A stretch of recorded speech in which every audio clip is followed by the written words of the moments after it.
In a vast expanse of impenetrable darkness devoid of even a glimmer of light, Shea found himself lost in time, uncertain whether he had lingered there for a year, two, or perhaps even longer. Since his arrival in this boundless realm, he had aimlessly drifted, engulfed by the obscurity surrounding him. Fleeting orbs of light, varying in brightness, danced before his eyes. Shea endeavored to draw closer to these luminous entities, yet each time he neared, they vanished swiftly into the abyss. He could not fathom why he pursued these lights. It was merely an instinctive desire to escape the engulfing darkness. In his previous life, Shea was an ordinary office worker, navigating the 9-to-5 grind and bustling through the city like countless others. One fateful day, after work, he passed by a market intending to treat himself to a small indulgence.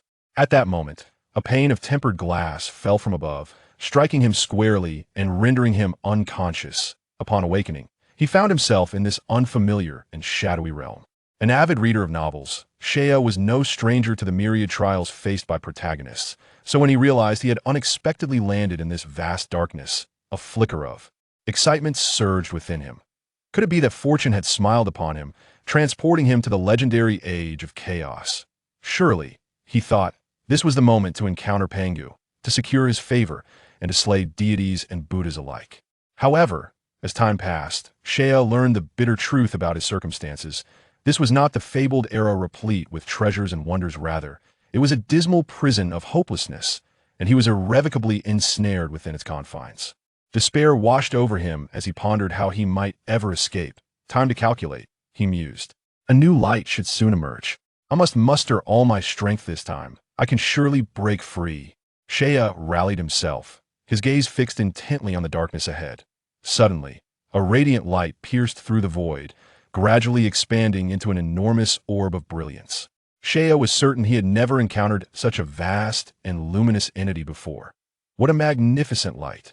This is me chance to escape. With a resolute determination, he gritted his teeth and propelled himself towards the colossal orb. The searing wind struck against him, a relentless torment from the depths of his very soul. Yet he persevered, clenching his jaw against the pain. Just a little further, I am almost there, he thought, his distorted visage fixed on the light, his eyes shimmering with unwavering resolve as he pressed onward against the punishing winds. As he drew near, Shea was taken aback by the sheer size of the orb before him in its presence. He felt as insignificant as an ant last. I have arrived. I can finally escape this wretched place, Shea exclaimed, his face alight with exhilaration as he moved closer inch by inch. The moment he made contact with the luminous orb, a powerful surge of energy coursed through him, firmly binding him to its surface. Intense agony seared his very soul, while a murky, grayish mist surged toward him from the darkness. The clash of these two extremes of pain twisted Shea's features, and unable to endure the torment, he succumbed to unconsciousness. Unbeknownst to Shea, as he slipped into oblivion, two streams of potent gray energy began to intertwine and merge, meticulously refining his essence, propelling his soul to ascend at an astonishing rate. Then, with a sudden rush, Shea vanished, drawn into the heart of the colossal orb. The dim, shadowy space fell silent once more, save for the occasional flicker of tiny lights that appeared and vanished in an instant. On planet Vegeta, in the infant incubation chamber, a realm of advanced technology awaited. Here, all newly born Saiyan infants would spend a period of time before being dispatched to various planets according to their potential. Due to the significance of this location, King Vegeta had deployed a substantial force for its protection and installed the most sophisticated monitoring systems available on the planet. Suddenly, a disturbance occurred at one of the incubator beds, and the computer detected an anomalous energy, triggering a loud alarm. What is happening? A middle-aged Saiyan, tasked with guarding the nursery, hurried over upon hearing the alarm, inquiring of the nearby extraterrestrial beings. A group of crocodile-faced aliens promptly examined the computer, then rushed to the bed that had triggered the alert, meticulously comparing the data displayed. It's nothing serious. It seems there was a minor glitch in the incubator's data port, causing the computer to sound a false alarm that a new incubator will resolve the issue, they replied. What a shock. Your technology on data is not very reliable, is it? Hurry and replace this child's incubator. The middle-aged Saiyan scoffed, chastising the aliens to hasten their work before striding away with an air of superiority. The data aliens exchanged glances, shaking their heads in resignation. The lead alien exclaimed, What are we waiting for? Let's swiftly replace the incubator. If we anger the Saiyans, we will surely suffer the consequences. At this, the remaining Datter aliens shivered and scrambled to bring in a brand new incubator. After carefully transferring the Saiyan infant, they cautiously exited the nursery, continuing to monitor all data without daring to relax their vigilance. Such is the lament of the weak. These Datter aliens, a civilization of limited strength, had been spared from annihilation after their homeworld was conquered by the Saiyans. Their commendable technology had preserved their existence, relegating them to the task of caring for the newborn Saiyan infants. In light of the Saiyans' tyranny and brutality, the fate of Star is for the weaker yet besieged planets, a stroke of fortune. Unlike other seemingly worthless worlds, where the indigenous populations were systematically annihilated and the planets subsequently sold off, Star's experience stands in stark contrast. After the Saiyan forces and the Datter inhabitants departed, a young Saiyan, having been transferred to a new incubation pod, opened his eyes, revealing a glimmer of incredulity. Within his tender gaze, "Did I this truly Planet Vegeta? Have I transformed into a Saiyan infant?" exclaimed Seiya, astonished. He had not anticipated that his passage through the colossal light would lead him from the dark void into the Dragon Ball universe, and even more surprisingly, that he would be reborn as a Saiyan. Curiously, he found himself able to comprehend the language of these extraterrestrial beings. What era is it now? How many years remain before the plot commences? This was the question that weighed heavily on Seiya's mind. However, the fact that Planet Vegeta had not yet met its demise suggested that the narrative had not yet begun. Yet, an overwhelming sense of urgency washed over him. This was the Dragon Ball universe, where formidable beings could pluck stars from the sky and, without warning, annihilate entire planets. Seiya quickly regained his composure and began to contemplate his next course of action. First, I must ascertain the timeline within the Dragon Ball universe. I need to know how much time remains before the destruction of Planet Vegeta. If it is a considerable duration, I may be fine. Otherwise, I could be in peril. Given the cataclysmic force of planetary destruction, Seiya could not guarantee that he would possess the same fortune as Goku to escape unscathed. He could only hope that sufficient time lay ahead for him. Soon after, Seiya noticed the transparent display screen on the incubation pod, which revealed some basic information regarding the Saiyan infant. ID 11,379. Name, Seiya. Parents, Brent, Beatrice. Qualities, intermediate. Battle power, 89. Evaluation, above average for an intermediate, recommended for 3 years of training on Planet Vegeta before being sent to a lower-tier planet.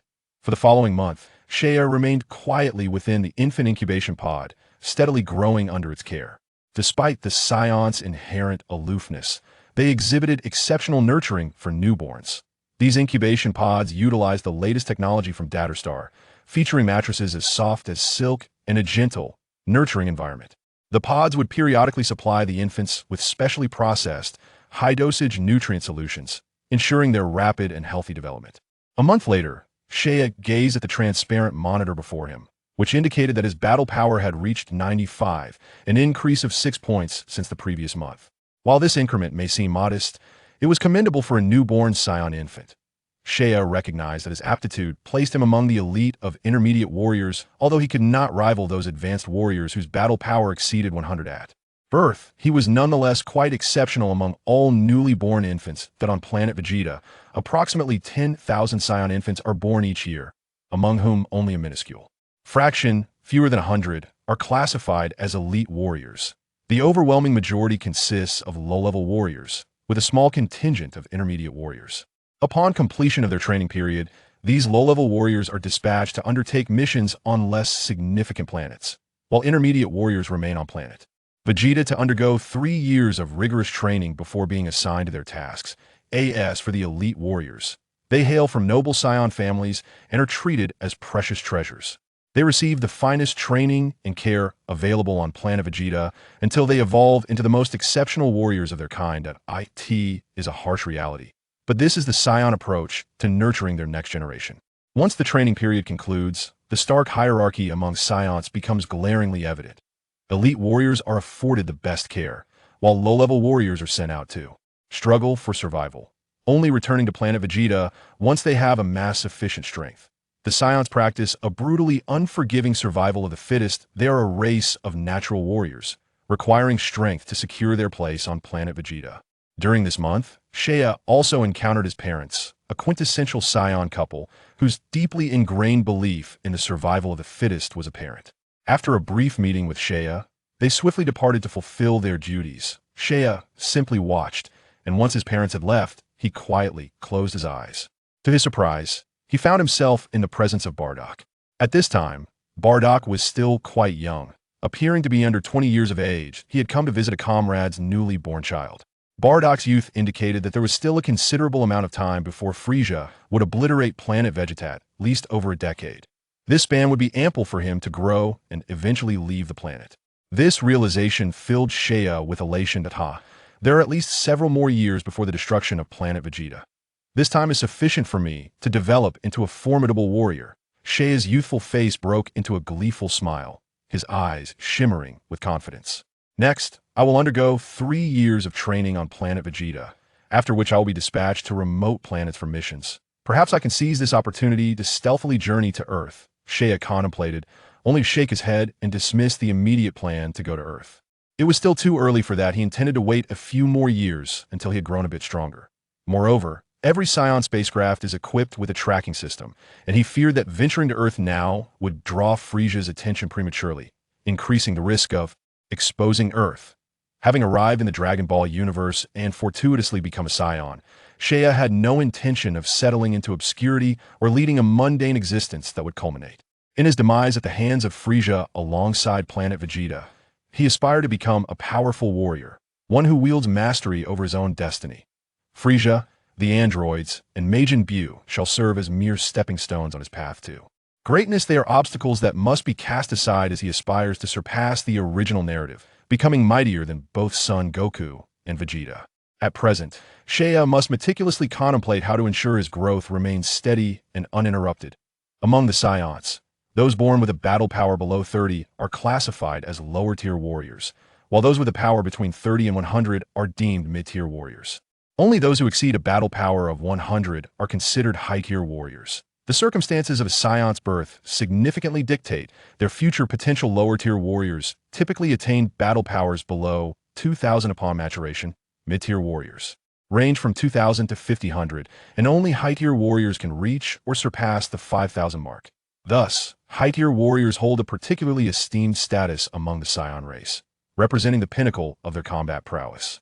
Currently, there are fewer than 20 warriors on planet Vegeta with battle powers exceeding 10,000, and they are all distinguished figures among the Saiyans. Seiya does not underestimate the importance of innate talent. Exceptional aptitude can yield exponential rewards with diligent practice. Under similar efforts, those with superior talent will achieve results several times greater than their less gifted counterparts. However, without proper guidance, relying solely on raw instinct can become the greatest hindrance on the path to strength.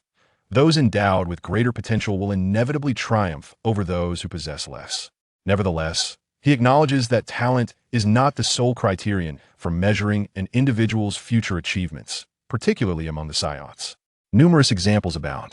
Bardock, Son Goku's father, was a low-tier warrior, yet when planet Vegeta faced destruction, his displayed battle power far exceeded that of other high-tier warriors. An accomplishment forged through years of unrelenting combat that broke the limits of his physical form. Then there is Son Goku, a mere low-tier warrior who repeatedly transcended his limits, ultimately becoming one of the most formidable beings in the universe. Is this merely a limitation of aptitude? Certainly not. While talent may gauge the achievements of an average individual, it is not the determining factor. The environment in which one grows is of paramount importance. Why has Son Goku been able to surpass his limits time and again? The Saiyan bloodline undoubtedly plays a role, yet it is not the only factor. Before Goku, although Saiyans were regarded as a warrior race, few could truly be considered cosmic-level super warriors. Without Frieza's intervention, it is likely that even the captain of the Ginyu Force alone could have obliterated the entire Saiyan race. Possessing Saiyan blood does not guarantee dominance over the universe. It ultimately hinges on one's foundation. Seiya perceives the training methods of Earthlings as remarkably advanced. Unlike the crude energy attacks prevalent among many races in the cosmos, the training techniques on Earth are more refined and better suited for cultivating formidable warriors. Perhaps the combination of Saiyan blood and earthly training methods is more fitting, allowing for a gradual, yet profound accumulation of strength, which can lead to continuous breakthroughs. Once my body has fully matured, I shall seek an opportunity to travel to Earth and learn their training methods. He muses. Lost in thought, Shea gradually succumbed to slumber. Before he knew it, 3 months had elapsed, and he was finally able to leave the infant incubator. He was lifted from the pod, only to discover that the individuals cradling him were not his parents, but rather a pair of unfamiliar Saiyan couples. Little Shea, your parents fell in battle while on a mission. From this day forth, Aunt Rebecca will care for you, whispered a fair-faced female Saiyan as she held him tenderly. Rebecca's husband then picked up another Saiyan child and placed both children onto a mobile cot. Departing the nursery together at tea that moment, Rebecca's husband, Edry, remarked, although Brent and the others have perished as comrades, we shall take good care of their children. This way, Shieling will have a companion, and they could be assigned together on future missions. Indeed, I hope the 2 little ones can get along well. Rebecca smiled as she observed the 2 children on the cot. Thus, my parents lost their lives during a mission, and now those who care for me are their former comrades, Shea pondered quietly. The loss of his parents did not evoke profound sorrow within him. Perhaps their bond was more a matter of blood than true familial affection. Conversely, he felt a greater sense of closeness to the Saiyan couple who had adopted him. Turning to the child beside him, he noticed the little one sucking on her pinky finger, her bright eyes wide and unblinking as she gazed at him. Upon realizing she was being watched, she let out a few coos, releasing her finger from her mouth and playfully poking it against Shea's lips, creating a ruckus. "Hey, what are you doing?" Shea exclaimed, swatting away the Saiyan girl's fingers. Yet, she appeared to be enjoying herself, reaching out once more. "Look, Rebecca, Shieling seems quite fond of little Shea. I believe they will get along splendidly." Edry chuckled heartily. Indeed, Rebecca smiled at the joyful sight of the 2 little ones. "How can you tell, well, get along well?" Shea silently protested. Rebecca's residence was situated in the prosperous area of Vegeta, not far from the royal city. Typically, this locale was home to families of intermediate warriors and above. Both Rebecca and her husband were high-ranking warriors, and their house was among the most luxurious in the vicinity. For the sake of operational convenience, members of the same squad often resided in close proximity. Shea's original home was also in this area, merely a few streets away from Rebecca and her husband. During the last mission, Edra's squad had been ambushed by opposing forces on a remote planet.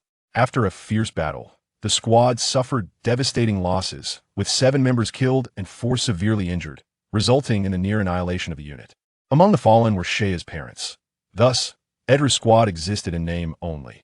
Upon returning to planet Vegeta and delivering condolence payments to the families of fallen comrades, Edry disbanded the team and sought a position as an instructor at a training camp. It was during this time that they became aware of Shea's existence, and thus brought him home to care for him alongside their daughter, Shieling. After arriving at the home of the Rebecca couple, Shea enjoyed a rather comfortable existence, though it would have been even more pleasant without the persistent presence of a young Saiyan trailing behind him. For reasons unknown, since their first encounter, the little Saiyan named Shieling seemed to have discovered a delightful plaything in Shea, following him closely even during meals and sleep, prompting Rebecca to frequently remark on their remarkable affinity for one another.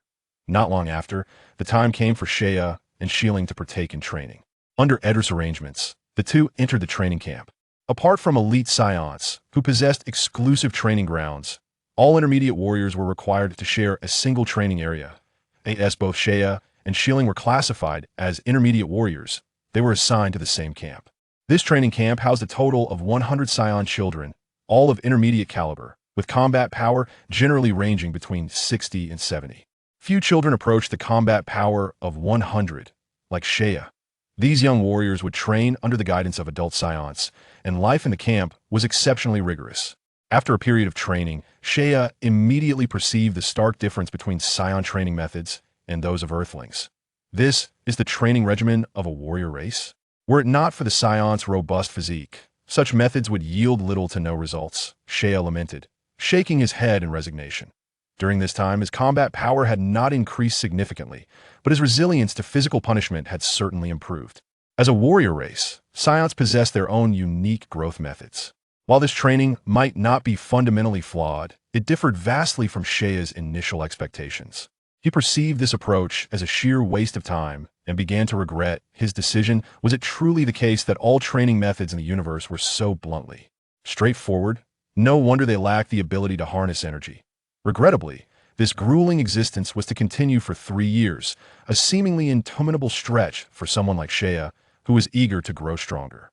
Several times, he inquired with Edry about alternative training methods, only to receive a perplexed look and the response, "This is the best growth method for Saiyans mini-life. Forms across the universe have thrived through such training." This left Shea momentarily speechless. Consequently, he began to realize the disparity between Saiyan and Earthling training philosophies. The Saiyan approach was undeniably crude and primitive, yet it remained the most prevalent training method across the cosmos. In contrast, the cultivation methods of Earthlings can truly be regarded as a form of spiritual practice. The strong sharpen their claws while the weak rely on their intellect. The Earthlings' approach to training is a sophisticated system born from their struggles on a primitive planet, inherently different from that of cosmic beings, which explains why the majority of extraterrestrials have lost the ability to harness their in a moment of desperation. Shea could only draw upon his past experiences watching Dragon Ball to navigate his training independently. He strapped weights onto himself, as he was unaware of any more advanced techniques. Fortunately, under the tenfold gravity of planet Vegeta, the results were immediate. He quickly surpassed his contemporaries among mid-level warriors. Meanwhile, his devoted companion, West Ling, found amusement in Shea's practice and decided to bind weights to herself as well, quickly rendering her unable to walk. With tears welling in her eyes, she glared at Shea, clearly displeased. In response, Shea insisted that this predicament was not his fault. At long last, the 3 years of training came to an end. Now nearing 4 years of age, Shea had reached nearly 1 meter in height, with a battle power that soared to 410 points, standing out prominently among the mid-level warrior. Training camp, where the average battle power hovered just above 200.it, is noteworthy that a power level of 410 far surpassed that of Goku during the 23rd World Martial Arts Tournament when he defeated the second-generation Demon King Piccolo, and Shea had achieved this at merely 4 years old. This accomplishment was due in part to his mid-level warrior potential, but also attributed to Shea's relentless efforts. Trailing behind Shea was West Ling, boasting a battle power of 370, also significantly surpassing her peers. The achievements of the two had already outstripped those of many seasoned warriors. Just as their 3-year term concluded, Shea and West Ling received their mission, orchestrated by endless machinations, which paired them for an assignment. Their target was a remote planet known as Selma, located in the southern region of the North Galaxy. Selma was a low-level planet, still inhabited solely by primitive tribes, devoid of any signs of civilization. As Saiyans pledged their allegiance to Freeza, all tasks issued from planet Vegeta served the Freeza Empire, and this mission was no exception. Shea and West Ling were to eradicate the primitive tribes on Selma and subsequently hand over the planet to Frieza's forces for exploitation. To put it bluntly, the Saiyan race was merely a tool for Frieza's bidding, and one that could be discarded at any moment. Legend has it that every 1,000 years, a golden-haired Super Saiyan is born among their ranks, however. Such tales should not be taken at face value, as even the Saiyans themselves harbored doubts about their authenticity. Nonetheless, Frieza harbored concerns over this possibility, prompting him to keep the Saiyans under close surveillance while studying their behaviors. Yet, up to this point, no Saiyan had emerged who caught Frieza's attention otherwise. It is likely that he would have sought to eliminate them long ago as the impending mission approached. Shea felt an exhilarating thrill, for he was soon to depart from planet Vegeta, marking the inaugural step on his path to strength. Regarding the task assigned to him on planet Vegeta, he felt no urgency, believing he could afford to delay it after all. Once he left the planet, what could bind him? He could choose when to submit his report at his discretion. Perhaps I shall first hone my skills on planet Selma, and after a few years, when my body has grown sturdier, I can venture to other corners of the universe. Whether to visit Earth or planet Namek first seems to be equally enticing. Shea mused, bubbling with excitement as he began to strategize the upcoming days. Soon, the day arrived for Shea and Shieling to set forth. On this day, the couple, Rebecca and her husband, personally escorted Shea and Shieling to the spaceport situated on the opposite side of the royal city. This modern spaceport spanned several kilometers and served as the primary conduit between planet Vegeta and the vast expanse of outer space. Towering structures resembling lighthouses adorned the periphery of the spaceport, while the surrounding grounds featured numerous recessed landing pads, crafted from rubber, each designated for the arrival and departure of spacecraft. In the brief moment that Shea and his companion entered the spaceport, dozens of spherical vessels began to descend and ascend from the landing points in steady succession. Shea, once you arrive at Planet Selma, be sure to prioritize your safety. Do not let your guard down simply because it is a lesser planet. If danger arises, escape if you can. Do not engage recklessly, Adri admonished with a serious expression. Since the complete annihilation of Adri's squad, his perspective on missions and life had undergone a profound transformation. Upon seeing Shea nod in acknowledgement, he turned to his daughter, Shieling, and cautioned, "Your abilities do not match Shea's. Do not be mischievous, and listen to him closely." "I understand," Shieling replied, her eyes sparkling with mischief. "Shea, take good care of Shieling and return promptly after completing your mission," Rebecca said, her face etched with reluctance as she embraced the two. "I will look after Shieling diligently," Shea assured, nodding earnestly before stepping into his designated spacecraft. It was a small, spherical vessel. As Shea reclined within, the hatch sealed automatically. Through the azure glass, he glimpsed Rebecca and her husband standing a short distance away, waving their arms in farewell. That a wave of bittersweet melancholy washed over Shea, causing his eyes to mist. He waved back at the spacecraft's exterior before pressing the ignition button inside the vessel. Instantly, a powerful force pressed down upon him as the spacecraft descended vertically with great vigor. In no time, they had breached the atmosphere of planet Vegeta, entering the vast and dark cosmos.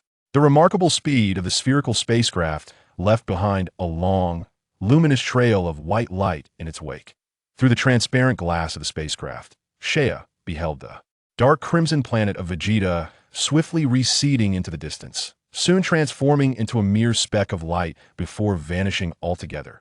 Not far behind, a similarly spherical vessel pursued closely. It was the ship piloted by Shieling, who at that moment pressed her small face against the glass, her curious eyes darting about until they landed on him.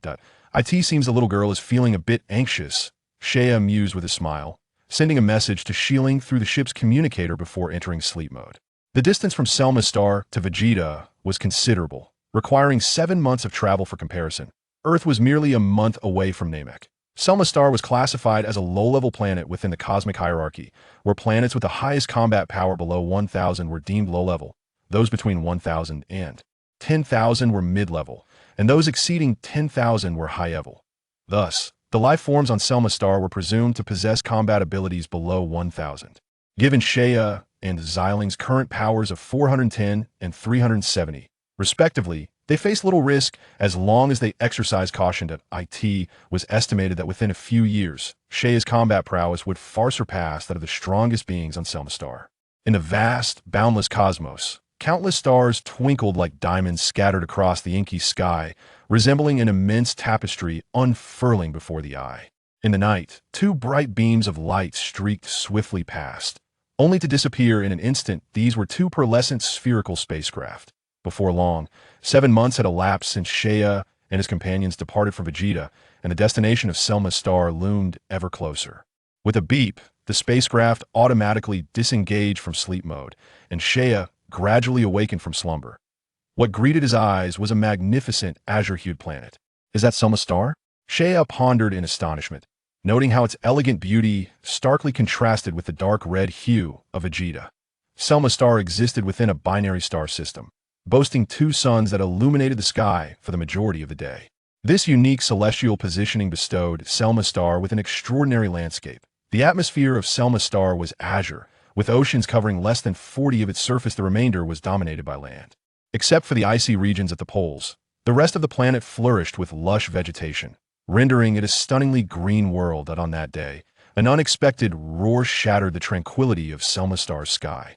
2 spherical objects, radiating a red glow, plummeted from the high heavens one after the other, followed by 2 resounding booms.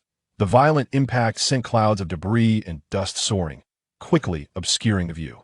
Vast stretches of forest were annihilated in the collision, and a powerful shockwave emanated from the impact site, sweeping outward and bending countless towering trees to the ground, uprooting them entirely. Gradually, the haze composed of dust and sand dissipated, revealing a stark expanse of exposed sand and stone, nearly 100 meters wide. At the center of this barren landscape lay 2 circular impact craters, each measuring 30 meters across and plunging 5 meters deep. Half buried in the sandy debris at the heart of one crater were two spherical spacecraft, from which wisps of blue smoke were rising. With a sharp click, the hatch of one spacecraft swung open. A child clad in a combat suit, with a tail protruding from behind, emerged from within.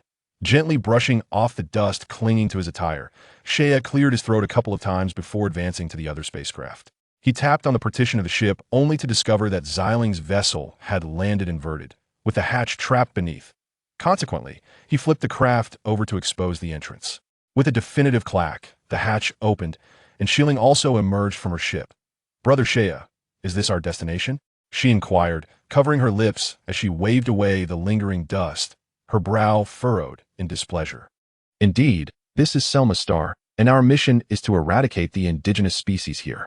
Allow me to assess the strength of these natives." Shea smiled and nodded at Xiling before soaring into the air, ascending to a height of over 300 meters. As he surveyed the surroundings, he was greeted by a verdant expanse of primordial forest, a dense jungle enveloped by steep mountains. After a brief glance, Shea descended onto a protruding rock ledge. He tapped the lens-like energy detector affixed to his ear and activated it. The electronic beeps resonated in his ears as a series of data representing positions and energy levels illuminated the lens. For 56, 289, 358, 985, 650. A continuous stream of numbers floated before him, and as the data on the lens flickered, Shea's brow furrowed increasingly, especially when the figure 985 flashed by. The combat strength of Selma Star's natives was astonishingly high. A serious expression crossed Shea's face. He had presumed that, as a low-level planet, the indigenous beings would possess combat powers of 6 or 700 at most. However, he was taken aback to discover individuals nearing a combat strength of 1,000, a threshold indicative of intermediate-level planets. Deactivating the detector, Shea regarded Xiling with a grave demeanor and remarked with a wry smile. "It seems this mission will be far from straightforward. Based on the data I just gathered, there are over 100 energy sources on this planet surpassing a combat strength of 400, and nearly 20 exceeding 800, with several nearing the 1,000 mark. In summary, the difficulty of this task is exceedingly high, and a moment's carelessness could lead to fatal consequences. How infuriating. This is clearly a mission suited for elite warriors. Yet it has been assigned to us." Shea inwardly cursed, but he understood why Vegeta Star had delegated this task to him. It was primarily due to their outstanding performance in the training camp, where they had outshone even many seasoned warriors. "What shall we do then? At this rate, we may never complete the mission." Xiling's demeanor darkened upon hearing this, her spirits sinking. The escalating difficulty of the task meant that failure would prevent their return to Vegeta Star, signifying a prolonged separation from her parents. For an average intermediate warrior, achieving a combat strength of 1,000 typically requires 6 to 7 years. However, our training methods are more effective than those of ordinary Saiyans. "Perhaps 2 or 3 years will suffice," Shea stated calmly. When he departed from Vegeta Star, his combat strength had reached 410, while Xiling's was 370. After more than 7 months of long-distance travel, though they had spent the time in hibernation, the natural growth of their Saiyan bodies had afforded them some enhancement in strength. Shea had just assessed their current combat powers. His was now 460, and Xiling's had risen to 420. At just over 4 years of age, Shea and his companions are still in their infancy, akin to other Saiyans whose combat strength at this age barely exceeds 200. However, such progress requires time. With a hint of melancholy in her voice, Xiling momentarily lost her spirits, but soon revitalized herself, exclaiming with enthusiasm, "Brother Shea, I promise I shall no longer be lazy and will diligently train."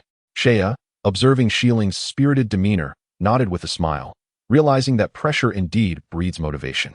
And it was heartening to see Xiling take the initiative to train. Yet, her subsequent words made him aware that he had perhaps rejoiced too soon. "Therefore, Brother Shea, you must work even harder. I need you to reach a combat power of 1,000 in 2 years. No, in just 1 year, so that I can return home sooner. Do you think combat power can simply be enhanced on command? Even a year, or even 2, may not guarantee a breakthrough." With a playful annoyance, Shea pressed his palm against Xiling's small head, tousling her soft hair into disarray. "Stop it.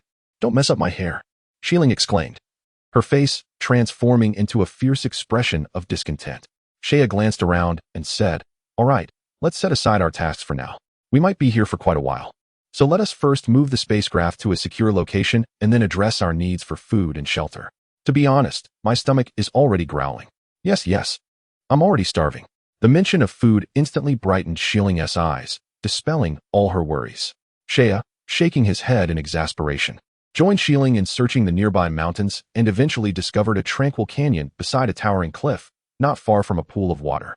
The environment was quite pleasant, making it an ideal temporary abode. Shea surveyed the serene surroundings, a satisfied look gracing his features. With a slight concentration of energy, he conjured a sphere of deep azure energy in his palm and nonchalantly hurled it toward the cliff face. The ensuing explosion resonated with a thunderous roar, sending plumes of smoke skyward and carving out a spacious cavity approximately 5 meters deep in the sheer cliff. Afterward, Shea and Shieling returned to the site of their fallen spacecraft, retrieving the 2 spherical vessels and securing them within the cavern of the cliff. These crafts were essential for their departure from the planet Selma, necessitating careful safeguarding. Once the spacecraft were concealed, Shea darted around the primordial forest, gathering dried vegetation to fashion a makeshift living area within the cave. After completing this task, he clapped his hands in satisfaction, admiring their new dwelling. While humble, it resembled a suitable shelter, and he mused, I never anticipated my arrival here would lead to a genuine wilderness survival experience. Now, it's time to procure some food. Shieling, come with me to hunt. Today you shall experience your brother's culinary skills. Yes, yes. Shieling nodded eagerly at the prospect of a meal. Subsequently, Shea reactivated the energy detector. After a series of beeps, he and his companions swiftly soared towards the southeast. 5 kilometers away lay an energy source with a mere combat power of 67 points, which evidently could serve as a source of sustenance. Not long after embarking on their southeast trajectory, Shea discovered the energy source, which turned out to be a 10-meter-high, earth-toned dinosaur. A terrestrial dragon. Indeed, this promised a hearty feast. A smile spread across Shea's face.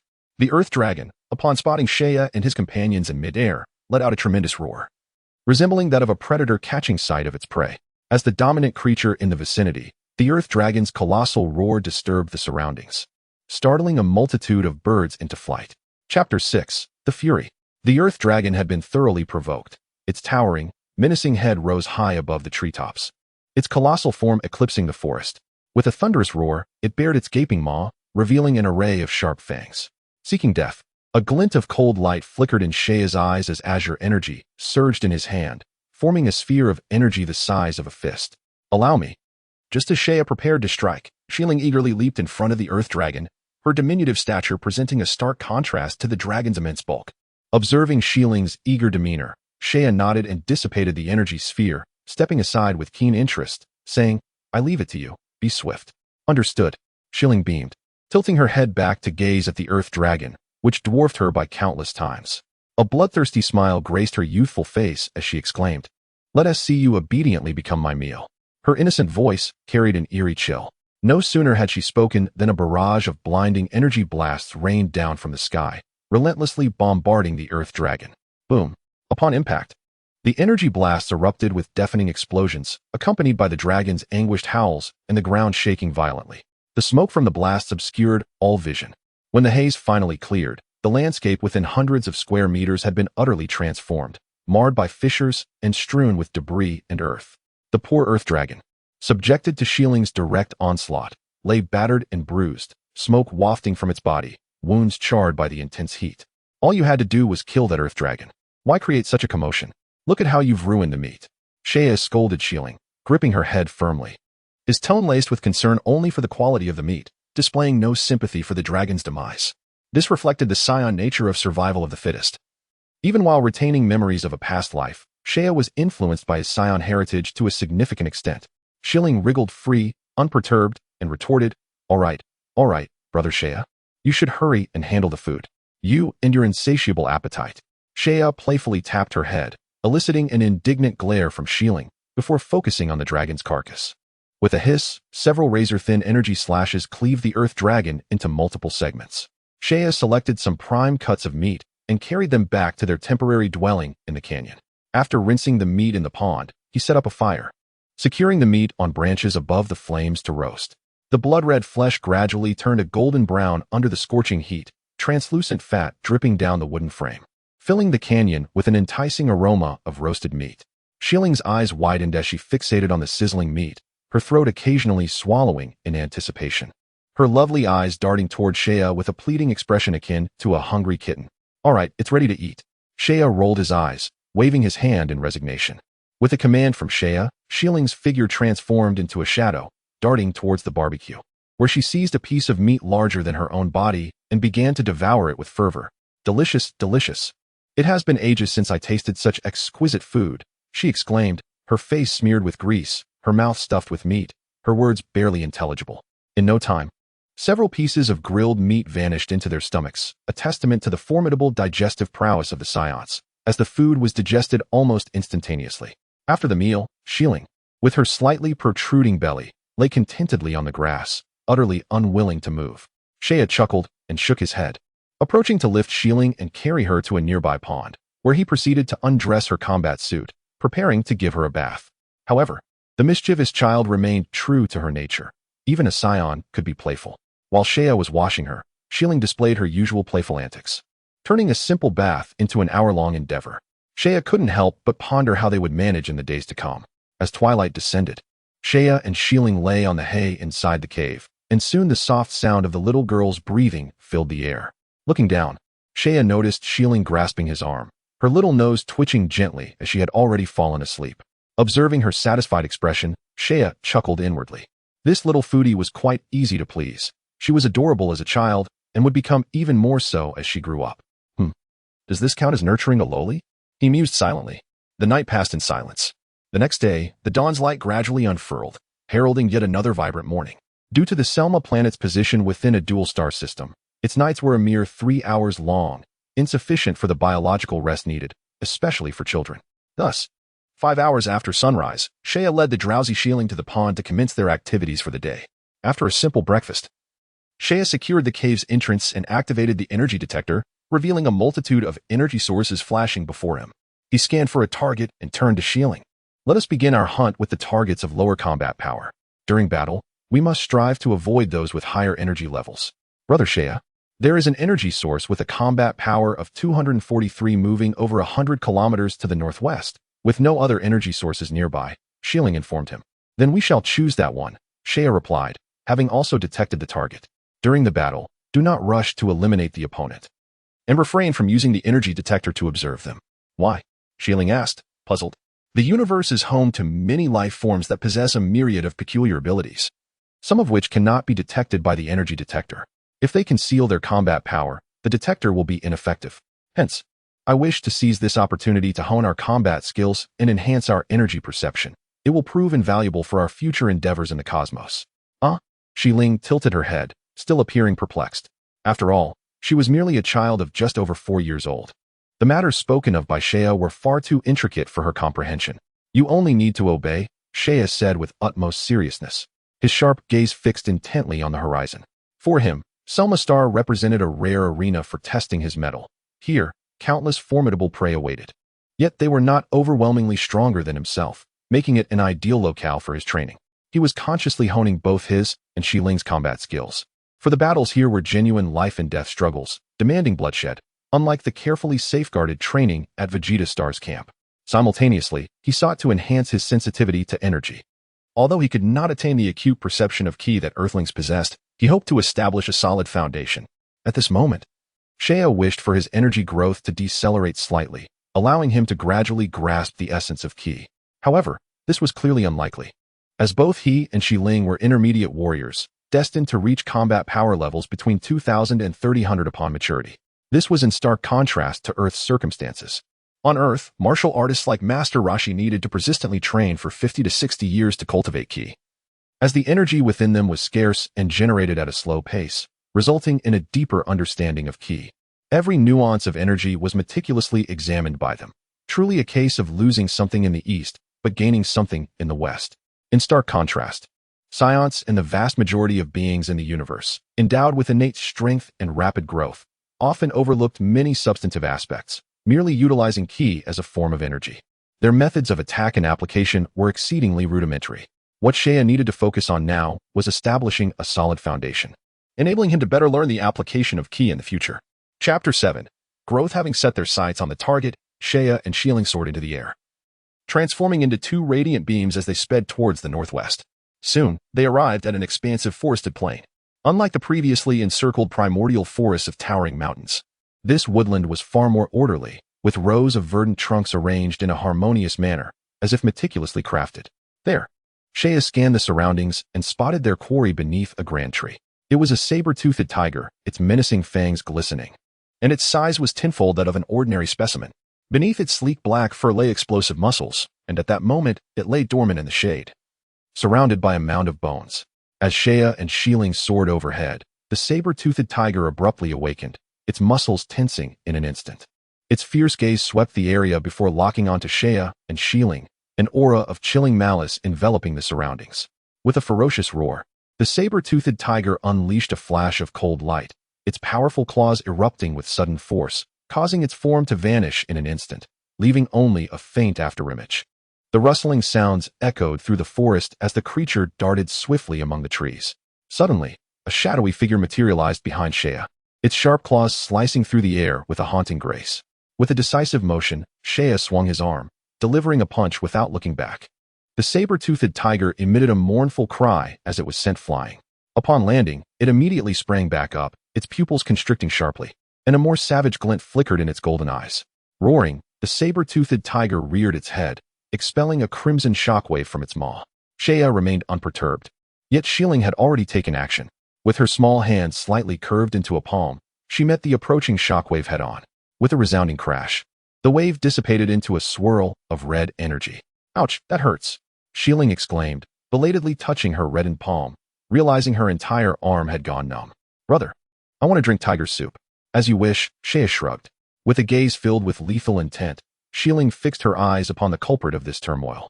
Under the piercing glare of Shieling's fierce eyes, the saber-toothed tiger felt a sudden drop in temperature, instincts of the wild urging it to retreat as it trembled in fear. "Kill!" A crisp whisper escaped Shieling's lips as she lunged towards the saber-toothed tiger. A cacophony of strikes reverberated through the forest, accompanied by the beast's low, sorrowful howls. Sturdy trees were cleaved in two, and the ground bore deep craters at intervals. Zipping through the trees, brilliant beams of energy pierced through each trunk, igniting them and sending plumes of smoke into the air. Laughter filled the forest as Shieling unleashed her full strength, reveling in the chaos. The saber-toothed tiger, despite its frantic leaps and bounds, found itself unable to escape the relentless assault of the undaunted little warrior. Amidst the playful antics of Shieling, Shea meticulously observed the movements of both parties, gently closing his eyes in an attempt to perceive their actions without external aid. Yet, he found himself unable to emulate the Earthling's ability to fight with closed eyes. How do they sense the existence of energy without a specific method of cultivation? Achieving such a feat seemed beyond his grasp. Perhaps a journey to Earth would be necessary in the future. After several attempts, Shea reluctantly conceded defeat. In the original narrative, Vegeta merely observed Goku and his companions a few times before effortlessly mastering the manipulation of energy. It should not be so difficult. So why was he unable to learn? Was Vegeta's innate talent truly so exceptional that he could learn at a mere glance? No, there must be some key he had yet to grasp. Although Vegeta was a genius, Shea believed his own understanding was not inferior to that of Vegeta. At that moment, the battle on Shieling's side concluded. The unfortunate saber-toothed tiger stood no chance against her brutal onslaught and was soon slain. Observing her blood-stained face adorned with an innocent smile, Shea felt a sense of satisfaction from the unrestrained combat. He furrowed his brow, contemplating the Saiyans' inherent brutality, evident even in a mere 4-year-old child. "You ought to wash your face. You look as if you've crawled out from a pile of corpses," he remarked. Shieling chuckled, allowing Shea to guide her to the riverbank for a cleansing. In the subsequent days, Shea took Shieling on daily hunts, where their prey, initially possessing only a combat power of 1 or 200, gradually matched their own strength. However, beyond the mere act of hunting, Shea prioritized his own cultivation. Regardless of Shieling's pleas, he steadfastly insisted on their joint training with weighted burdens for no less than half a day. In the evenings, he would sit in quiet meditation for over an hour, recalling the training methods imparted by Bobo during Goku's ascent to the temple. He sought the tranquility of the sky and the swiftness of thunder, perhaps a means to sense energy. Though arduous, each day's growth and strength filled him with profound joy. The effects of his training soon became evident. Not only had Shea made significant strides in combat prowess, but he also began to discern the subtle flow of energy within others. 2 months later, on a vast plain, the sounds of combat echoed incessantly. Shea and Shieling engaged in a relentless exchange, their movements swift as the wind, both suspended in midair, gazing intently at one another. With a sudden flourish, Shea assumed an attacking stance, his palm trembling as the energy within him surged like a roaring wave. A powerful airflow generated between his palms, compressing the surrounding air. And abruptly, a brilliant blue light erupted, dazzling in its intensity. Kamehameha. Seiya thrusts both palms forward, and a surge of searing energy detonates instantaneously, unleashing a torrent of azure light that sweeps forth like an unstoppable tidal wave, creating a vacuum in the air. The sound of thunderous explosions reverberates within this void. The energy wave spirals through the sky like a dragon, its terrifying power radiating outward as it propels itself into the distance. Energy slash. A commanding voice rings out. As Shieling, her petite figure emerging before the energy wave, faces the oncoming shockwave with an exuberant grin adorning her youthful visage. The air crackles with tension, and in the fleeting moment of collision between the two shockwaves, a blinding brilliance erupts, reminiscent of a rising sun, engulfing all in its wake. In an instant, a colossal sphere of energy expands, followed by a resounding roar that echoes throughout the heavens and earth as the apocalyptic force of energy spreads wildly, seemingly intent on consuming everything in its path. As the smoke dissipates and the dust settles, what unfolds before the eyes is a scorched landscape ravaged by the fury of battle, with craters resembling those left by artillery scattered across the cracked expanse. At this juncture, Seiya's combat power has surged to an impressive 550, reflecting a remarkable increase of 90 points in merely 2 months, while Shieling has also made swift advancements, reaching a combat power of 520. Chapter 8. The transformation into a giant ape in the depths of the night. The profound sky emitted a faint, ethereal glow, resembling the tranquil depths of an undisturbed sea. Time passed swiftly, and before they knew it, Seiya and his companions had spent over a year on the planet Selma. Not long ago, the planet's most formidable foe, the one-eyed giant, had perished at the hands of the duo. Their mission on planet Vegeta was nearing completion. However, Seiya had no intention of returning to planet Vegeta immediately, for he understood the significant implications of such a return at this moment. For many years, planet Vegeta had never witnessed a mid-level warrior like Seiya, whose brilliance shone even at such a young age. A careless misstep could draw the attention of King Vegeta and the Freeza forces lurking behind him, a prospect Seiya wished to avoid. Given his current strength, he was ill-equipped to contend with the might of King Vegeta and his cohorts. Fame can be a double-edged sword, and to evade the scrutiny of King Vegeta and Freeza, Seiya felt it prudent to remain low-key for a few more years, planning to depart only when planet Vegeta faced its demise. "Brother Seiya, I need to use the restroom," Shieling murmured, rubbing her eyes in a sleepy haze. Seiya turned over and led her out of the cave. The night was shrouded in a delicate mist, and the dense forest was alive with the soft chirping of insects.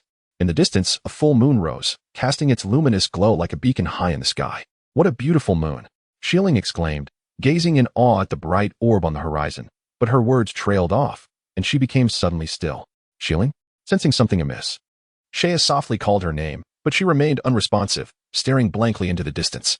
A wave of unease washed over Seiya as he felt a foreboding sensation swell within him. Could it be? Seiya's heart jolted, and he turned with a hardened expression, only to behold the resplendent full moon hanging in the night sky. The moonlight, akin to glass, illuminated the leaves and mingled with the newly rising mist, rendering the night particularly hazy. "This is alarming. Why is there a full moon here?" Seiya's mouth parted in shock, his expression shifting abruptly. The planet Selma resided within a binary star system, granting it only 3 short hours of night. While a moon existed, Seiya and his companions had never encountered a full moon during their time here. Yet tonight was indeed a night of the full moon. Panic surged through Seiya as he realized he was uncertain whether he could maintain his sanity after transforming into a giant ape.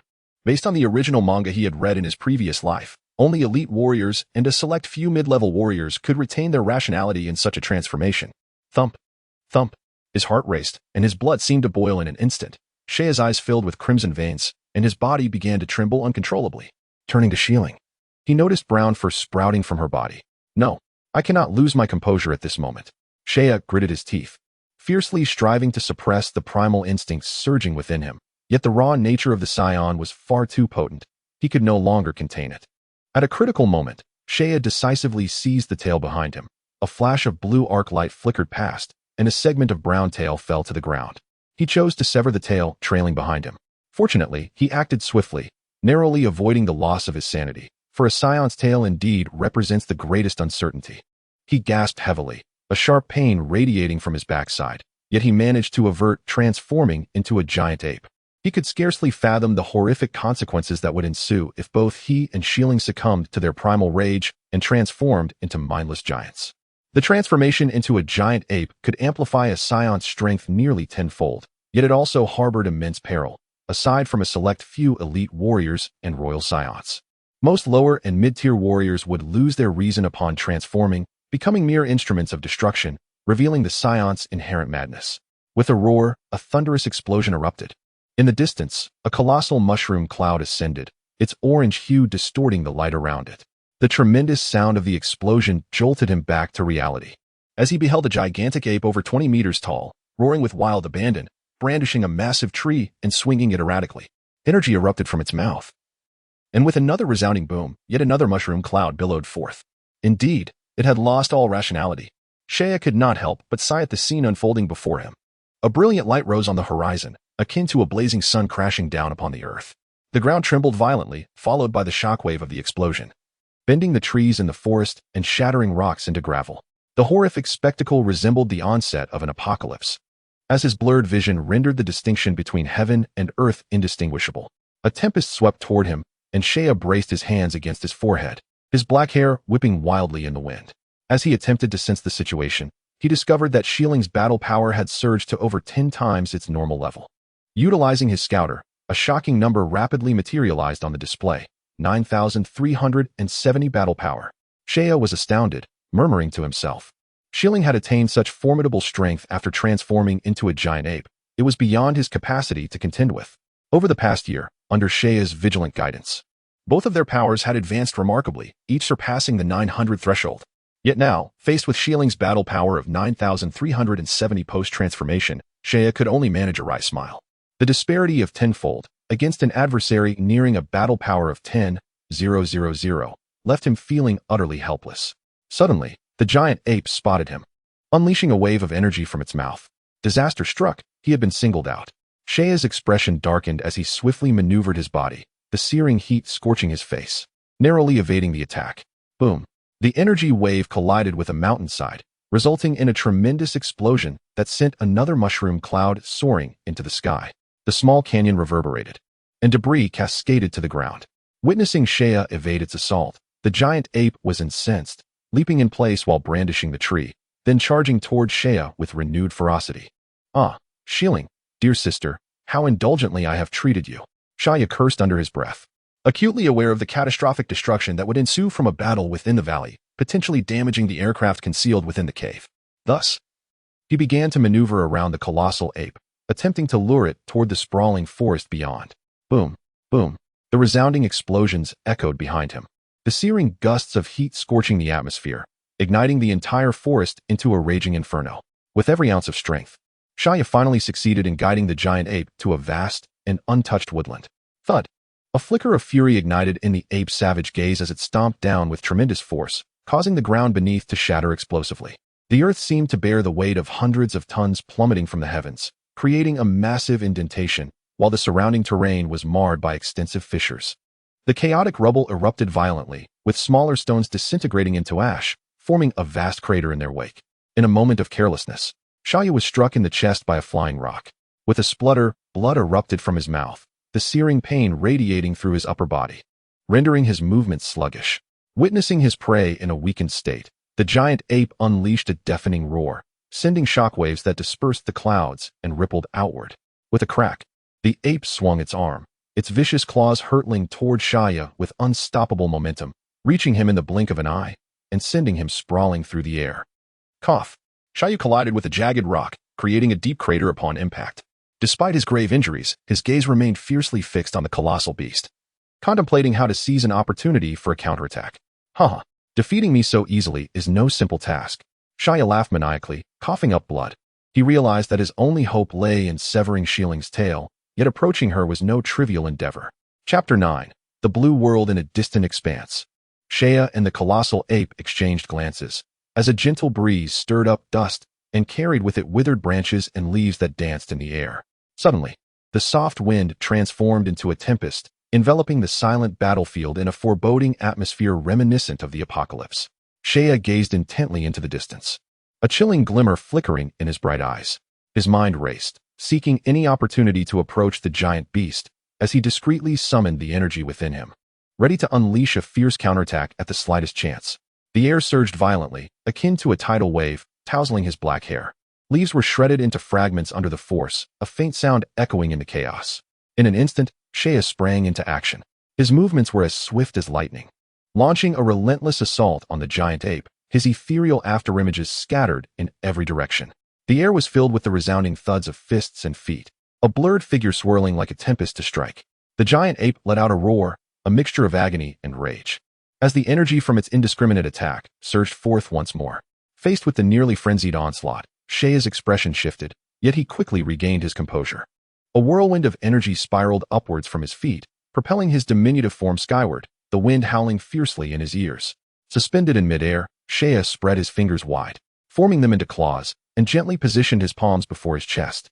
In the next heartbeat, a dazzling blue radiance flared to life between his hands, growing ever brighter.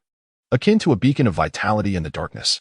The pressure emanating from his palms intensified, the searing energy continuously compressed until the blue luminescence morphed into a blinding white. The brilliant light expanded, becoming increasingly luminous, reminiscent of a newborn sun gathering heat and warmth. Energy sphere.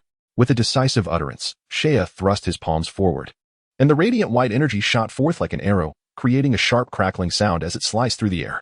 Suddenly sensing imminent danger, the giant ape emitted a guttural roar, unleashing a massive wave of blood-red energy from its throat. The two forces collided midair, resulting in a cataclysmic explosion that reverberated through the surroundings. Saiyan's energy sphere was a culmination of nearly all his power. Yet the energy wave from the giant ape was equally formidable, and their clash unleashed a scene of devastation reminiscent of the creation of the world. The sky tore apart, fragmented into shards, creating vacuums that resembled a shattered mirror. A perfect opportunity. Amidst the chaos wrought by the explosion, Saiyan seized the moment, lunging towards the giant ape's tail. A thin blade of energy coalescing in his hand, poised to sever it. However, just then, a shadowy figure intruded upon his line of sight. Sending a chill racing through his mind, it was the giant ape's hand. Realization struck him like a thunderbolt. Trouble was at hand. Saiyan recognized the peril and instinctively attempted to break free. However, the combat prowess of the giant ape far surpassed that of Saiyan, with its swiftness rendering it even more formidable. Before Saiyan could alter his course, the massive brown claws ensnared him like a colossal claw. The giant ape scrutinized Saiyan with a menacing grin, its blood-red eyes flickering with a frenzied thirst for carnage, before gripping him tightly and forcefully slamming him into the ground. Boom! The earth fractured, and Saiyan found himself engulfed by the rocky layers beneath, a spray of crimson erupting from his mouth as a searing agony surged through his mind, nearly rendering him unconscious. That strike had undoubtedly shattered several bones. Grimacing, he crawled from the rubble, the pain contorting his features. The disparity of combat power, 900 against 9,000, was akin to an insurmountable chasm separating the two, an imbalance that sheer will could not bridge. Even though the giant ape, transformed from Shieling, was a mindless creature driven solely by destruction, the tenfold gap in power was beyond Saiyan's capacity to confront. Moreover, he was already grievously wounded. Just as misfortune compounded, the giant ape prepared to deliver another blow, raising its massive claw to stomp down upon him. If struck, Saiyan would surely meet his end. Yet, he found himself unable to evade. The colossal foot loomed closer, and it seemed fate had decreed his demise. In that critical moment, an extraordinary phenomenon occurred. A blue luminescence emanated from Saiyan's ebony eyes, a delicate aura enveloping his form, transforming the surrounding world into a cerulean vista. Strangely, everything around him appeared to freeze, motionless amidst the blue realm. Leaves, dust, and even the giant ape stood suspended in this surreal tableau. What was happening? Saiyan had no time for contemplation. The dwindling energy within him began to deplete rapidly, and he sensed a multitude of thoughts racing through his mind. He understood that he could not afford to delay any longer. He felt an ominous certainty that once his energy was entirely exhausted, this blue world would collapse as well. With urgency, Saiyan seized the moment, disregarding his injuries as he darted towards the giant ape's tail. At that instant, the blue realm began to fracture, returning to its previous state, yet Saiyan's opportunity had arrived. Shieling, when you awaken, I shall ensure you learn your lesson well. A thin blade of ki coalesced with Saiyan's final reserves of strength, its gossamer edge tracing an elegant arc through the air. With a resounding thud, it struck as the giant tail crashed to the ground, sending a cloud of dust billowing into the air. A mournful wail escaped the giant ape as its form gradually diminished, transforming back into Shieling, who lay sprawled on the ground, blissfully asleep. It is finally over. Exhausted, Saiyan collapsed to the earth, gasping for breath. He felt that today he had truly suffered an unjust calamity. How could such an unfortunate event unfold on an otherwise splendid evening? The Selma planet's 3-hour night had inexplicably revealed a full moon, and this rare occurrence, happening only once a year, was witnessed by both him and Shieling. It was utterly disheartening. There were no healing pods available, and such injuries would require months of recuperation to mend. Shea forced a bitter smile, feeling waves of pain radiating from his body. He knew he had at least 6 or 7 broken bones. Shieling had hurled him to the ground with tremendous force, leaving him with internal injuries. Any slight movement tugged at the wounds that marred his body, were it not for his robust physique. Any other individual would likely have succumbed to the grasp of death by now. Recalling the perilous moment, Shea felt a shiver run down his spine as he realized his back was drenched. Yet, what was the nature of that blue world? In that instant, it seemed as if everything had come to a standstill. Could it be related to the manipulation of time? After the crisis passed, Shea finally had the opportunity to contemplate the bizarre events that had transpired. It felt as though time itself had been suspended. Had it not been for the sudden emergence of the blue realm, he would likely not be standing here today. When the blue world appeared, the energy within him began to drain rapidly, ceasing only after he exited the realm for approximately 2 seconds. This was a form of temporal superpower, and Shea was certain of it, akin to the character Goldo from the Jinyu Force, who could manipulate time with his abilities. But why did he possess such a power? The only distinction he had from the Saiyans was that he had traversed dimensions, having spent a long time in a dark, nebulous space before his arrival here. Could it be due to that enigmatic dark realm? Shea murmured to himself, still unable to comprehend the true nature of that mysterious space and how he had found himself within it. Yet, why dwell on such uncertainties? This newfound ability to manipulate time could serve as a valuable trump card. However, if time was within his grasp, might there be other undiscovered abilities waiting to be unveiled? Perhaps he would experiment with it when he had the opportunity. Shea's mood lifted instantly, akin to a person on the brink of asphyxiation suddenly inhaling fresh air. At that moment, not far away, Shieling, who had been dozing, was startled awake by a chilling sensation. Rubbing her eyes, she rose, only to be taken aback by the desolate scene around her, as if a fierce battle had taken place, leaving devastation and ruin in its wake.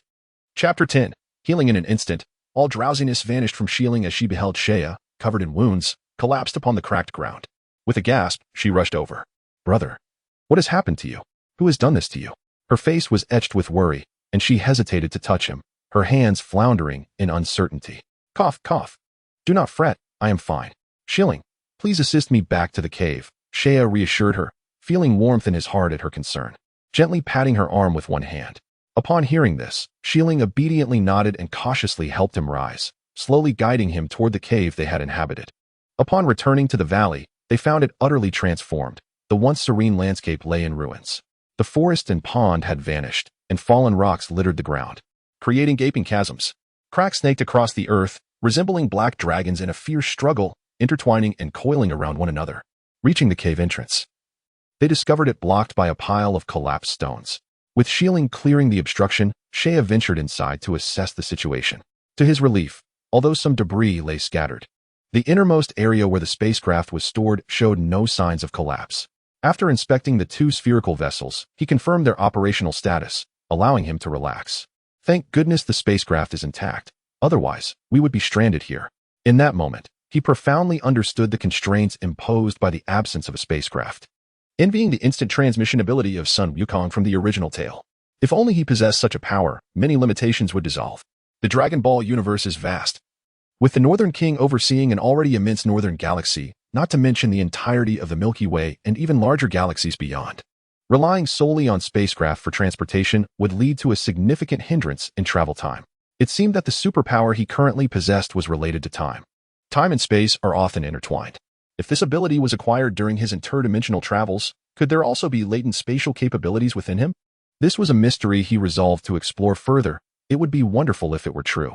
As Shea pondered the 2 spherical crafts, the recent battle had revealed to him that numerous unknown secrets lay dormant within him, waiting to be discovered. However, the capacity for instantaneous movement was an essential skill he aimed to acquire. Even if he ultimately could not master spatial abilities, he intended to journey to the planet Adraland for further learning. "Shieling, please gather some hay and fruits. I will need to recuperate for a while," he instructed.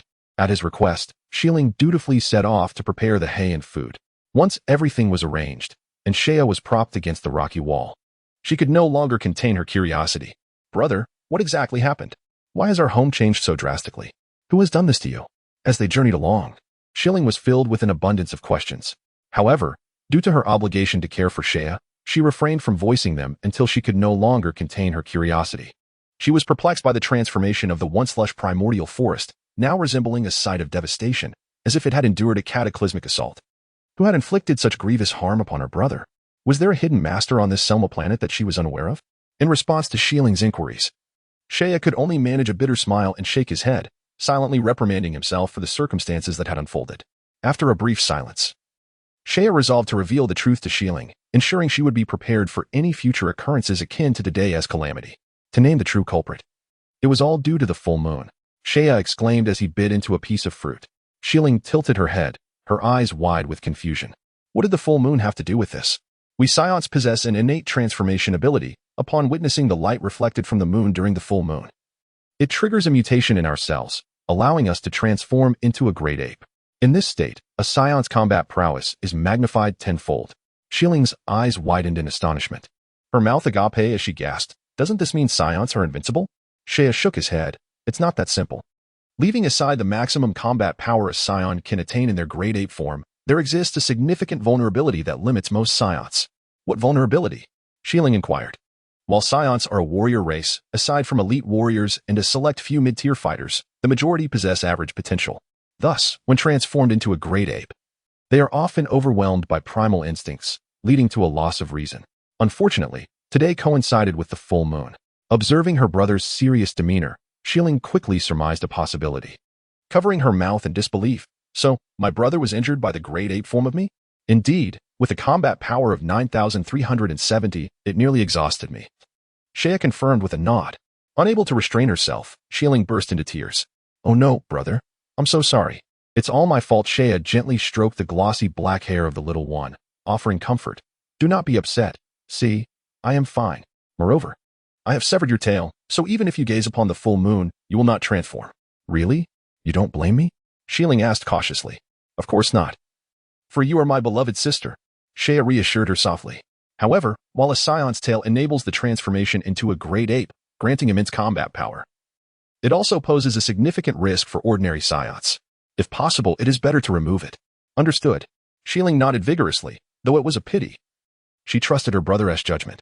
"In the coming months, I must focus on my recovery, so I entrust the upcoming tasks to you. However, one must remain vigilant. Although Selma Star is devoid of any life forms that may pose a threat, caution is paramount.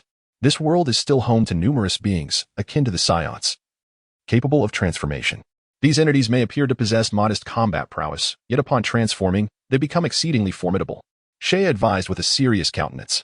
Throughout the cosmos, there exist various races endowed with transformation abilities, who often suppress their fighting capabilities for a multitude of reasons, only to unleash devastating power when genuinely confronted with danger.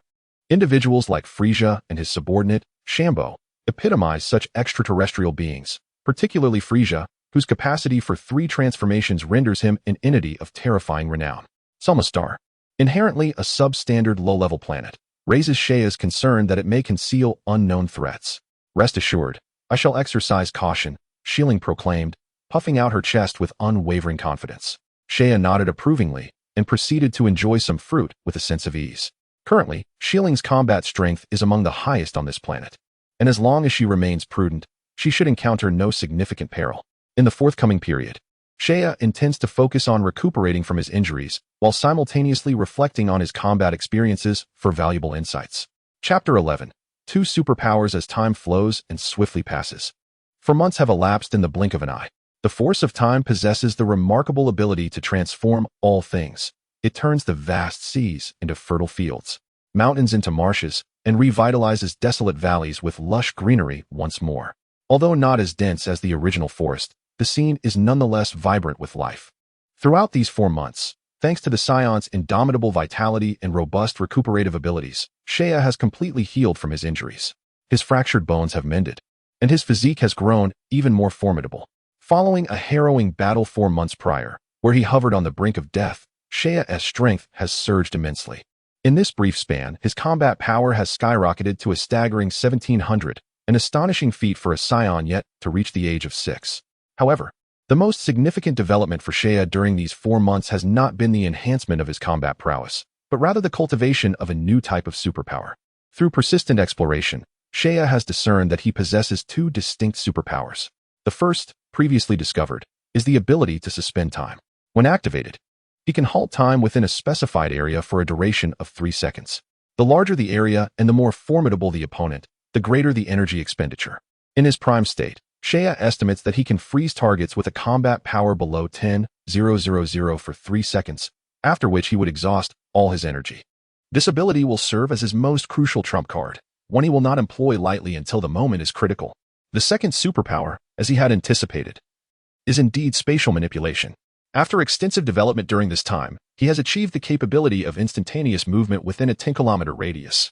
However, as this is his initial foray into harnessing this power, many aspects remain unrefined. On one particular day, while Seiya was honing his instantaneous movement ability, he noticed Xiling approaching from afar, soaring through the sky with her arms raised high, dragging a wild boar that was several times larger than herself. She was jubilantly exclaiming with a melodious cheer. With a resounding thud, the wild boar landed on the ground, creating a dull echo. "Seiya, brother, look what I just caught.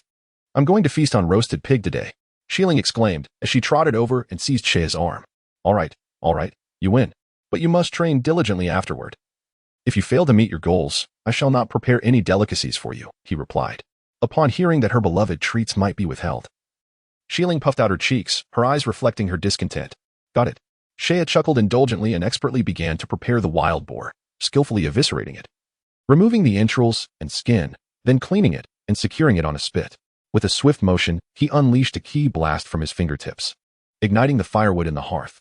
Soon, the tantalizing aroma of roasted boar began to waft through the air. As it neared perfection, he sprinkled a unique spice from the planet Selma, creating a delectable roasted pig that emerged from the flames. Xiling's eyes sparkled with delight, and without a moment's hesitation, she tore off a large piece of the roasted meat, devouring it eagerly. "Seiya, brother, when shall we return to Vegeta?" Xiling pondered, chewing thoughtfully. As she reflected on her parents from planet Vegeta, whom she had dearly missed for quite some time, Seiya wiped his mouth, setting aside his food, and remarked, originally, "According to our mission plan, we were to eliminate all the primitive natives on planet Selma before returning to planet Vegeta. However, I fear that if we return too soon, it may provoke unfavorable consequences for us. What could possibly be detrimental?" Xiling inquired, her face contorted in confusion. Seiya sighed and responded, "Consider our current ages and the extent of our combat prowess. As Saiyans, we are indeed a warrior race, but greater strength does not always equate to better outcomes. Numerous political ramifications come into play. If we reveal our capabilities too overtly, even Aunt Rebecca and Uncle Adri would be unable to shield us." At that moment, Seiya's combat power had reached 1,700, while Xiling possessed a commendable 1,080, despite still being in their youth. They had yet to enter the Saiyan power growth phase, and their prowess was already remarkable, suggesting that upon reaching adulthood, their strength would undoubtedly exceed 10,000. They had merely begun to enter the golden era of the Saiyans, and the trajectory of their future growth was incalculable. Consider whether this is the scenario King Vegeta would welcome. King Vegeta himself had just over 10,000 points of combat power, which clearly posed a threat to his reign. The elite warriors on planet Vegeta with combat powers exceeding 10,000 had typically only achieved such levels after the age of 30, with their potential largely capped. Such individuals were precisely the type King Vegeta preferred to work with. Should your strength become a sufficient threat to him, he would undoubtedly reveal his fangs and seek to eliminate you promptly. King Vegeta had decisively ordered the execution of Broly and his father upon sensing that Broly's immense potential could jeopardize his dominion. It stands to reason he might resort to similar measures against Seiya and Xiling for the same reasons. Even if he could not act overtly, it would be trivial for him to arrange special missions that could discreetly eliminate them. Xiling wholeheartedly trusted Seiya's words, and upon hearing them, her small face scrunched up in worry. "However, I am not particularly concerned about King Vegeta. My greatest apprehension lies with that Freeza fellow." "Freeza?" Xiling mused, finally recalling that Freeza was indeed the entity to whom the Saiyans had sworn allegiance. "Brother, why do you worry about Freeza? Could he pose a threat to us?" A glint of fierce determination flickered in her eyes as she spoke. Seiya's expression turned grave as he nodded. "Indeed, this Freeza is sinister and cold-blooded. He harbors the utmost distrust of us Saiyans, fearing the emergence of the legendary Super Saiyan among our ranks. If not for his interest in studying the Super Saiyan phenomenon, he would not have permitted the Saiyan race to persist until now. Therefore, upon our return, we will likely face Freeza first and foremost, much to King Vegeta's delight." "What should we do then?" Freeza claims to be the emperor of the universe. His strength must be formidable. Do not fret excessively. Shea gently tousled the girl's hair and smiled, saying, brother knows of a place where one can learn to master the energy within their body. Once you disguise the energy, no one will ever notice. Really? She asked. Of course. We should also minimize our use of energy detectors, as they might have been tampered with by Freeza. Seeing Shieling nod seriously, Shea chuckled, knowing she had absorbed his words. Having spent over 5 years in the Dragon Ball universe, Shea felt no sense of belonging to the Saiyans. His concern lay solely with the couple, Rebecca and Shieling. After dinner, at Shea's request, Shieling began her training. Although their self-taught methods were rather rudimentary, they proved effective in honing her strength, perhaps feeling the weight of pressure. Shieling trained with more diligence than usual. Shea, on the other hand, focused on developing his spatial superpowers. He aimed to refine his instantaneous movement ability, enabling him to avoid the use of aircraft and slip past Frieza's watchful eyes to reach a cerulean planet located in the southern region of the North Galaxy, Earth. His instantaneous movement differed from the techniques of Planet Yardrat. One relied solely on superpowers, while the other was rooted in extensive cosmology, chaos theory, and the development of spatial structures. Thus, Shea needed to continuously sharpen his powers to gradually perfect this technique, reminiscent of the instantaneous movement employed by Jabbit, the attendant of the East Kai. However, unlike Jabbit's method, Shea's instantaneous movement bore a significant flaw each time he activated his superpower. He had to precisely know the coordinates of both the departure and destination points. Otherwise, a slight miscalculation could lead to disorientation in the vastness of space. Scientifically speaking, his superpower essentially opened a wormhole tunnel between 2 points in the universe, facilitating instantaneous travel. In the future, he hoped to integrate Yardrat's instantaneous movement technique, which utilized ki to ascertain direction, providing a clear advantage. Though limited by the sensitivity to ki, it consumed no energy upon activation, a feat Shea's spatial superpower could not replicate. Each had its merits, after all. Chapter 12. Arrival on Earth. On a desolate plateau of the planet Selma, the landscape was marred by weathered, cracked rocks, intricately etched with fine fissures. Not far away, a young girl, seemingly no older than 6 or 7, was diligently practicing her martial arts, beads of sweat glistening on her brow. At the summit of the plateau, a diminutive figure hovered 3 meters above the ground, surrounded by a rhythmic rise and fall of tiny stones. Suddenly, a sharp crack echoed as the atmospheric pressure at the peak surged violently, causing the air to tremble and emit a series of high-pitched squeaks. The stones quivered, and deep fissures began to form across their surfaces. With a thunderous roar, the stones erupted, disintegrating into a cloud of dust, and in their place emerged a sinister, dark red crack that flickered ominously with cold, electric light, resembling a ferocious beast poised to devour everything in its path. This crack was a rupture in space itself, filled with destructive thunder. Disperse, came a firm command, and the terrifying fissure trembled reluctantly before vanishing. Shea glanced at the spot where the crack had been, frowning as he attempted to harness the energy within him. Suddenly, a soft, golden aura enveloped his form, and a formidable force erupted, sweeping away the surrounding dust in a whirlwind. Beeping electronic sounds filled the air as a series of data appeared before him. Combat power, 2,530. Over 2,500 in combat strength, comparable to that of an average adult intermediate warrior. A faint smile played on Shea's lips as he exhaled a long breath, reflecting on the relentless efforts and countless hardships he had endured over the past few years, which had resulted in his combat power increasing to more than 5 times what it had been upon his arrival on Selma. However, what made him truly formidable were the 2 enigmatic superpowers he had developed. Through extensive training, Shea had mastered the application of his spatial superpower, and had even devised a new technique called Spatial Slash, an attack so elusive that it was nearly impossible to defend against, its practicality rivaling that of time suspension. Shutting off the energy detector, he gazed across the vast expanse of the barren plateau, located on the edge of the Gobi Desert in western Selma, where yellowish gravel blanketed the ground. As the wind blew, it kicked up clouds of yellow dust, igniting a sense of grandeur within him, as if the sky itself were a vast tent. Having been on Selma for over 3 years, the time had come for him to depart. With a thought, Shea abruptly vanished from the mountaintop. On the flat expanse of the plateau, Shieling continued to practice her movements, the energy she emitted creating a hissing sound as it agitated the air around her. Beads of sweat trickled down her hair, falling to the ground and releasing wisps of steam. Her beautiful hair danced in the wind, tied back with a ribbon, while a few strands clung to her small face, dampened by perspiration. With a rush, waves of air surged and rolled, centered around Shieling, as the atmospheric pressure plummeted, sending clouds of dust swirling like a desert storm. As Shieling accelerated her punches and kicks, a series of thunderous sounds echoed through the air, transforming the area within a radius of several hundred meters into a boiling cauldron of energy. Boom! A figure emerged in the atmosphere, descending gracefully as if weightless. With a swift motion, the individual extended a hand, and in an instant, the tumultuous storm was abruptly dispersed. The fierce winds vanished, and the swirling sand and stones were drawn to the ground by gravity, settling gently. Shea landed on one foot and approached Shieling. "Brother." Shieling called out with a displeased expression, clearly unhappy that Shea had interrupted her training. Shea smiled lightly, brushing off the dust from his clothes, and replied, "Do not be upset. I have come to inform you that we are about to leave this planet."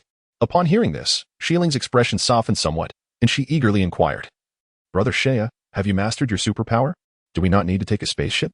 Now, Shieling's intellect had matured, and she understood the necessity of holding sufficient cards close to her chest, wary of placing complete trust in King Vegeta and Freeza. Concealing King Vegeta's secrets required disguising their combat power, necessitating a journey to the distant Earth. Shea nodded earnestly, stating, "Indeed. If I unleash my full superpower while bringing you along, we should reach Earth swiftly. When shall we depart? We can leave at any moment once we secure the spacecraft." Shieling nodded. Then, with a nimble push from her toes, she soared into the air towards the valley where they resided. Shea followed closely behind, observing the young girl's decisive demeanor, and he sighed, shaking his head. Little Shieling has grown up, no longer clingy. How is it that she has lost her childhood charm? Ordinarily, he indulged Shieling's whims, so she should have become more attached to him. Why then did she seem to grow increasingly independent? Had his nurturing gone awry, or was it merely the distinctive character of the Saiyans that shone through? Returning to the small valley where they had lived for 3 years, Shea confirmed that the 2 spacecraft had been secured properly. He then found a large stone to block the entrance. After completing these tasks, Shea took Shieling's small hand and said, "Hold on tight. I am about to activate instant transmission." Shieling responded affirmatively, stepping forward to embrace Shea, burying her head against his chest. Shea wrapped his arms around her waist, while his other hand pressed 2 fingers to his forehead. His demeanor turned serious as he concentrated, and a peculiar wave of energy enveloped them both. In a fleeting moment of light, the 2 vanished from the serene valley. In the vastness of the universe, the gossamer Milky Way cascaded from the northeast to the southwest. Stars twinkling brilliantly, their diamond-like glow scattered across the night sky. Earth, a cerulean planet in the southern region of the northern galaxy, was regarded as a lowly world, overlooked by many civilizations.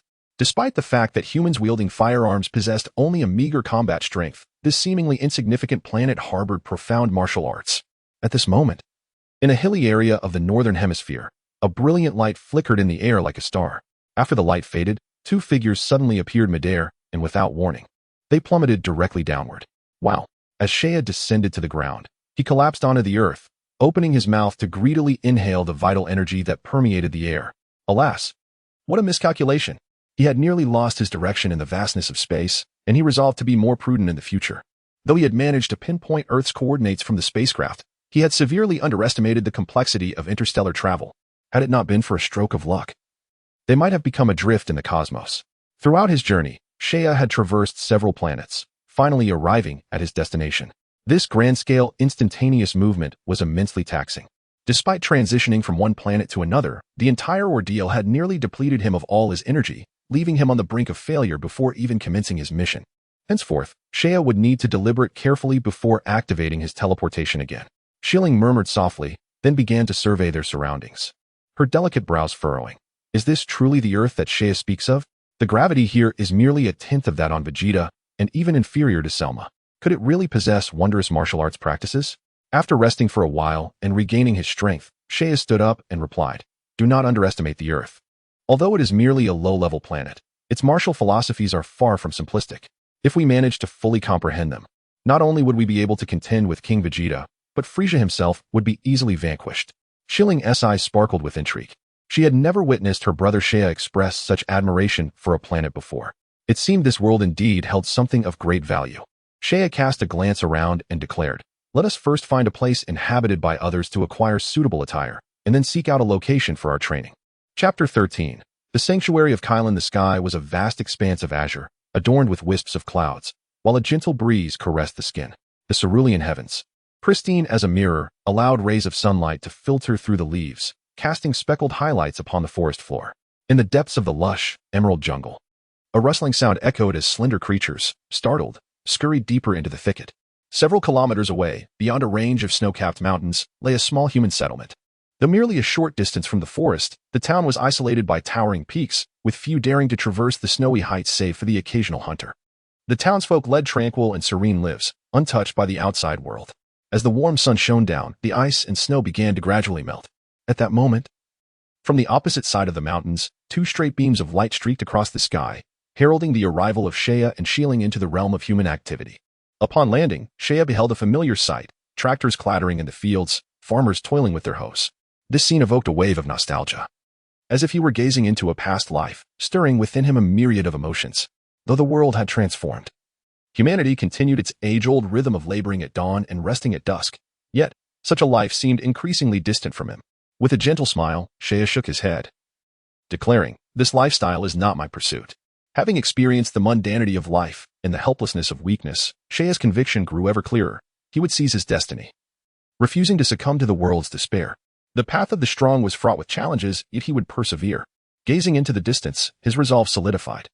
It was the boundless grandeur of the starry night that truly called to him. Shieling observed the humans with a hint of surprise, noting their striking resemblance to Saiyans. Save for the absence of tails, the vastness of the universe held such wonders. She had not anticipated encountering a race so akin to the Saiyans in this distant corner of the cosmos. She promptly retrieved her energy detector and aimed it at the distant humans. The readings were astonishingly low, registering only single-digit values. Furrowing her brow, she repeated the measurement, yielding the same results. No individual possessed a combat power exceeding 7. Switching off the detector, she scoffed, "I can't believe their combat prowess is so feeble. They are but a superficial race. Brother Saiyan, I now question whether we will find what we seek on this planet." Do not let their low combat power deceive you. Humans are an exceptionally intelligent species, and some martial artists among them possess remarkable techniques, precisely what we need. Come, let us first change into appropriate attire. Saiyan glanced at their somewhat tattered battle suits, a faint smile playing on his lips. Although crafted from the advanced technology of Daedar Star, allowing for some flexibility with growth, they were clearly no longer suitable. As they spoke, the two entered the quaint town. Despite its remote location, the streets were lined with shops brimming with a diverse array of goods, a testament to the vibrancy of this little settlement. These goods were entirely unfamiliar to Shieling, and for a moment, she was dazzled by the array of items. She wandered from one display to another, resembling a naive beggar experiencing a shopping mall for the first time, finding everything novel and longing to grasp it all. Just as Shieling became enraptured and contemplated resorting to forceful acquisition, Saiyan intervened to halt her actions. "Why are you stopping me?"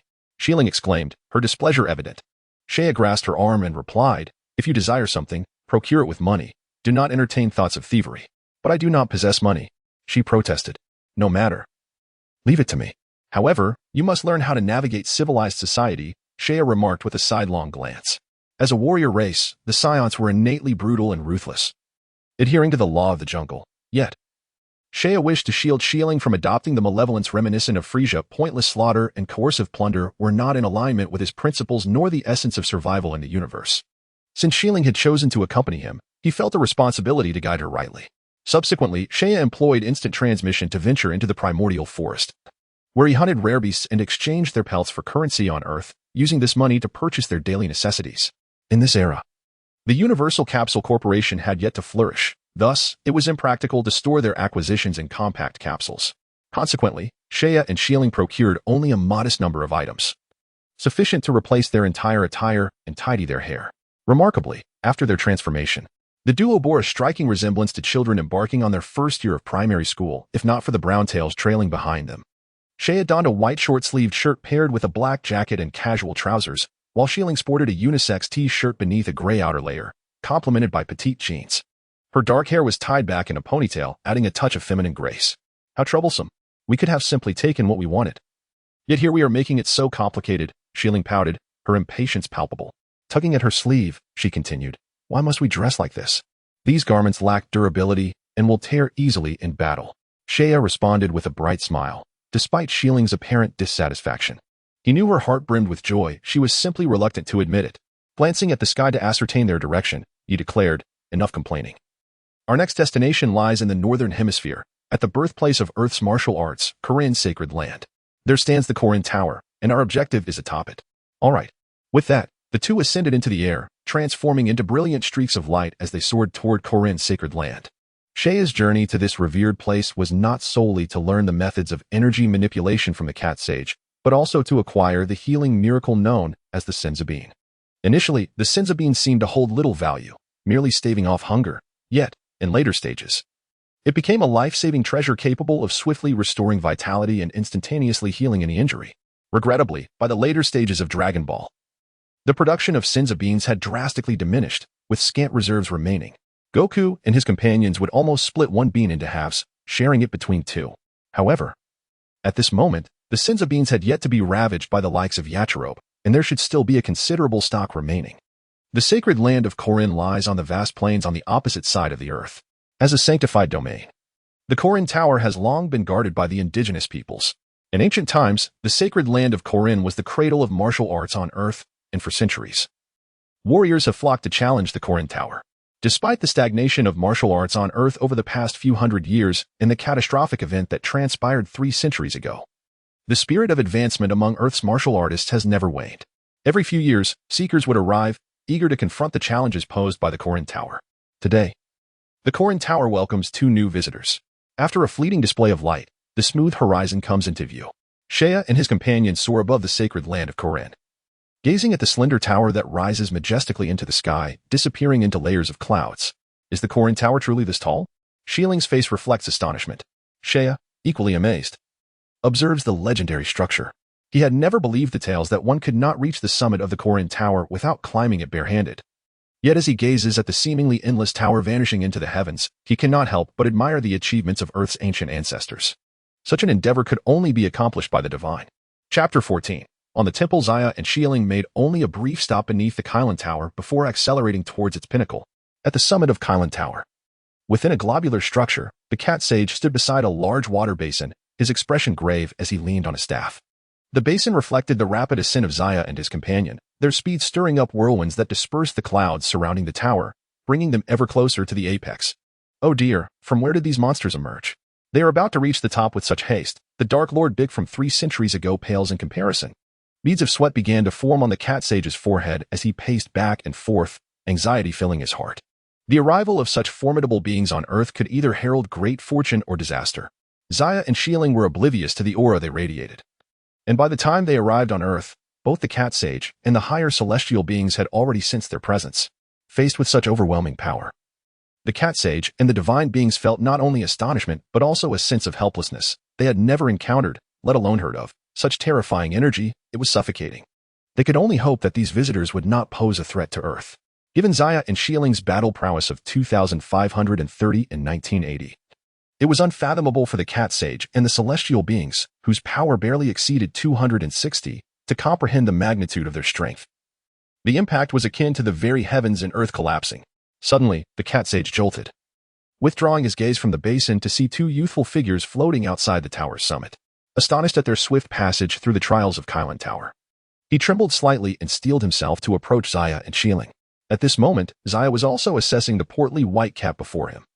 Realizing this was indeed the cat sage, as described in the original text, rumor had it that he was over 800 years old. May I inquire what brings you here? Esteemed visitors? The cat sage asked cautiously. Meanwhile, within the temple above Kylin Tower, the divine beings regarded the scene below with solemn expressions, with Bobo attentively accompanying them. Cat sage, I have heard that the Kylin Sanctuary is the birthplace of martial arts on Earth. We have come today to seek your guidance on the path of cultivation, Xia declared, a smile gracing his face as he spoke directly. The cat sage's demeanor softened as he replied, Your might surpasses mine by countless folds. I fear I have little to teach you. Such words cannot be taken lightly, Xia countered. As the saying goes, a master is defined by their accomplishments. Due to certain inherent reasons, our lineage possesses great power, yet this same strength renders us unable to master our own aura. Thus, we seek to learn the ways of harnessing energy. He continued to explain their situation, refusing to underestimate the cat sage simply because of his relatively low battle power. As an entity who had lived for over 800 years, the cat sage possessed far more experience than the celestial beings themselves. After listening, the cat sage let out a sigh of relief and nodded, saying, Well, since that is the case, allow me to witness your true prowess. Although he could gauge their approximate strength from the aura they inadvertently exuded, the exact extent of their might could only be discerned through direct experience. I'll go first, said Seiya, promptly channeling the energy within him. Instantly, an overwhelming force surged from his being, manifesting as a tempest that swept through the surroundings, causing objects atop the Kylin Tower to topple and sway. The cat sage was momentarily stunned by the aura radiating from Seiya. When Seiya truly unleashed his strength, the prior energy seemed trivial in comparison. The cat sage had never encountered such a formidable presence, rendering him momentarily unable to move. That should suffice, Shea remarked, retracting his aura, only to discover that many items around had been displaced by the force of the wind. Now, it is my turn, Shieling softly stated. Despite her skepticism regarding the capabilities of the plump white cat before her, she nonetheless unleashed her energy to its fullest. A powerful yet savage aura enveloped the Kylan Tower. Weaker than Shea's, but still sufficient to astonish the cat sage. Enough, enough. I truly cannot fathom where you all hail from. Each of you is remarkably formidable. The cat sage wiped the cold sweat from his brow and paced back and forth, saying, I do possess some methods of cultivation, though they require you to start from the very beginning. However, with such immense energy already within you, suppressing it will not be a simple task. The greater the energy, the more tyrannical it becomes. Mastering it entirely is increasingly challenging, particularly with the cultivation methods I possess, which necessitate starting anew. This poses a significant dilemma. I shall address this issue. An ancient voice interjected from the side. The cat sage turned to see two figures had appeared outside the Kylan Tower, the celestial being, leaning on a staff, and Bobo, standing upon a flying carpet that hovered mid-air. The celestial being, the cat sage swallowed hard. Indeed, such a powerful individual had emerged on Earth, compelling the celestial being to reveal himself. Greetings, dear friends from afar. I am the celestial being of Earth. Perhaps we in the celestial realm can assist you with your troubles. The celestial being's aged visage broke into a warm smile. Shea, too, wore a smile as he replied. In that case, we would be grateful for your assistance. Not at all, not at all. I kindly invite you both to the divine temple, the celestial being nodded, relieved that the visitors were not malevolent beings, as forging a benevolent connection with Earth would be beneficial. He then addressed the cat sage, Kylan. This matter is of great significance. You should accompany us. Yes. The cat sage nodded, leaning on his wooden staff as he stepped onto the flying carpet. The divine temple was situated directly above the Kylan Tower. Would they accompany us? Or, of course, we shall ascend on our own. Shea was in exceptionally high spirits. With the guidance of the cat sage, the celestial being, and Bobo, he was confident that he would soon unravel the mysteries of Chi. Shieling, let us depart together. He grasped Shieling's hand and, with a swift motion, soared into the sky, heading towards the location of the temple. They traversed through layers of tumultuous clouds crackling with lightning until they reached the hemispherical temple perched at an extraordinary altitude. The structure was predominantly crimson in hue. Here, the air was rarefied, the atmospheric pressure significantly reduced, and the temperature cooler than below. Is there truly such a place? Shieling began to appreciate the wonders of Earth. Although the life force on this planet was notably feeble, both the Kylenta and the current temple were constructions beyond the reach of ordinary beings. Perhaps there indeed existed remarkable martial arts within these walls. Moments later, the celestial being and the cat sage arrived. Please wait a moment, the celestial being said politely. Then turned to Bobo and instructed, Bobo, please retrieve the weighted garments. Bobo acknowledged and entered the temple, emerging shortly thereafter with two sets of orange martial arts uniforms. The celestial being elaborated, these garments were prepared long ago for martial artists daring to challenge the temple. They possess a formidable weight enhancement effect, approximately 15 times the normal gravity. I had thought I would never need them again. Shea gazed in astonishment as he accepted the uniform and donned it. Instantly, an immense gravitational force bore down upon him, making even movement a daunting task. What incredible gravity! It feels as though my entire body is laden with lead. Shea's expression shifted in surprise, and after taking a few steps, beads of sweat began to form on his forehead, his breath turning labored. It is essential to note that Saiyans are inherently adapted to the 10 times gravity of planet Vegeta. However, the 15 times gravity posed a considerable challenge even for them. In the original narrative, Son Goku only began to adjust to 20 times gravity on his journey to Namek, at which point his battle power was over 8,000, far superior to Shea's current battle power of 2,530. Thus, the 15 times gravity was indeed a significant strain for both Shea and Shieling. Meanwhile, Shieling found her movements similarly hindered after donning the weighted garment. Chapter 15. Cultivation. Upon donning the extraordinary weighted attire, Shea found himself enveloped by an enigmatic gravitational field, necessitating a greater expenditure of energy to counteract the weight imposed upon every cell in his body. Consequently, he could no longer summon his strength at will, and his once surging combat prowess diminished considerably, much like Freeza, who suppressed his uncontrollable power through transformation after shedding the majority of his energy. The force that Shea could genuinely command became almost negligible. Controlling this energy was now significantly simpler. Observing the formidable yet somewhat hindered Shea and his companion, the divine being's expression shifted, revealing a flicker of astonishment in his profound gaze. He had never considered taking advantage of their momentary vulnerability to eliminate them, for he understood that such an act was utterly inconceivable. though Shea and his ally were currently expending their strength to counterbalance the weight of their attire. This did not imply that their power had vanished. Rather, it lay dormant within the deeper recesses of their being. Moreover, the divine being's sense of integrity forbade him from committing such a despicable act. Perhaps it was prudent to cultivate a favorable relationship with Earth. For there may come a day when they would require the aid of these individuals. With a staff in hand, the divine being's voice resonated softly. Esteemed guests, henceforth, Bobo and Kellen shall conduct your training, and I trust it will prove beneficial. Just call me Shea, and this little one beside me is Shieling. We shall rely on your guidance, Shea replied courteously, offering a nod of acknowledgement to Bobo and the cat sage, his youthful visage adorned with a confident smile. Although his internal power had diminished significantly, the reduction implied a greater ease and mastery. No trouble at all. The cat sage licked the fur on his paws, stroking his whiskers while pondering, what manner of race are these two? Under 15 times the weight, they still manage to endure. It has been centuries since I encountered such remarkable beings. At that moment, Bobo, who had remained silent at the periphery, stepped forward. His eyes, devoid of emotion, regarded Shea and Shieling as he spoke. You shall first undergo training with Kellen. Once you have grasped the energy within you and comprehended the essence of Chi, I shall then take over your training. Very well, Shea responded enthusiastically. Kellen, I leave the next phase to you. The divine being, leaning on his staff, revealed a smile upon his weathered, wrinkled face. After exchanging pleasantries with Shea and his companion, he retreated into the temple's interior. Once the divine being had departed, the cat sage scrutinized the two seemingly youthful yet undeniably potent children before him, contemplating the approach to their training. Before long, the cat sage produced two bells from seemingly nowhere and proceeded to affix them to Shea and Shieling. He then retrieved a water bottle and hung it upon his staff. After completing these tasks, the cat sage, smoothing his fur, declared with earnestness, Your next objective is to seize the water bottle that I have suspended from my staff.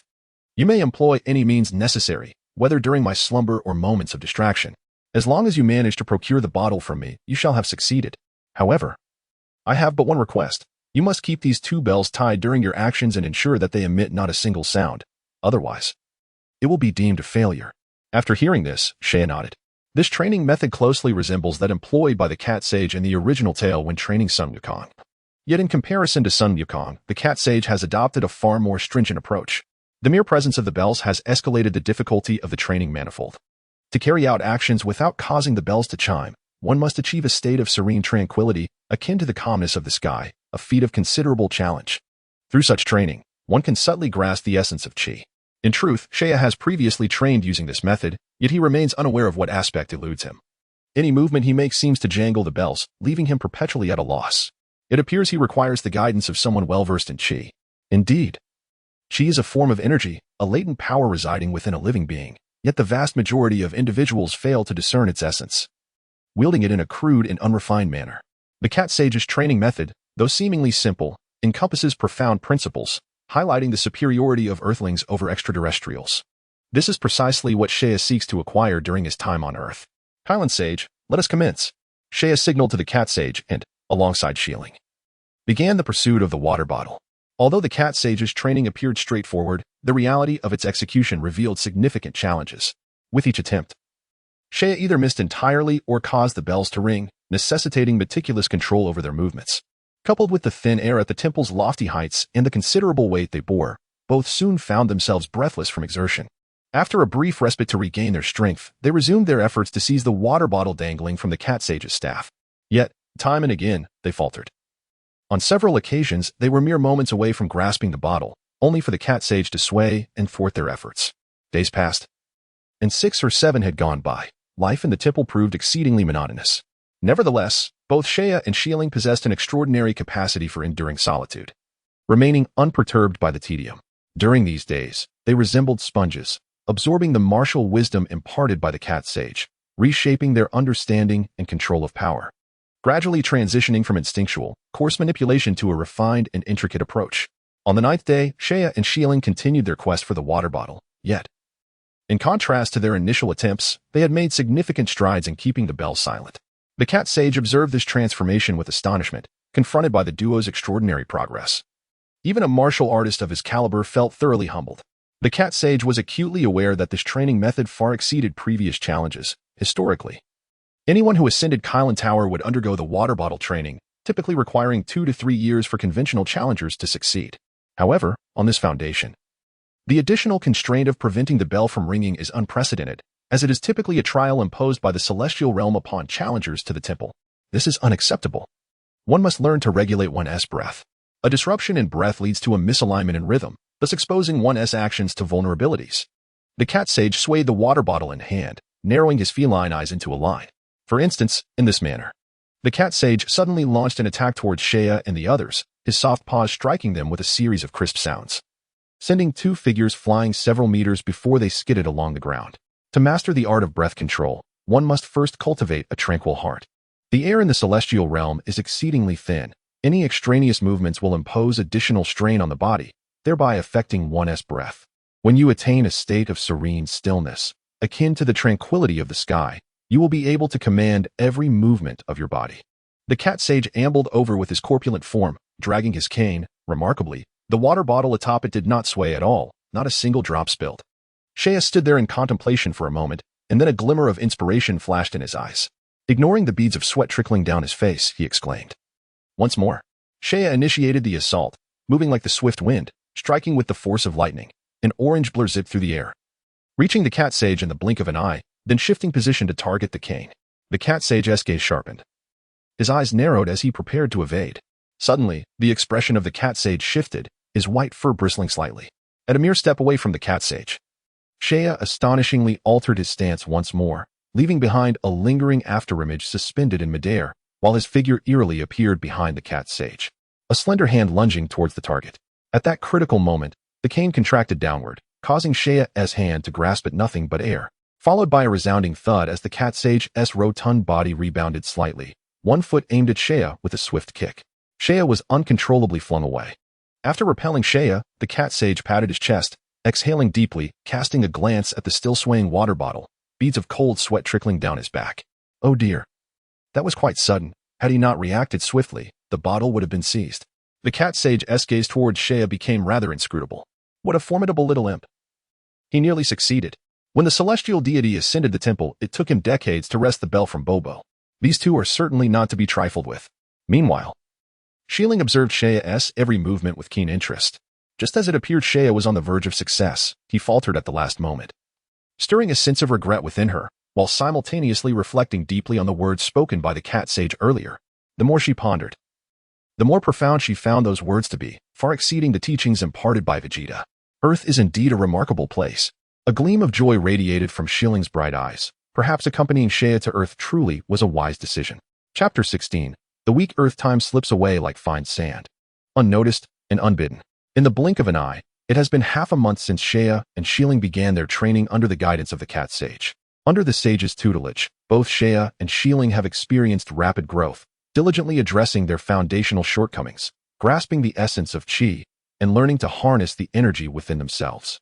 After a fortnight, their auras have become more contained, no longer as ostentatious as when they first arrived on Earth. On the 16th day, having mastered the intricate use of chi, Shea was the first to seize a water bottle from the cat sage, and by the 19th day, Shilling followed suit. Thus, the training under the cat sage came to a close. Your progress has truly surpassed my expectations. It is remarkable that you have achieved this stage of cultivation in merely a few days. You may now remove your weighted garments and demonstrate your full strength for me. The cat sage waddled over, his rotund form swaying as he approached. Absolutely, Shea replied with enthusiasm, swiftly unfastening the weighted garments. As the burdens fell away, the peculiar gravitational field that had enveloped him dissipated, and the power, previously restrained within, began to stir restlessly. Crackling sounds erupted from Shea's body, reminiscent of popping beans in a pan. Suddenly, a surge of power erupted forth, as if it had found an outlet, gushing forth like a torrent. At that moment, an overwhelming aura radiated from Shea, sweeping across the entire temple, while the tranquil sky transformed dramatically, as if a bomb had been detonated, stirring tumultuous winds and causing the temple to tremble slightly. Feeling the surging energy coursing through every cell, Shea couldn't help but laugh heartily, a satisfied and radiant smile gracing his face. Then, with a shift in his demeanor, he intensified the rolling waves of chi once more. The momentum solidified into a palpable force, the howling winds bearing down with unparalleled pressure. The cat sage, not far from Shea, found himself directly in the path of this overwhelming force. His expression froze, and a chill enveloped him, as if the blood within his veins had instantaneously congealed. Enough, enough. Quickly, contain your aura, he implored, propping himself up with his cane, shielding his face from the onslaught of wind. In just 20 days, Seiya's combat prowess had surged once again, surpassing his initial capabilities upon arriving on Earth, with an estimated power level exceeding 3,000. Beginning anew in his training, Seiya felt his foundation becoming increasingly solid, though his previous strength was considerable from this vantage point. He suddenly perceived a peculiar truth. The power he once possessed was merely an illusion, akin to a vast sponge that appeared imposing yet, when squeezed, revealed its minimal substance. Such strength is but a fade. When confronted with the weak, one remains aloof as a formidable power. However, when faced with a true contender, one deflates like a punctured balloon. In a similar vein, Saiyan now experiences a grounded sense of stability. This sensation is exhilarating as he strides forward steadily, taking a resolute step along the path of the strong. Saiyan, pray tell, how many beings of your caliber exist in the cosmos? The cat sage inquired, captivated by the astonishing martial prowess of Saiyan and Xiling individuals like myself. Saiyan paused, then replied candidly, to be frank, my abilities hardly rank in the vast expanse of the universe. Xiling and I hail from a planet known as Vegeta, home to a warrior race called the Saiyans. We are merely juvenile mid-level warriors among our kind, and there are at least 100 to 200,000 Saiyans who surpass us in strength. Though we are branded as a martial race, our influence in the cosmos is merely above average, far from those who can obliterate worlds at a whim. The cat sage, caught off guard by Saiyan's words, gasped in astonishment, his eyes reflecting sheer disbelief. The realization that Saiyan's prowess barely holds weight among his own people was staggering. Yet, upon reflection, it made sense. Their youthful physiques were reminiscent of children, naturally inferior to fully matured beings. However, this only heightened the cat sage's concern. A child from a cosmic race, already so much more potent than Earth's deities, and yet, according to Saiyan, their race's standing in the universe is merely above average?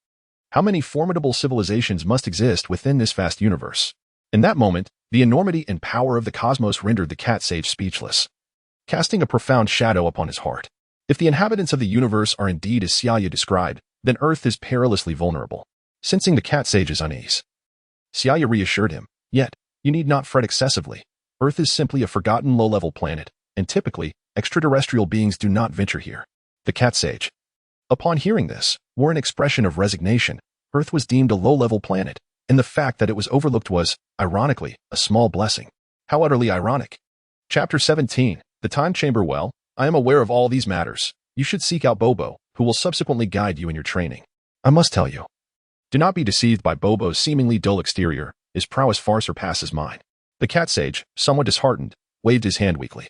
After being disheartened by Seiya, he no longer felt inclined to assess Shiling's progress. However, it could be surmised that Shiling's advancement would not lag far behind Seiya's, as both possessed formidable talents. Thank you, Sage Kalen. We shall now seek out Mr. Bobo, Seiya said with a smile. He glanced at Xiling, who, understanding the unspoken communication, nodded in agreement. And together they proceeded deeper into the temple. Observing their retreating figures, the cat sage stood quietly, murmuring to himself, I must relay this information to the celestial deity, so he can prepare himself. Alas, there are truly too many powerful beings in the universe. I hope no one sets their sights on Earth. Speaking of which, martial arts on Earth have indeed dwindled significantly over the past few centuries. The cat sage stretched languidly and yawned as he made his way toward the residence of the celestial deity. Within the corridors of the temple, Bobo sat quietly like a meditative monk. Upon noticing Seiya and the others entering from outside, he rose, his copper-like eyes devoid of emotion, gazing at them innocently. I have already observed your earlier performance. Conventional methods are beyond my teaching. Now, follow me, he instructed, turning to lead them further into the depths of the temple. Seiya and Xiling exchanged glances and promptly followed suit, trailing behind Bobo as they navigated through several corridors and paths, venturing deeper into the temple's recesses. Seiya glanced back and noticed the path they had traversed had become a tangled labyrinth, easily disorienting anyone who dared to stray. Where could Bobo be leading us? It seems we have been walking for quite some time, Seiya pondered, realizing they had now reached the temple's lower levels. While Seiya was deep in thought, Bobo halted before a grand golden door. Pushing it open, he announced, within lies a time chamber, where a day outside equates to a year within. The conditions are exceedingly harsh. Bobo will remain with you inside for an entire year. The time chamber, Seiya exclaimed in astonishment. He had contemplated various potential training methods, such as being transported to other worlds or to storm-laden valleys, yet he had not anticipated that Bobo would take them directly to the time chamber. It is crucial to understand that the air within the time chamber is thin, with temperatures fluctuating between -40 and 50 degrees Celsius, and gravity is 10 times that of Earth. Such conditions may seem dire to others, but for beings of their caliber, they are hardly insurmountable. The true test lies in their psychological endurance. To remain in such an expansive yet desolate environment for a year poses a significant challenge to the spirit. Individuals with weak willpower or a lack of mental focus are prone to hallucinations. In the original narrative, the hyperbolic time chamber was designed primarily to gain an advantage over adversaries, lacking significant training value in itself. However, at this moment, Seiya felt a surge of anticipation. For he too was in desperate need of time. Having resided in the Dragon Ball universe for over 7 years, he anticipated that Freeza would soon lose patience and take action to annihilate planet Vegeta, although he was uncertain of the exact timeline before its destruction. In any case, time was of the essence. He needed to possess sufficient strength by that moment. While he did not aim to thwart Freeza, he at least hoped to rescue Rebecca and Adri in advance. Brother Seiya, what is the hyperbolic time chamber? Shieling inquired, her expression one of confusion. The hyperbolic time chamber is a dimensional space constructed by the deities, where time flows at an accelerated rate compared to the outside world. One day outside equates to an entire year within, making it exceptionally conducive for urgent breakthroughs in training. However, an individual may only enter twice in their lifetime, with a maximum of 2 persons permitted at a time. Before Seiya could respond, Bobo, who had been standing nearby, interjected with an explanation. What a marvelous place. At this moment, Bobo had already opened the golden door, revealing the hyperbolic time chamber. From the outside, it appeared as a dark, indistinct void, as if some energy obscured one's vision. Bobo turned to Seiya and the others, saying, since only 2 may enter at a time, you will need to go in separately. I shall go first. Without hesitation, Shieling leapt forward. Seiya shrugged. A day or 2 was inconsequential. Since Shieling was so eager to enter, he decided to let her go first. Suddenly, he recalled something and asked, Mr. Bobo, did you not mention that one may only enter the chamber twice in their lifetime? How many times have you entered, if I may ask? As Bobo had been present during the construction of the hyperbolic time chamber, he was exempt from this limitation. I have entered an unlimited number of times, Bobo replied calmly. Upon hearing this, Seiya's pupils constricted in surprise. From Bobo's words, he gleaned much. If Bobo had been present during the chamber's construction, then he must be at least several thousand years old. Such a lengthy lifespan would have afforded him profound insights. However, this revelation raised a new question. If Bobo could enter the hyperbolic time chamber without restriction, why did his battle power remain so limited? Was it due to his status as a divine servant? Perplexed, Seiya shook his head, resolving to set aside these thoughts. His gaze settled on Shieling as he urged, hurry and enter. After a day, it will be my turn. Chapter 18. The celestial being Saiyan gave a soft hum of acknowledgement. Her curiosity piqued as she followed Bobo into the time chamber. As they entered, the golden door of the time chamber slammed shut, and Seiya understood that the flow of time within had diverged from that of the outside world. One day outside equated to an entire year inside. With nothing pressing to occupy his time, Seiya lingered alone in the temple's corridor for an extended period, then began to wander along the circular jade staircase that encircled the hall. The precise date of the temple's construction remained shrouded in mystery. It could have been several millennia ago, or perhaps even longer. Yet, the passage of time had left few marks upon the temple, which perhaps only added to its enigmatic allure.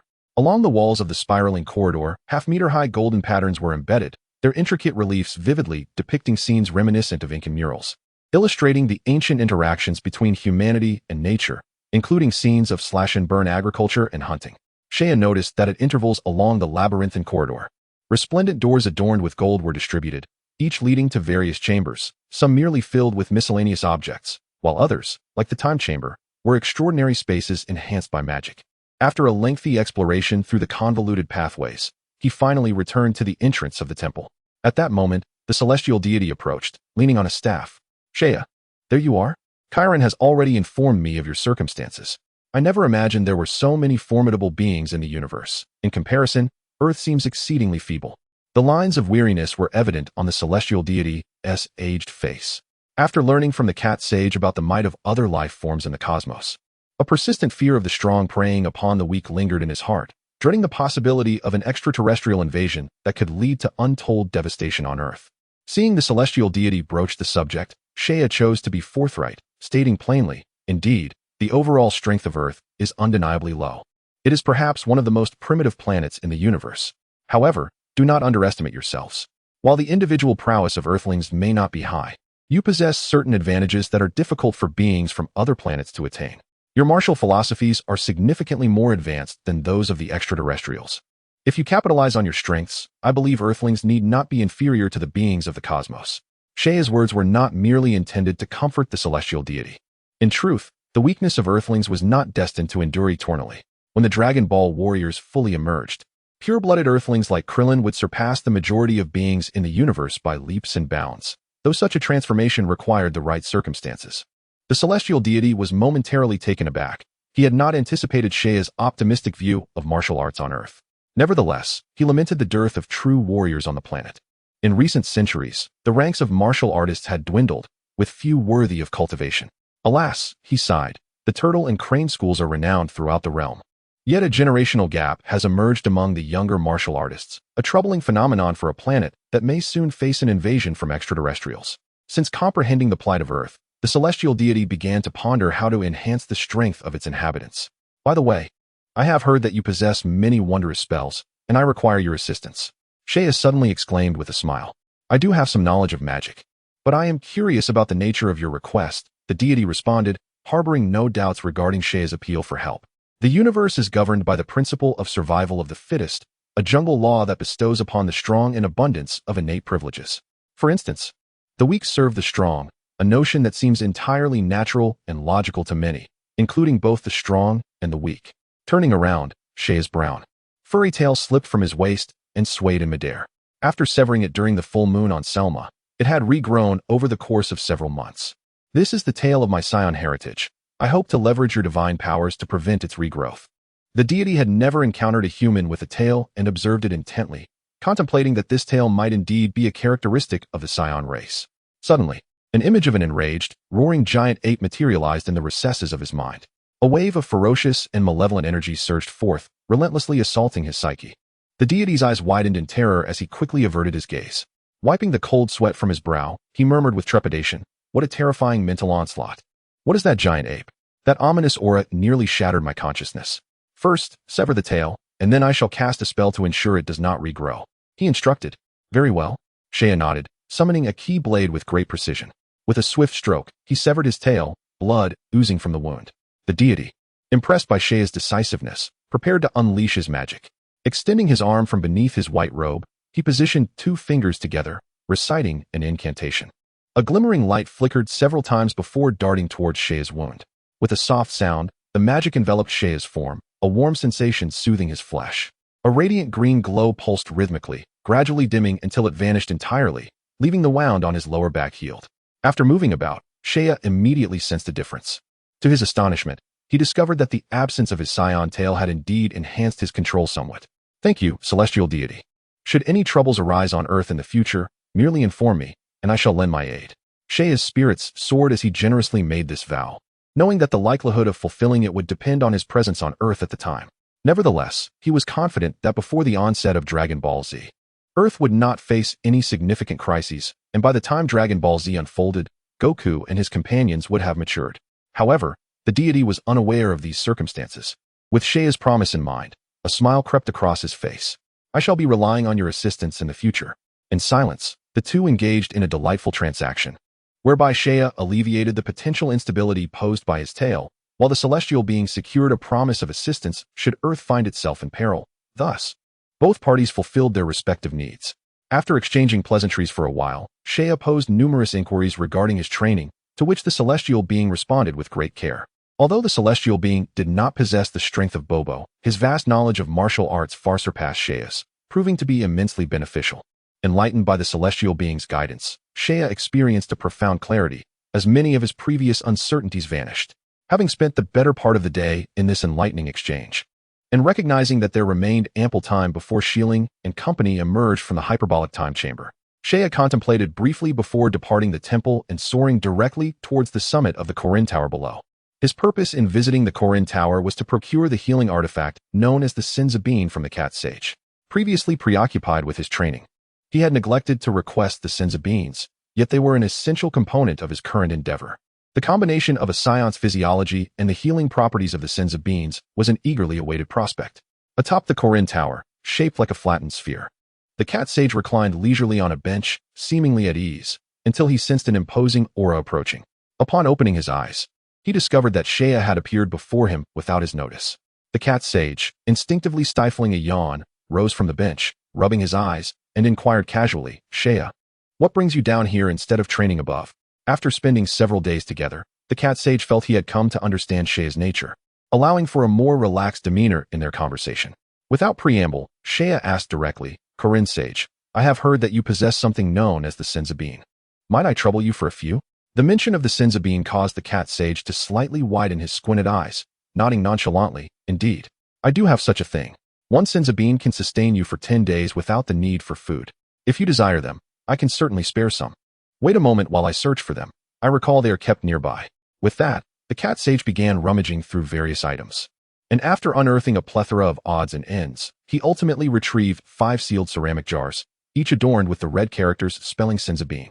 Upon opening them, he confirmed their contents to be an abundance of vibrant green, dried beans. Chapter 19. An abundance of celestial beans, so many. Upon witnessing the 5 large jars of celestial beans unveiled by the cat sage, Shea's eyes sparkled with unbridled excitement, akin to a destitute wretch who has suddenly stumbled upon a trove of gold. His gaze was suffused with fervent longing. The jars contained no less than 70 or 80,000 beans. In the early stages of Dragon Ball, celestial beans appeared to hold little value, frivolously consumed merely to stave off hunger. However, as the story progressed, they became invaluable lifesavers, capable of swiftly replenishing energy and instantaneously healing various injuries. Reflecting on the later stages of Dragon Ball, one could witness Goku and his companions desperately splitting a single bean to share between two, a heart-wrenching reality indeed. Thus, when Shea beheld such a multitude of celestial beans before him, he felt an overwhelming urge to gather them all, lest they fall into the hands of that rotund Archilo. Then, the cat sage casually tossed a celestial bean from the jar. Shea reached out, caught it, and promptly chewed it, producing a delightful crunch reminiscent of fried beans, albeit lacking in flavor. Yet, as he crushed the bean, an extraordinary vitality began to permeate his mouth, followed by a warm sensation coursing through his entire being. The gnawing hunger vanished as if by magic, and the fatigue that had weighed on his spirit dissipated entirely, leaving him invigorated and brimming with energy. He exerted himself slightly and found himself in peak condition. The effects it seems celestial beans truly are wondrous. Having personally experienced the miraculous properties of the celestial beans, Shea's admiration for them deepened, his gaze ablaze with fervor as he surveyed the jars. I wonder if the Karen sage might bestow upon me a few of these beans. Oh, that is certainly no issue. The cat sage waved his hand dismissively and tossed several jars of beans towards him. This left Shea momentarily dumbfounded. He had only intended to request a modest handful, perhaps a few thousand. To his astonishment, the cat sage generously gifted him all 5 jars, likely containing 70 or 80,000 beans. It appears that fate has favored me with these treasures. Shea felt a surge of joy and immediately began to collect the beans.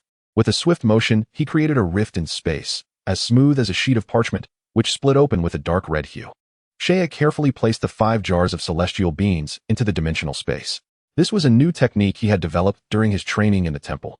While lacking offensive capabilities, it served perfectly for storage. The cat sage, observing the floating rift, was taken aback and suddenly chuckled. Ah, you possess quite the array of tricks. This technique, if utilized wisely, could be a formidable weapon. Ha ha, merely a trivial skill. I owe you my gratitude. These celestial beans will be of immense help to me. Shea laughed heartily, his exuberance evident. To suddenly acquire such a bounty of celestial beans was a delightful surprise, significantly enhancing his resources for cultivation. It was akin to a seasoned racer on Aokigahara Mountain securing multiple high-value insurance policies, allowing him to embark on training endeavors he had previously hesitated to attempt. The cat sage nonchalantly waved his hand and said, These divine beans were originally intended to restore vitality and alleviate hunger for those challengers who ascend the Kylan Tower. However, after so many years without anyone reaching the top, they have become rather useless. It would be better to bestow them upon you.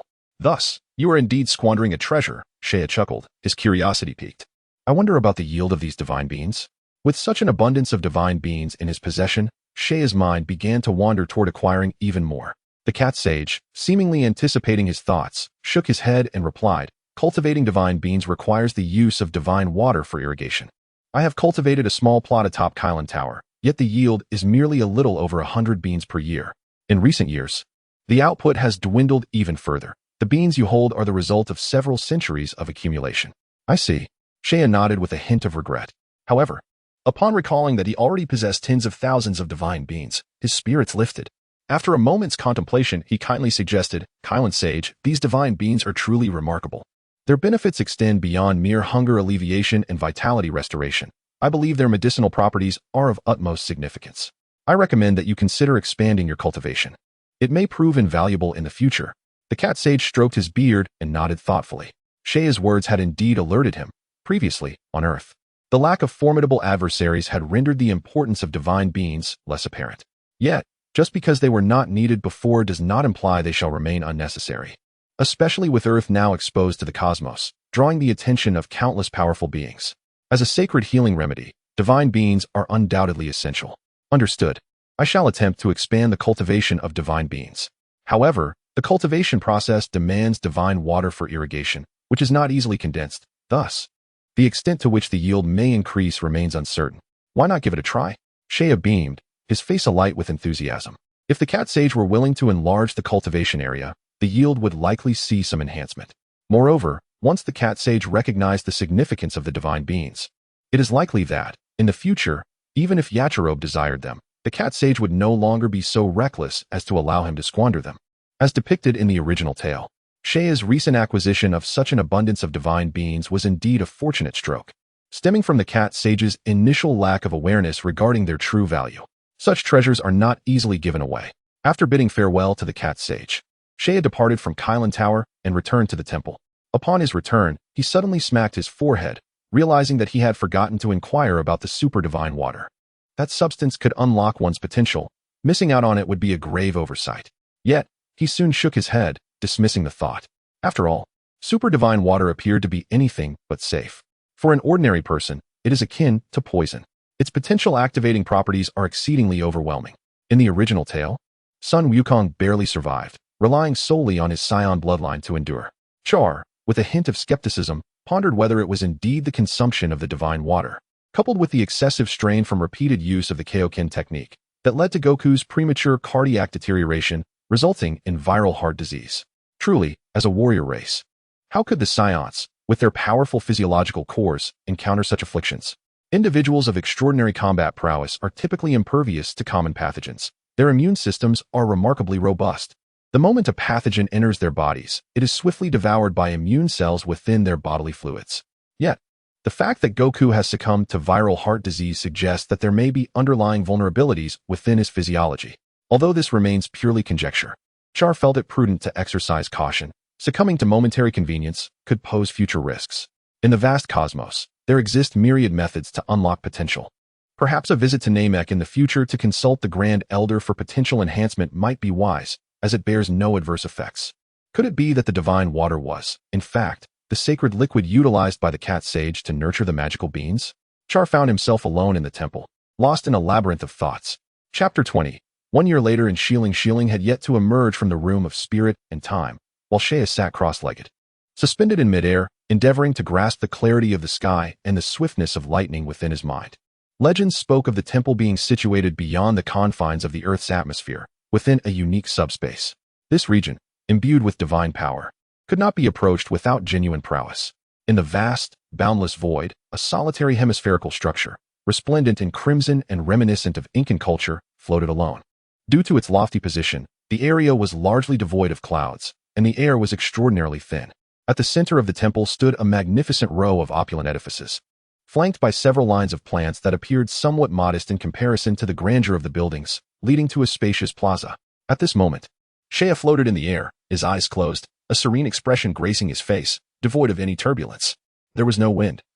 Yet the distant plants seemed to bend as if compelled by an unseen force. With a deep exhalation, Shea released a heavy breath. He opened his eyes, gently touching down with the tips of his toes, and mused, I intended to emulate Bobo's essence to elevate my martial arts realm. Yet the profundity of his level makes it increasingly apparent that it is no simple endeavor. It is worth noting that the divine servants in the Dragon Ball universe appear to far surpass the deities they serve. Aside from the East Kaioshin attendant, Jebit, both Bobo and the Angel Whis seem to eclipse their respective gods, even having served in a teaching capacity to some extent. The god of destruction, Beerus, was notably trained by Whis himself. What manner of existence are these divine servants? If they are so formidable, why remain merely as servants? As these thoughts coursed through his mind, Shea felt a slight headache, but then he smiled faintly, realizing, why do I ponder such matters, regardless of their purpose? It seems irrelevant to me. Perhaps I should simply continue my training. Just then, The previously tranquil atmosphere abruptly faltered, followed by a sound akin to a silk ribbon being torn asunder. Shea paused, momentarily stunned, yet before he could fully comprehend, an overwhelming and terrifying force descended upon him. It surged like a colossal mountain collapsing from the celestial realm, shaking the very earth, as the entire temple was engulfed by this wave of energy. In the face of such might, Shea's once proud strength felt diminutive, and his combative bloodline trembled involuntarily. This power. Shea was momentarily taken aback, for this aura was all too familiar. Shieling had emerged, and her presence had grown astonishingly potent. It felt reminiscent of the time he faced her transformation into a giant ape. The disparity had widened immensely. Shea's expression reflected astonishment, but even more so. Exhilaration coursed through his veins, igniting a fervor within him. Remarkable. The training in the Room of Spirit and Time proved extraordinarily effective. No, it must be attributed to Bobo's guidance. The voice of Shieling echoed through the corridor as a petite girl emerged from the side of the temple. Her long hair, flowing like clouds, danced gracefully in the air. With elegantly arched eyebrows and bright eyes that sparkled like stars in the moon, they perfectly adorned her delicate face, which glimmered like jade. Though her body had yet to fully mature, she already displayed the graceful lines of a young girl. Is this Shieling? As he gazed at the small figure standing before him, barely a meter tall, Shea found himself momentarily entranced. The girl who once followed him had unknowingly begun to grow up. However, considering their ages, it was not surprising. When they first arrived on Earth, they were already over 7 years old, and with an additional year spent in the hyperbolic time chamber, Shieling was now over 8. Moreover, Saiyan females tended to mature earlier. So it was not astonishing at all. Shieling, your power has increased remarkably. Standing beside Shieling, Shea felt an overwhelming pressure emanating from her, a potent energy that, if measured in combat power, would likely approach 10,000 points. Even on planet Vegeta, that level of strength would be considered peak. Upon hearing this, Shieling proudly raised her head, her delicate features glowing with pride. Of course, I am now much stronger than you, Shea. Hee, enjoy it while you can. For when I emerge from the hyperbolic time chamber, I will undoubtedly surpass you. Shea retorted nonchalantly, unfazed by Shieling's boasting. He was well aware that he now possessed an abundance of Senzu beans, enabling him to train without restraint. In the original story, Goku managed to elevate his combat power to 180,000 in just a month before heading to Namek. Although Shea did not consider himself as extraordinary as Goku, he was confident in his ability to multiply his strength several times over. We'll see about that.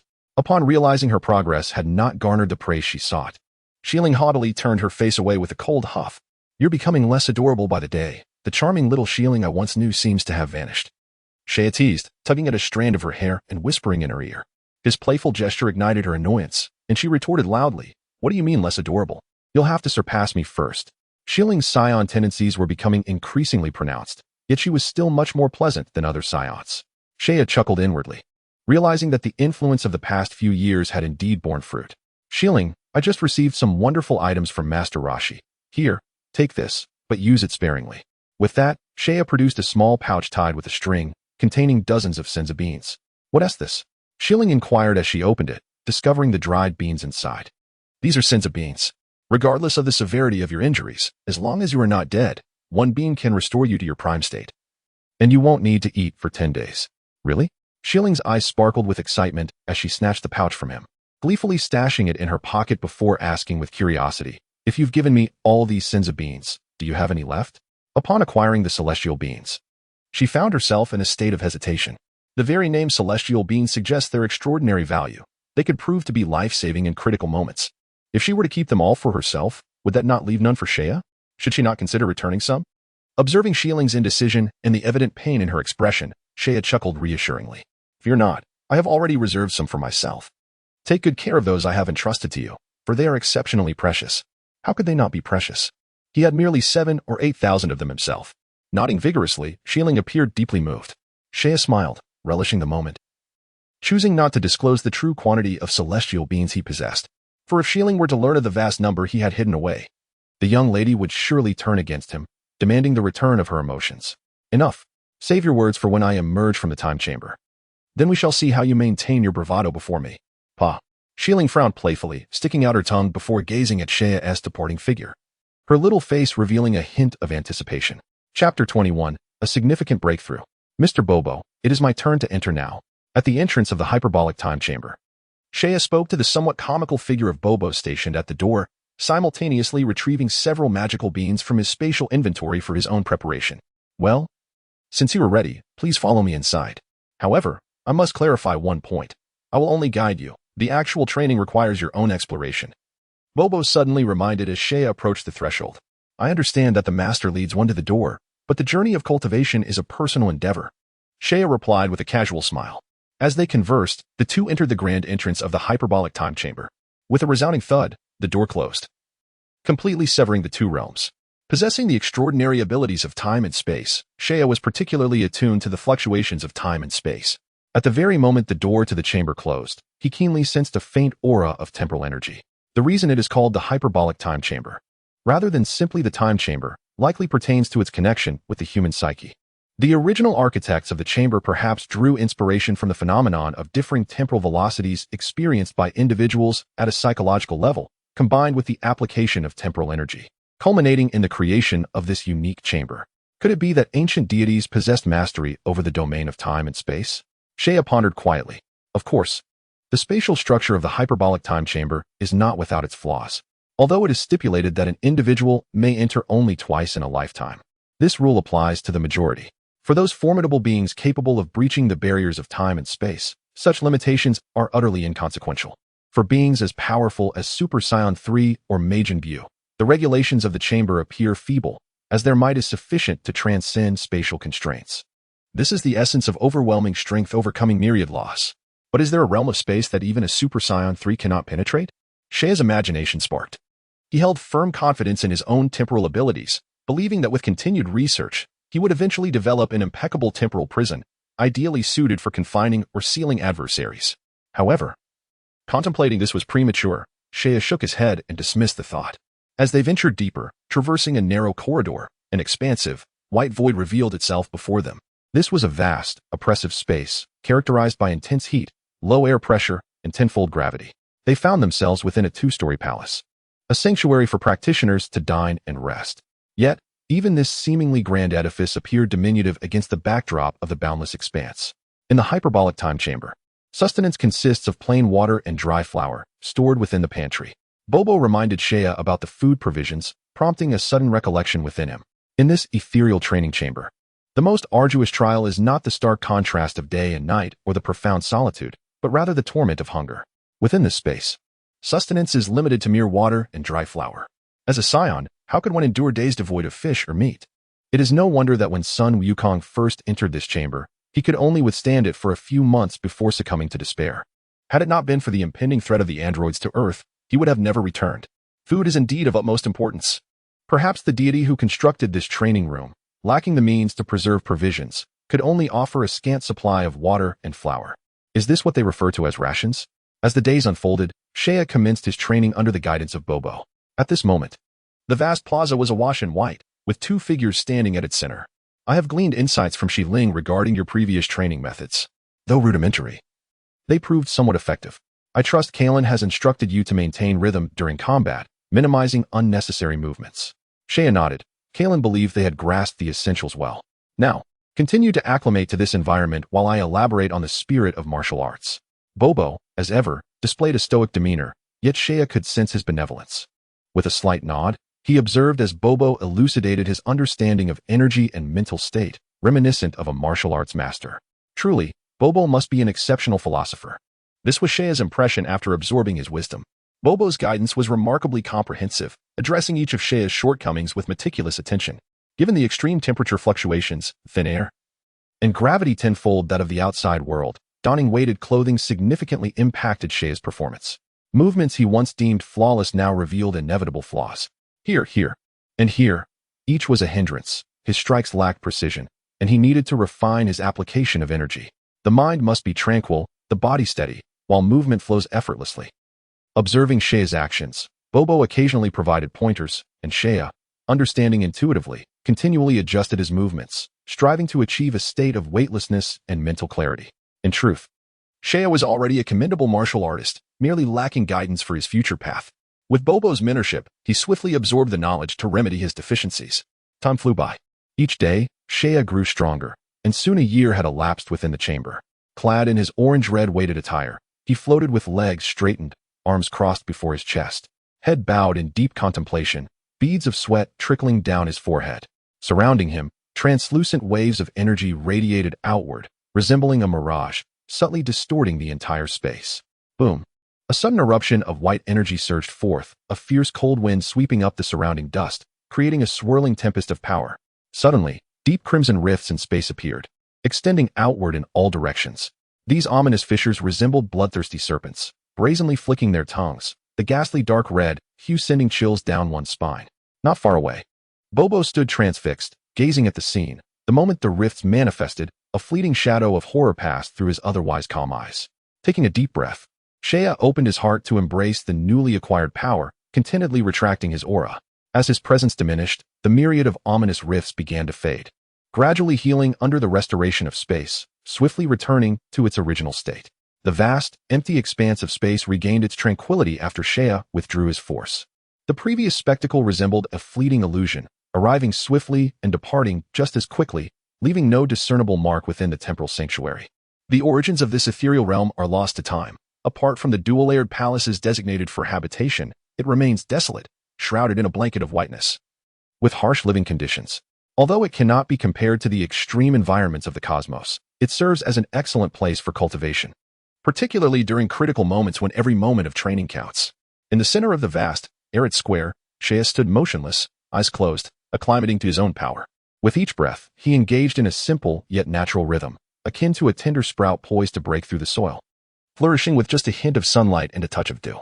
Chapter 22, 12,000 Battle Power. Observing Seiya in deep meditation, Bobo chose not to disturb him and sat at a respectful distance. The space within the hyperbolic time chamber was vast. Although Seiya's previous actions had caused localized ruptures, they did not compromise the overall stability of the realm. In truth, to genuinely breach the spatial structure of the chamber, one would need to attain the formidable level of Super Saiyan 3. The earlier appearances of spatial fissures, though seemingly grand, were merely manifestations of spatial abilities, resulting in the creation of a minute-dimensional layer within the chamber, rather than a true disruption of the void to establish new rules. After all, Seiya's current strength was still a considerable distance from the caliber of Majin Buu. In Seiya's understanding, the Dragon Ball universe was a realm teeming with formidable beings. While it could not be said that deities were commonplace, the abundance of powerful warriors was an undeniable reality. The criteria for what constitutes strength varied across different eras. Yet one truth remained: the top-tier deities could emerge unexpectedly from the enigmatic corners of the cosmos, and their reasons for remaining inconspicuous were unknowable. Though there were not many deities, even one could prove fatal. The world of Dragon Ball was perilous. A moment's lag could result in elimination. Thus, Seiya preferred not to engage in passive training under duress from adversaries, as it contradicted his nature. He favored seizing the initiative, striving to surpass all before the enemies even appeared. Some might perceive this as a form of psychological inferiority or a manifestation of paranoia stemming from self-doubt. Yet it was unrelated to confidence. Knowing the inherent dangers of the Dragon Ball universe, to wait until one was cornered before exerting effort would be foolish. To thrive and flourish in this realm, strength was an existential necessity, a self-imposed decree. The mightiest foes in Dragon Ball, in order of threat, were Freeza, Cell, and Majin Buu, with the likes of Beerus and Zeno potentially following. Aware of the formidable nature of his adversaries, Seiya saw no reason to remain idle. Initially, he would confront the impending battle of planet Vegeta's destruction in a few years, where he would face the first major antagonist of the Dragon Ball universe, Freeza. However, to avoid drawing Frieza's attention and to gain valuable time for growth, Seiya could opt to postpone this confrontation by several years. With the enemy in the light and himself in the shadows, he could strategize at his discretion, allowing him the freedom to maneuver as he pleased. Seiya relished such autonomy in his choices. At this moment, he regarded King Vegeta, a mere footnote, with complete indifference. The sky above the temple remained tranquil, its azure hue appearing pristine, as if freshly washed by rain. Wispy white fog gracefully drifted in the distance, curling around the crimson temple.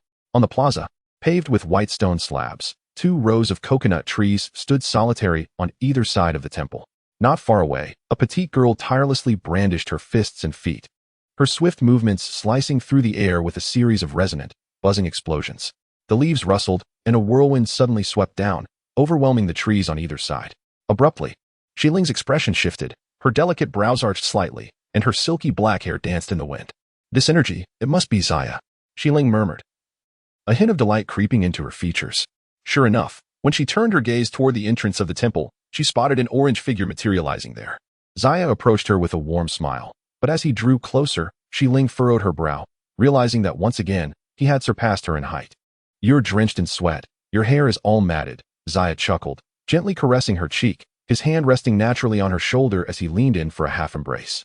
Xiling's expression soured. She opened her mouth to speak, but was suddenly aware of the vast, turbulent energy emanating from Zaya. Her demeanor shifted to one of complexity as she coldly stated, Zaya, unleash all your power. I want to see just how strong you've become. Zaya paused, taken aback by the seriousness etched on the young girl's delicate yet resolute face, realizing that Xiling possessed a fiercely competitive spirit. With a resigned shake of his head, he stepped back a few paces to maintain a respectful distance before he began to release his energy. Suddenly, Zaya unleashed his power. An overwhelming presence erupting within the temple, causing the structure and the Kalen Tower below to tremble slightly, teetering on the brink of collapse. A white radiance hovered just inches from his skin, a soft golden glow enveloping his form. The stone slabs beneath them quivered and began to defy gravity, as if they could float at any moment. That's enough, Xiling called out, sensing that Zaya's energy had completely eclipsed her own. She produced an energy detector, placing it against her ear, and activated it. In an instant, the energy transformed into a series of data before her eyes. 12,862, she exclaimed inwardly, astonished to discover that he possessed over 12,000 battle power. Xiling was taken aback, realizing that Zaya had exceeded her expectations after just 1 year of training in the hyperbolic time chamber. Considering her own battle power was only 9,600, a figure she had proudly held onto for quite some time, she suddenly felt a wave of embarrassment wash over her. Rumor had it that King Vegeta's battle power was just over 10,000. Did that mean Zaya was now on par with him? Brother, you have become one of the strongest among the Saiyans, Xiling thought, a sudden shiver coursing through her as an inexplicable sense of pride surged within her. Yet, to mask her inner turmoil, she cleared her throat and feigned indifference, saying, while your energy has indeed increased significantly, I wonder how you will fare in actual combat. Don't just talk the talk. You might reveal your weaknesses when it comes time to fight. How about we practice then? Zaya teased. Practice? Who would want to practice with you? Xiang's voice faltered, and in a fit of exasperation, she shouted, yet a hint of insecurity crept into her tone, provoking a hearty laugh from Shea. Oh, you two need not quarrel any longer. Honestly, that aura you both exuded earlier sent a chill down my spine. Your progress is truly remarkable.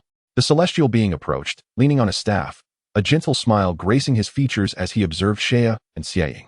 Despite their bickering, their bond was undeniably strong. Chapter 23, a culinary adventure indeed. The celestial being could not help but feel a sense of wonder in merely a few days. The opposing force had grown exponentially stronger. Could it be that extraterrestrial beings possess such remarkable innate abilities? It was astonishing how swiftly their power had escalated, evoking a sense of trepidation. Haha, thanks to Mr. Bobo and the others' guidance over the past few days, our progress has been remarkable, Shea remarked cheerfully. At that moment, he glanced at Xiling and added, by the way, Xiling, your tail also requires the celestial being's assistance. Tail.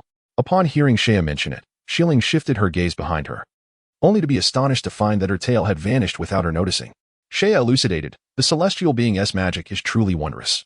It can seal away the tail like a switch. Moreover, in line with our current philosophy of simplicity and cultivation, having a tail is more of a hindrance than a help, so it is better to seal it away. Xiling blinked in understanding but then wondered. Wouldn't cutting the tail be somewhat painful?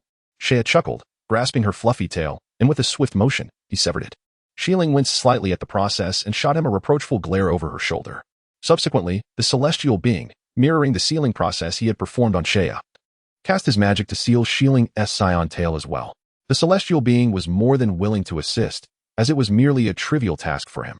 Furthermore, he understood that the more the others accepted his help now, the more inclined they would be to aid Earth in times of need. Earth would rely on them for various challenges in the future. After sealing the Saiyan tail, Xiling curiously moved about, discovering that it did not hinder her abilities at all. In fact, she felt lighter while executing her techniques, prompting her to smile contentedly. All right, it's time for us to depart, Shea stated, retracting his aura and compressing his battle power to around 800 or 900.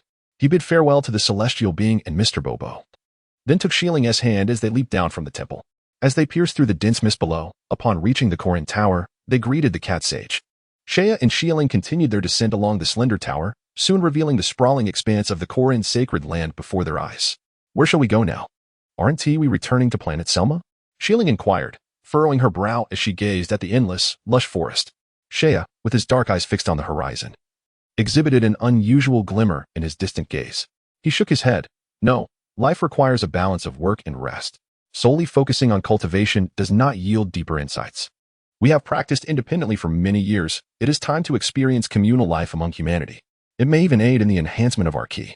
Moreover, I have heard that the cuisine on Earth is exceptionally delightful, and I intend to reside here for a while. What do you think?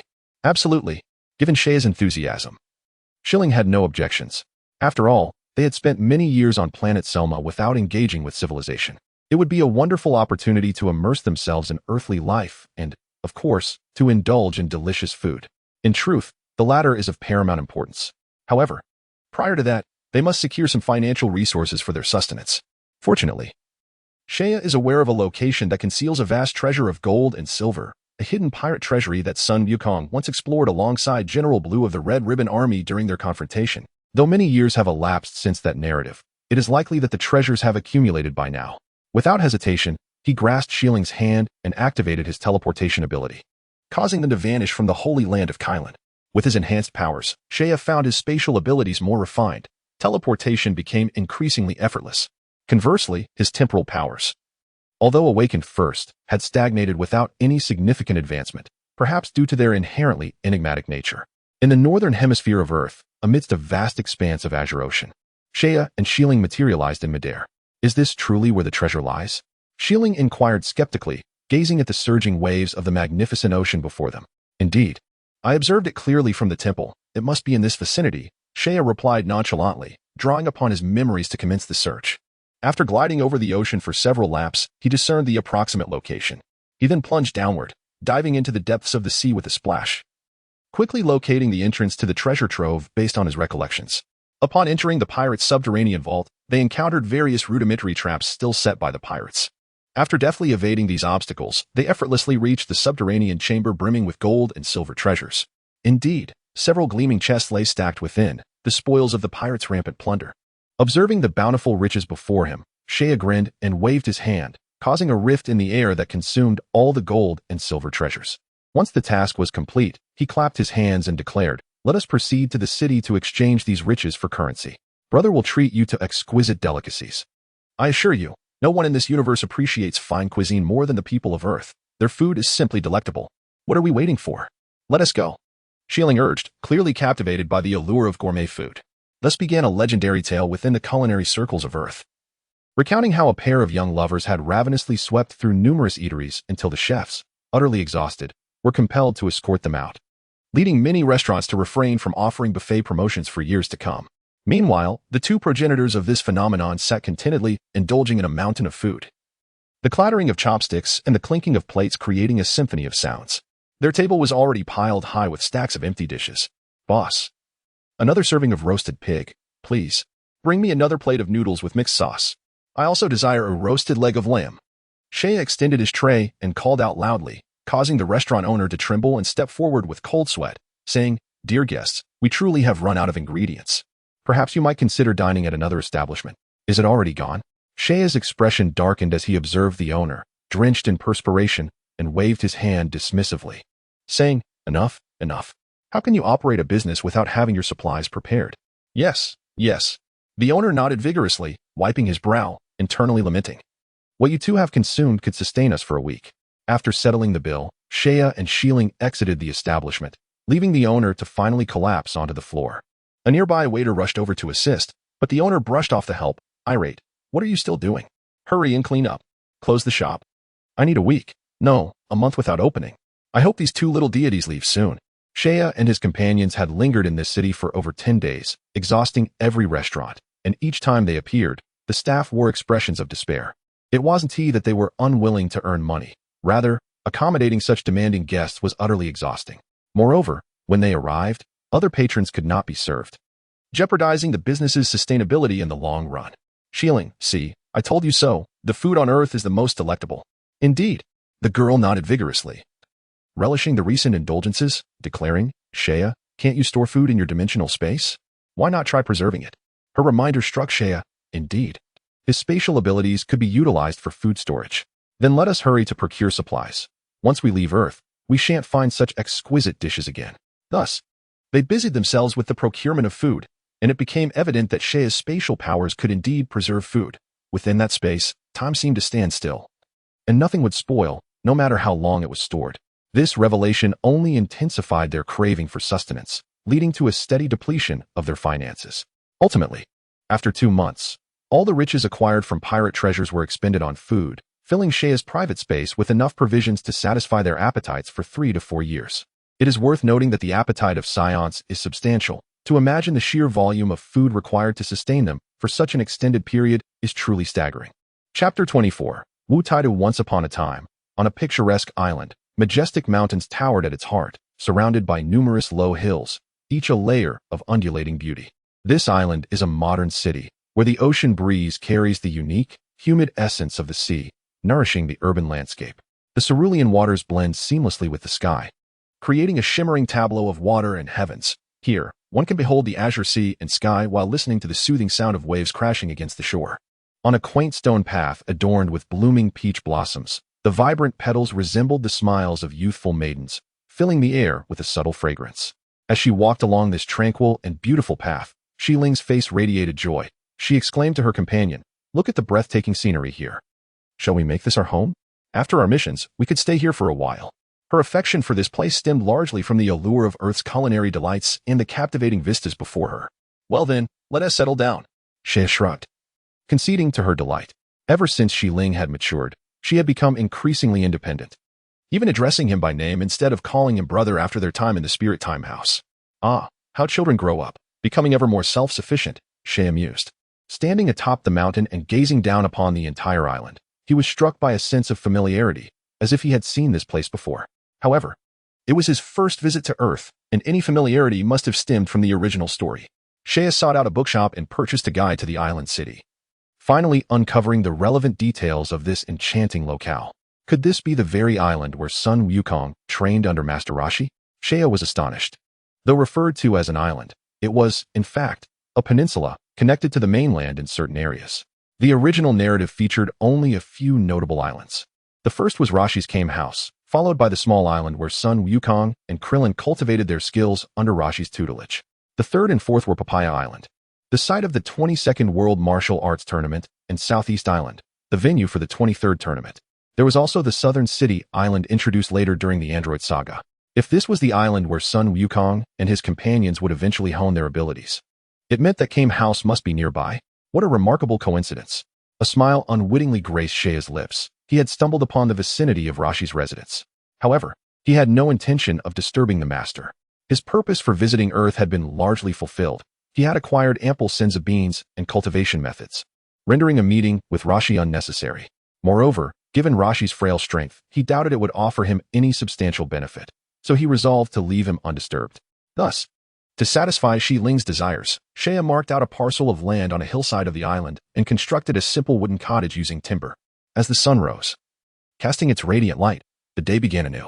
The gentle sunlight, warm and soothing, blankets the mottled bluestones, while mist billows between the verdant blades of grass, refracting a kaleidoscope of colors under the sun's embrace. The blush of peach blossoms, akin to a maiden's radiant smile, imbues the entire isle with enchanting allure.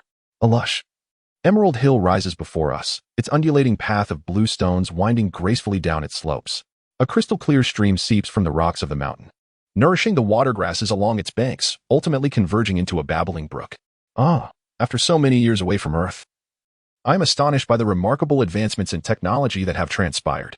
In a shaded nook on the hillside, sheltered from the sun, an elderly man with silver hair and a white beard sits upon a stone bench, clad in a pristine martial arts robe, his countenance radiating joy as he gazes upon the vibrant scenes of life below. A red character for martial embellishes the upper left corner of his white attire.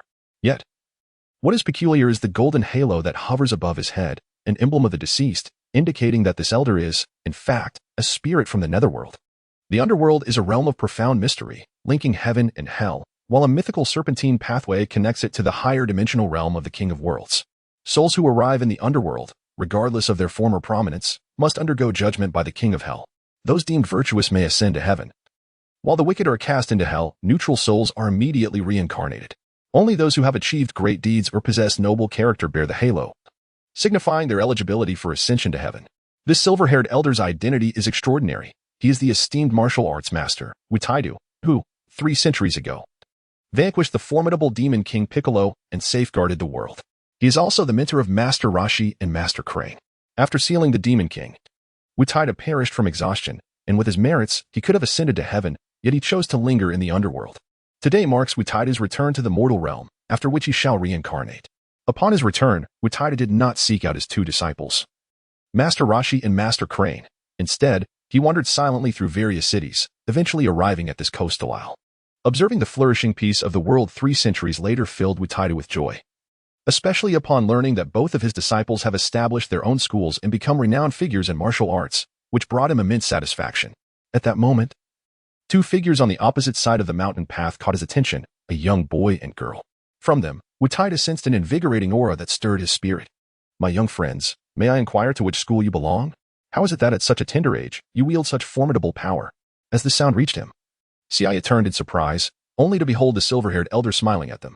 Who is this venerable figure, whose essence surpasses even that of deities?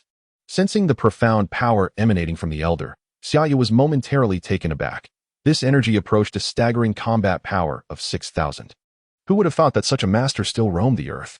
Upon encountering the prominently displayed character for martial arts emblazoned on the opponent's attire, along with the ethereal golden halo crowning his head, Saiyan's expression shifted, as if he had discerned the elder's true identity. Could it be Master Roshi's teacher? The formidable Wutaida? Indeed, only Wutaida could possess such formidable prowess on earth, suggesting he had not forsaken his training even in the afterlife. Saiyan's conviction was unwavering. It is said that those who achieve great deeds in life may have the rare opportunity to continue their cultivation in corporeal form after death. Judging by Wutaida's current state, Saiyan concluded that he indeed retained a physical body.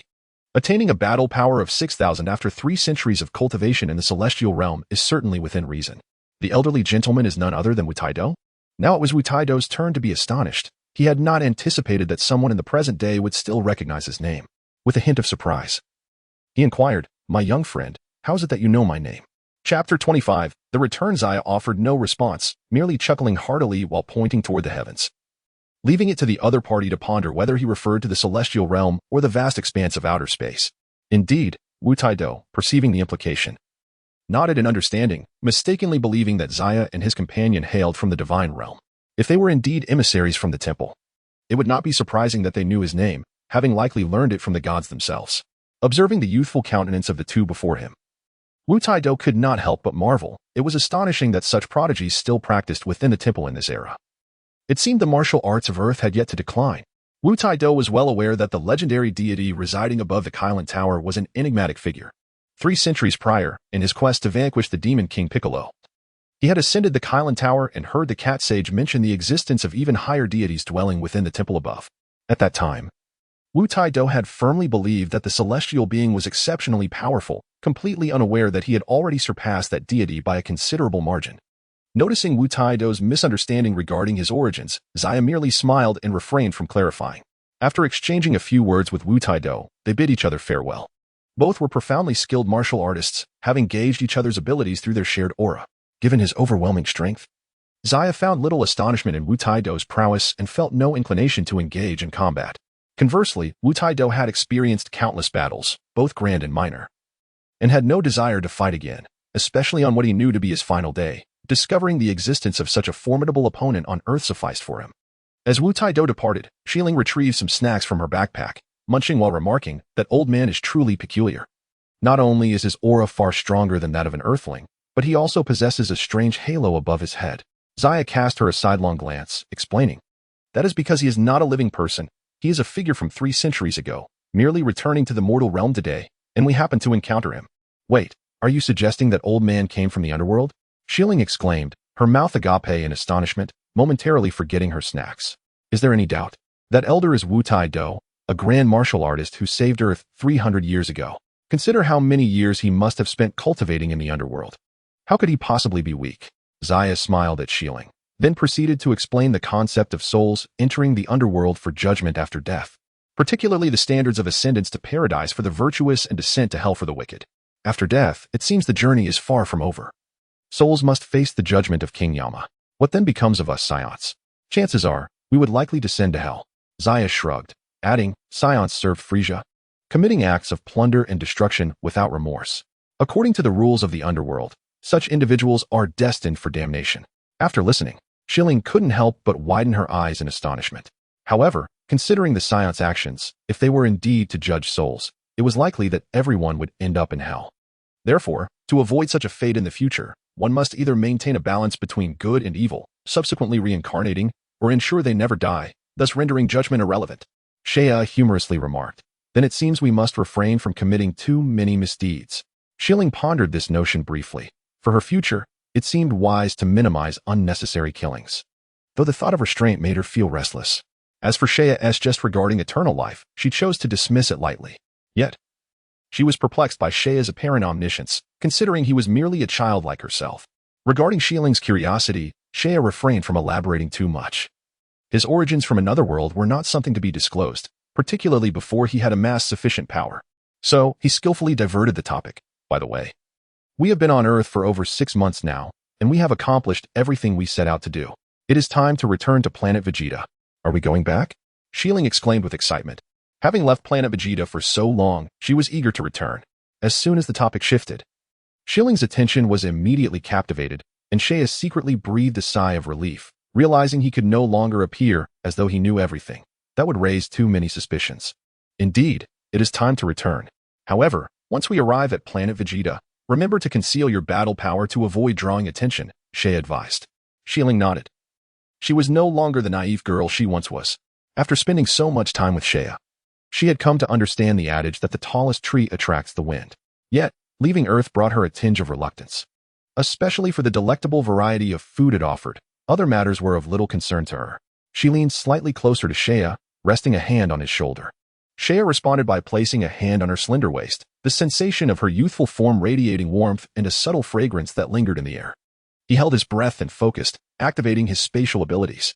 A fleeting glow shimmered in the air, and in an instant, they had departed from Earth. Unlike their chaotic arrival 6 months prior, Shea now exuded calm confidence, his proficiency in instant transmission markedly improved. With immense energy backing him, executing the technique had become significantly less challenging. He navigated back through the planets they had visited, and within half an hour, the figures of Shea and Shilling materialized on the distant planet Selma. Upon returning to the familiar surroundings of Selma, Shea took a deep breath. Though instant transmission was convenient, its energy consumption paled in comparison to that of Adelant, and was nowhere near the efficiency of Jebit's method. He contemplated inwardly. His teleportation ability requires not only prior knowledge of the target area's location, but also a substantial expenditure of energy for spatial transfer. This method pales in comparison to the Atlanteans, who merely need to lock onto the target's essence. However, it is anticipated that once his strength reaches a certain level, he will surpass that of the Atlanteans. In the future, it may be possible to integrate the Atlantean teleportation technique, and perhaps the combination of both could achieve the caliber of Jebit's teleportation. Shilling, let us return and retrieve the spacecraft, he proposed. Shilling nodded in agreement. Shea then transported them back to the very spot where they had initially landed. It was still the familiar little valley. Yet the vegetation had become denser compared to when they had departed. It would not be long before this place reverted to its former lush, forested glory. Upon returning to the valley after more than half a year, Shea felt a wave of nostalgia. Although they had only been gone for 6 months, accounting for the time spent in the hyperbolic time chamber, they had effectively experienced a year and a half. In terms of power, he had progressed remarkably from over 2,000 battle points when leaving Selma to nearly 13,000 battle points now, signifying a considerable enhancement in his strength. Chapter 26. Return to planet Vegeta. As Shaya opened the entrance to the cave, he carefully extracted 2 substantial spherical spacecraft from within. Upon pressing the button, a soft hiss signaled the opening of the craft's hatch. The quality of the Saiyan spacecraft was indeed remarkable. Even after the passage of many years, the interior remained pristine, reminiscent of newness. He adjusted the navigation settings to return to planet Vegeta, and the ship's alarm emitted a series of beeps, prompting the machinery to commence its self-diagnostic procedures. Shilling, set your energy level to 850 battle power. Adjust it to over 900 once we arrive at planet Vegeta. Shaya instructed. Understood. Shilling replied earnestly, nodding. For her, controlling her battle power was incredibly simple, and she swiftly regulated her energy to approximately 850. Shaya observed her actions with approval before adjusting his own power. At their current age of 8, they would be nearly 9 upon reaching planet Vegeta. Achieving a battle power of 900 as a mid-tier warrior would be commendable, yet it would not draw undue attention. Very well, let us return to planet Vegeta. With that, they each entered their respective spacecraft. These vessels, designed for Saiyan use, offered ample space even for adults.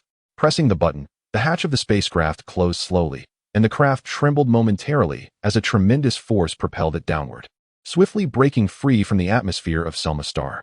As the cerulean planet receded into the distance, Shia gradually closed his eyes, surrendering to slumber until their arrival at planet Vegeta. 7 months later, surrounded by vast darkness, the stars emitted a captivating pale glow, their brilliance akin to tiny diamonds scattered across the black expanse, presenting a scene of flawless, tranquil beauty. Within an immense stellar system, a colossal crimson planet orbited gracefully. This dark red planet was planet Vegeta, originally known as Zufu Star, seized from the Zufu people by the Saiyans. It had since been renamed planet Vegeta, becoming a renowned stronghold for the Saiyans throughout the cosmos.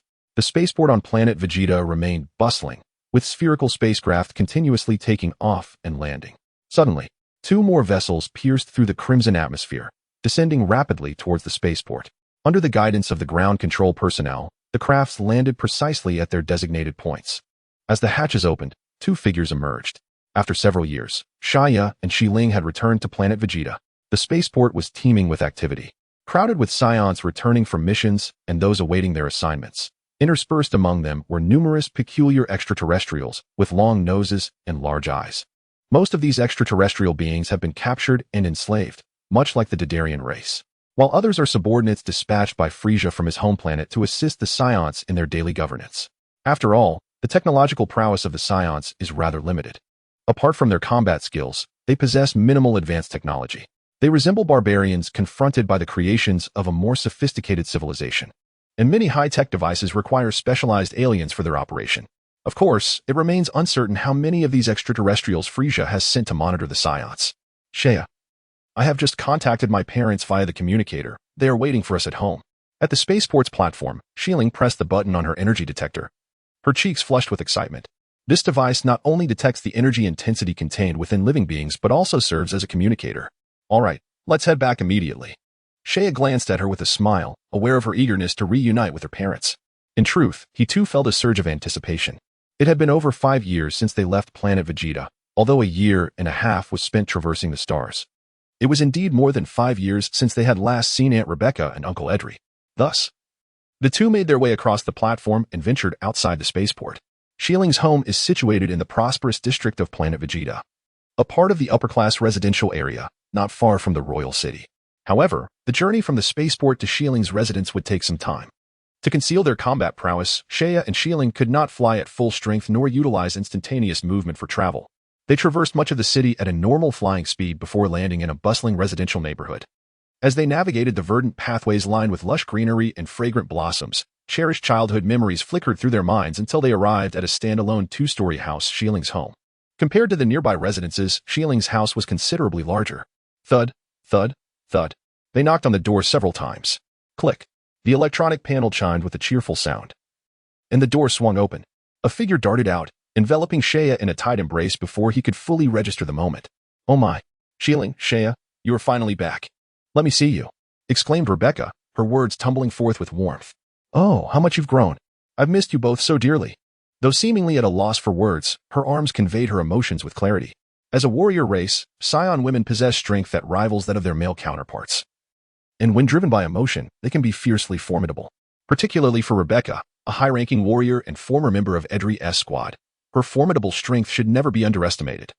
Even if she had not undertaken missions in recent years, when Rebecca embraced them, it felt as if they were ensnared by countless unyielding ropes, rendering Shea and Xiling momentarily immobile.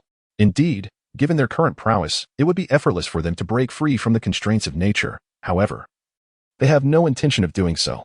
Ahem, and Rebecca, you want to release us now. If you continue to hold us like this, we shall surely suffocate.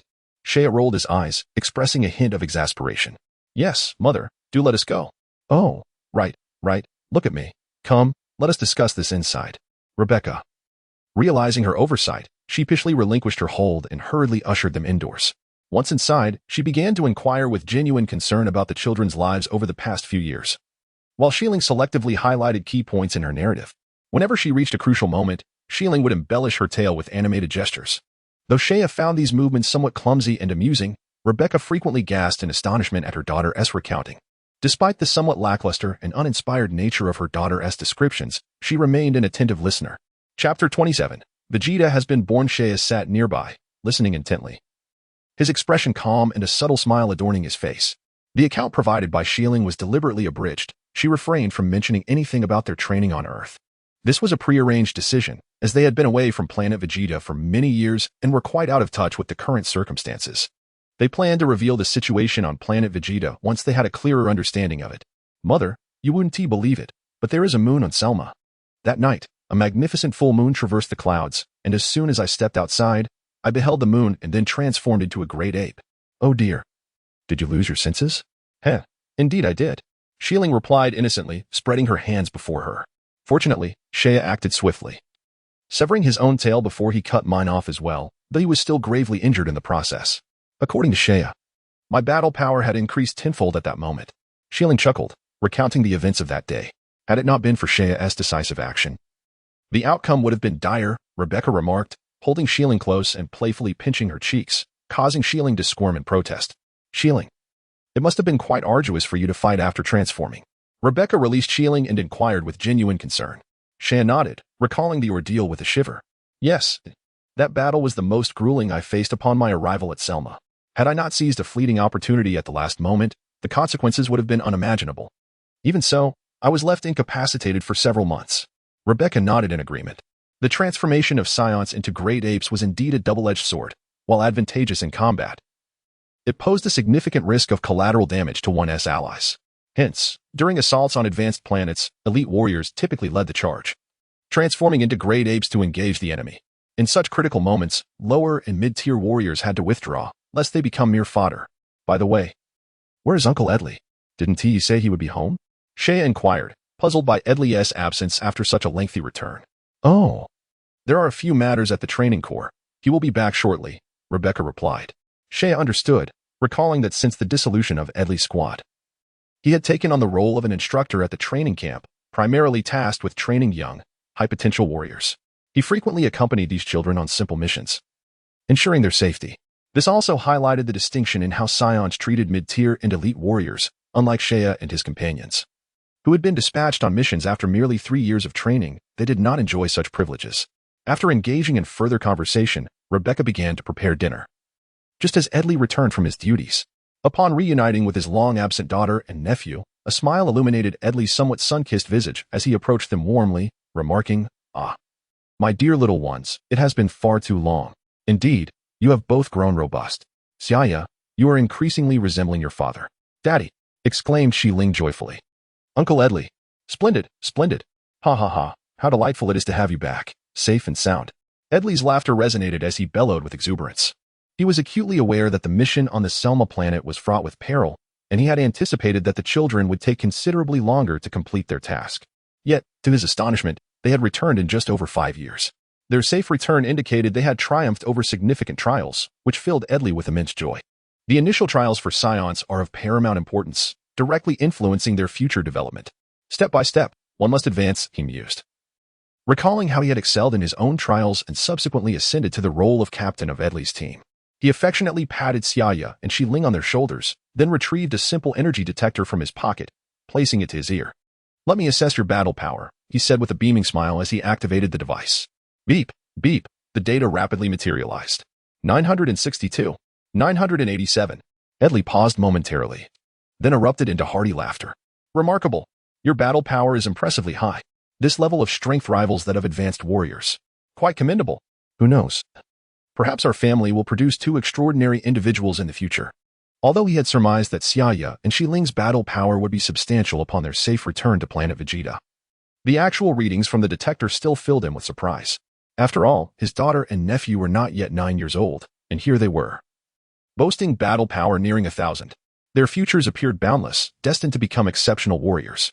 Ah, in my excitement, I've neglected my hunger. A full stomach is a prerequisite for Saiyan combat, after all. "Rebecca, swiftly bring forth the meal," Edley commanded, embodying the role of the family patriarch as he summoned everyone to dine.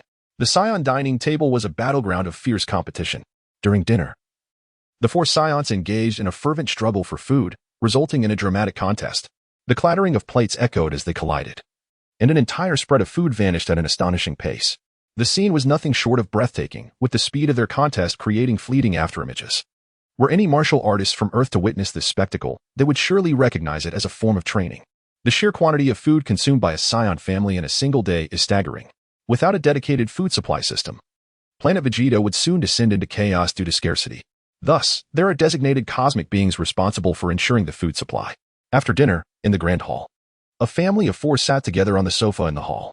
Edri was engrossed in a tablet-like data receiver, sifting through the day's information while simultaneously planning the upcoming training schedule for the camp. Meanwhile, Xiling animatedly recounted her illustrious achievements. Rebecca sat quietly beside them, occasionally offering Shea insights into the current state of Planet Vegeta. Shea listened intently, understanding the importance of grasping the present circumstances of Planet Vegeta to devise better strategies. Through subtle inquiries, Edri and Rebecca shared with him and Xiling the significant events that had transpired on Planet Vegeta over the past few years. From Edri's narration, Shea gathered that the overall situation on Planet Vegeta had not changed drastically. It continued its allegiance to Freeza, engaging in the conquest of various planets. While their misdeeds were not egregious, they had certainly instilled a sense of trepidation among the target planets. Notably, some major developments had occurred in recent years, such as the birth of King Vegeta's son, the first prince of the Saiyans, Vegeta, more than a year ago. Although he was not surprised by this news, Shea's expression grew solemn, for he understood that Vegeta's birth signified the approach of Frieza's impending destruction of Planet Vegeta. Edri spoke with a hint of envy, recounting that the power level of Vegeta, as detected at his birth, was a staggering 280, marking him as an exceptionally gifted warrior. King Vegeta was overjoyed, naming the child after their planet and hosting lavish celebrations in the royal palace for several days to commemorate Vegeta's arrival. Remarkably, just over a year later, Vegeta's combat power had surged to an astonishing 420. Such prodigious talent was rare in Saiyan history. Prince Vegeta was indeed a remarkable genius, likely to reach a power level of 1,000 in just a few years. Edri reflected on this with a sense of admiration. He had never encountered a Saiyan with such extraordinary potential. Moreover, as a prince, it was evident that King Vegeta had a worthy successor. He glanced at his daughter and nephew, recognizing that while they were both outstanding in their own right, they paled in comparison to Prince Vegeta. Shea and Xiling would likely reach a power level of 1,000 around the age of 9, while Prince Vegeta might achieve that milestone by the age of 5 or 6. A mere 3-year difference could lead to vastly divergent futures. Despite his reflections, Edri wore a smile, for he knew that compared to other Saiyans of their generation, his children were indeed remarkable.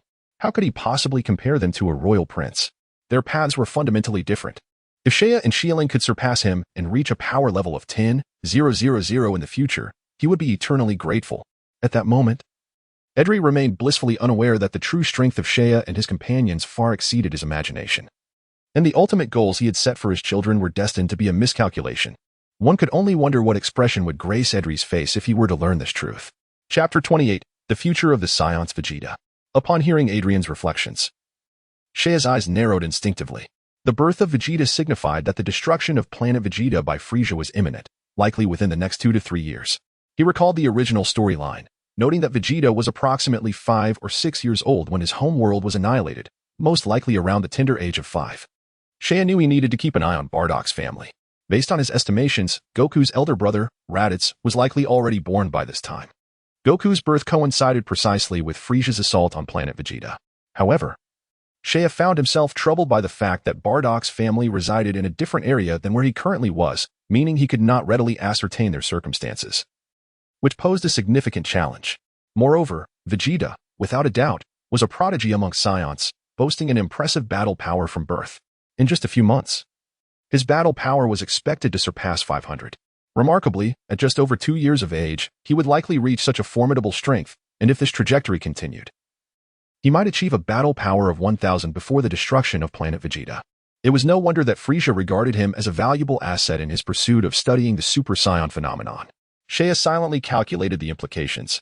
If the narrative progressed as anticipated, Vegeta's power would undoubtedly exceed 10,000 upon reaching adulthood, aligning closely with the original tale. In other words, his presence had yet to stir any significant alterations in the plot. This was, of course, to be expected. After all, his origins were inconsequential within the Saiyan collective, compounded by the fact that he left Planet Vegeta at a young age, limiting his potential impact. Reflecting on his own training, Shea felt a sense of introspection. Vegeta's starting point was considerably higher than his own. However, their timelines to reach a battle power of 1,000 would not differ significantly. Shea had surpassed 1,000 at just over 5 years old, while in the original narrative, Vegeta had also reached this milestone at a similar age. Their breakthroughs occurring within close proximity. Nevertheless, Saiya's advancement was arguably more impressive, as he had ascended from a battle power of less than 100. Subsequently, the gap between them widened considerably. Thanks to his experiences on Earth and in the hyperbolic time chamber, Saiya had long surpassed a battle power of 10,000, an achievement Vegeta would not attain until adulthood. Had Saiya chosen to return to planet Vegeta instead of venturing to Earth, it was likely he would have attracted the attention of King Vegeta and his court by now. Saiya pondered these thoughts quietly, feeling a sense of pride in his foresight. Life was not governed by hypothetical scenarios, even if King Vegeta wished to eliminate him to solidify his reign. It would depend on whether he possessed the capability to do so. By the way, Uncle Adrian, what are your thoughts on Frieza's attitude towards us Saiyans? Saiya inquired deliberately. Idri was evidently taken aback by Saiya's unexpected inquiry. After a moment of contemplation, he furrowed his brow and remarked, Lord Freeza is, without a doubt, the rightful emperor of the universe. The Saiyans have thrived under his dominion. However, the disposition of Lord Freeza towards us is profoundly indifferent, even tinged with disdain. Idri, a perceptive individual, understood that the alliance between the Saiyans and Freeza was primarily driven by mutual necessity. The Saiyans, known for their martial prowess, relied on the extensive networks woven by Frieza's formidable presence, while Freeza valued the Saiyans' insatiable thirst for battle, treating them as mere instruments. To suggest a bond of affection between them would be utterly unrealistic. Idri had long discerned Frieza's true nature and recognized that in the eyes of the cosmic sovereign, the Saiyans were but insignificant pawns. What troubled him more was that King Vegeta harbored considerable resentment towards the oppressive Freeza, and he feared that King Vegeta would ultimately lead the Saiyans in rebellion. At this point, Idri abruptly ceased speaking. Realizing that this topic was no longer suitable for further discussion, Saiya gazed at Uncle Idri in astonishment. Surprised that the seemingly rugged man could unravel the essence of the matter with such clarity, a rare gift among the Saiyans. What if King Vegeta truly initiates a rebellion? Rebecca inquired with concern. Freeza claims to be the emperor of the universe. Can the Saiyans truly achieve victory against him? If we triumph, that is well and good. But what if we fail? Will the Saiyans still have a place to survive? If we cannot win, we can always flee. Shieling casually retorted. Such foolishness. How can a Saiyan retreat without a fight? Is that still a Saiyan? Idri chided, his brow knitted in disapproval. However, Saiya found merit in Shieling's words. Preserving the mountains would ensure the availability of firewood. He felt compelled to offer a warning to Idri and Rebecca, both for their benefit and to facilitate his own future endeavors.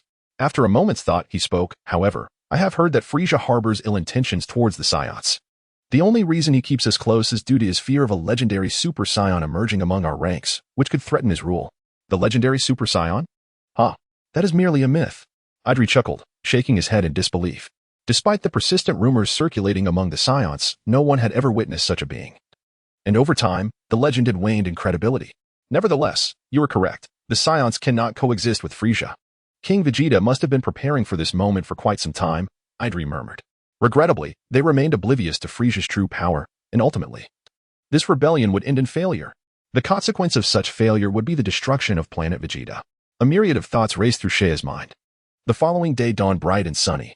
After a comfortable slumber beneath the covers, Saiya rose early and began his exercise regimen in the backyard. Although this low-intensity workout offered little in terms of tangible benefits, he diligently performed each movement with the precision of a well-established habit. Soon, Shieling joined him, and the two engaged in a lively exchange of playful sparring, thoroughly enjoying themselves. A vigorous whirlwind swept through the backyard, causing the surrounding foliage to bow gently. Moments later, the sun ascended high in the sky, prompting the two to pause, standing still with calm, prolonged breaths, their faces unflushed, as if they had not exerted themselves at all. The previous activities barely qualified as a warm-up. Rebecca was still inside preparing breakfast, the appetizing aroma wafting through the air. Upon catching a whiff of the delightful scent, Shieling's eyes sparkled, and she dashed off to the kitchen, leaving Saiya behind. What a greedy little cat, he murmured softly.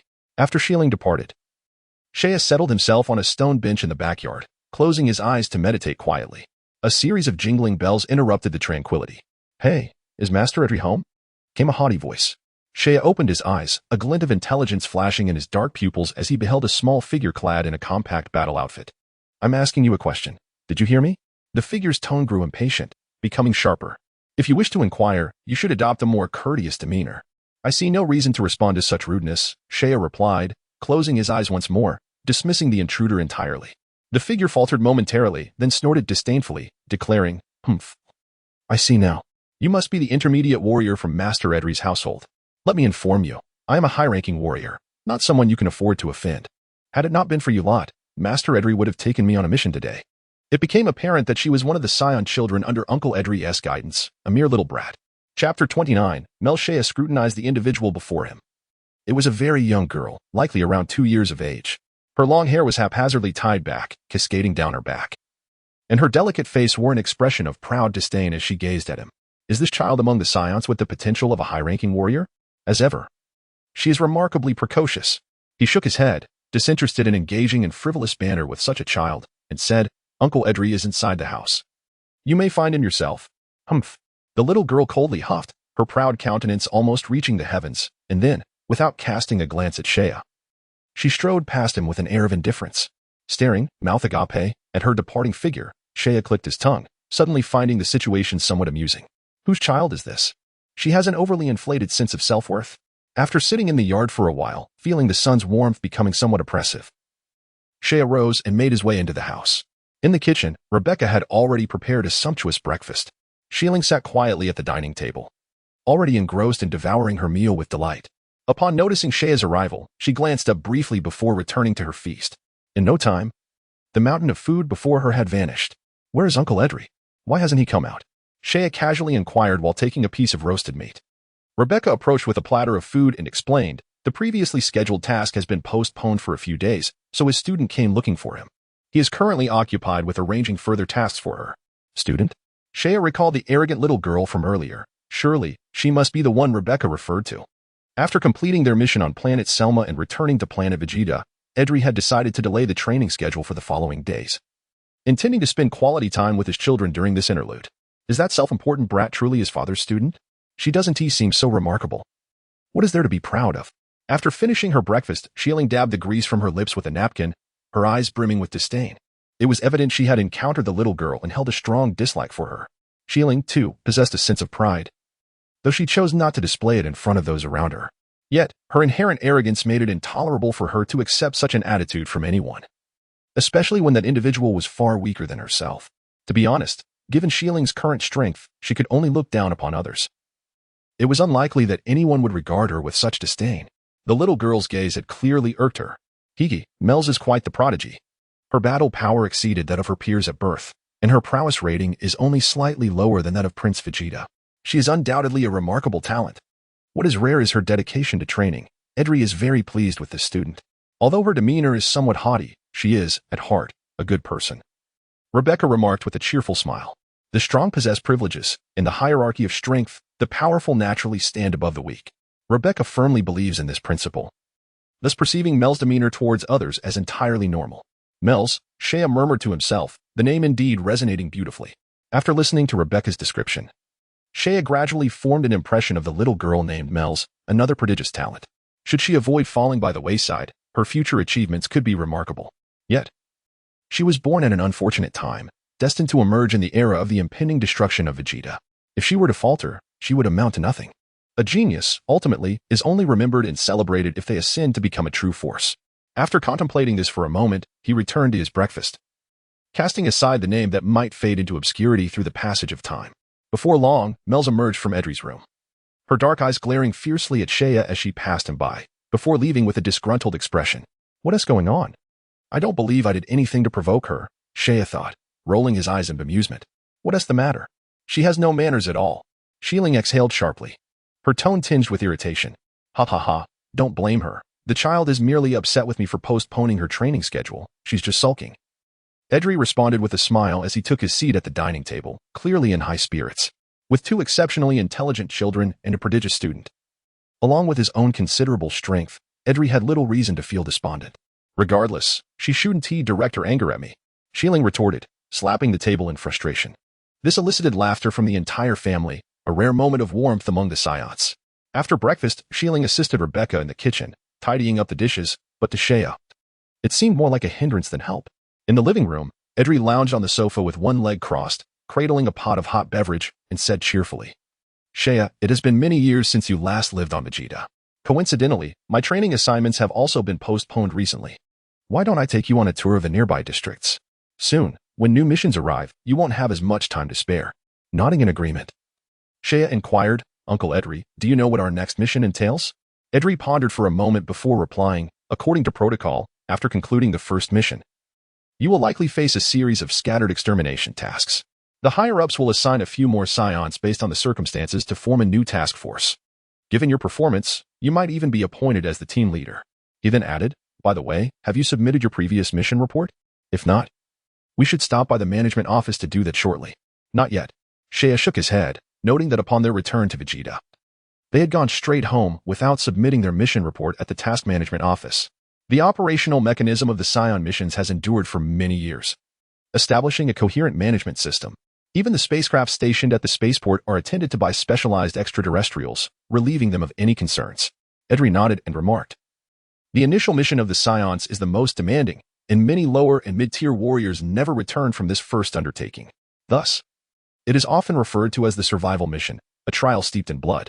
Only those Saiyans who successfully navigate this inaugural survival task may be designated as warriors. Even those possessing the qualifications of advanced warriors must undergo the crucible of blood, albeit under the guidance of instructors like us who have stepped back from the front lines. As he spoke, Edry's voice was imbued with an air of detachment. Shea listened intently, gaining a more visceral understanding of the brutal nature among the Saiyans through Edry's account.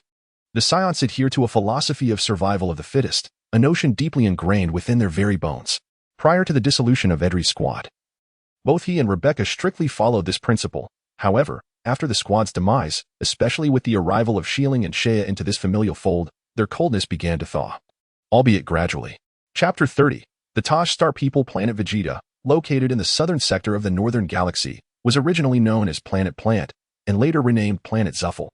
Following its conquest by the Saiyans, it was designated as Planet Vegeta. This massive, dark red rocky planet is divided into several regions, with the section housing the royal city being the most prosperous. The Saiyans are a minority race. The combined population of native Saiyans and those on missions abroad does not exceed 1 million. The urban area where Shea resides is renowned for its vibrancy, attracting a significant number of Saiyans. In the following days, under the guidance of Adriel, Shea and Sillin explored various locales within the city. A delightful experience he hadn't savored in years, reminiscent of his childhood. The azure sea and sky enveloped them, accompanied by the soothing sound of waves crashing. The radiant sunlight pierced through the dark red atmosphere, imparting a sweltering heat upon Shea, who felt the warmth akin to that of a blazing sun. As his feet met the colorful shell sand, a gentle crunch resonated beneath him, the texture both delicate and somewhat prickly, offering a fleeting yet cherished comfort amidst his fatigue. This secluded beach, located in the southern part of the city, remained largely untouched due to its remoteness, preserving the pristine essence of nature. On that day, Shea decided to visit the nearby task management office to submit his assignment regarding Planet Selma. The building, a 3-story hemispherical structure, was supported by 12 white stone pillars, resembling formidable giants. Between each pair of pillars stood a translucent, glass-like door, arranged in a circular formation around the building, allowing glimpses of the bustling activity within through the pristine glass. Given the sparse population of Saiyans and the presence of several task management offices, Shea encountered only a short queue upon his arrival. It wasn't too long before it was their turn. Knock, knock, knock. The sound of knocking on the wooden panel echoed. No need to knock. I can hear you, exclaimed an impatient alien, peering out with green eyes that sparkled like gemstones, emanating a piercing and profound glow. This extraterrestrial being, with a long, pterosaur-like beak, had emerald-hued irises devoid of any sclera. Its upper body boasted 6 slender arms, exhibiting remarkable flexibility, as if lacking bone structure. Without turning its head, it deftly manipulated the advanced technology behind it, its fluid movements mesmerizing yet devoid of chaos. The aliens at the task management office were Tosh people, dispatched from Freeza's headquarters, proficient in operating various high-tech devices, representing an advanced technological civilization. However, their unpleasant demeanor and harsh manner of speaking rendered them unpopular among the Saiyans on planet Vegeta. Hey, I wish to submit a task. Name, task number? The Taj alien droned in a mechanical tone, its voice grating and akin to a rooster's crowing with its throat constricted. The Taj people's attitude was far from amiable, their tone rigid and seemingly laced with disdain for those they served. Shea furrowed his brow and replied candidly, Executor, Shea, Shieling, task number XL85661, extermination mission on Selma planet. Upon hearing Shea's response, the 6-armed being swiftly tapped on the instrument, quickly retrieving their mission details from the database. Observing the task information displayed on the screen, the Taji alien emitted a cacophonous laugh.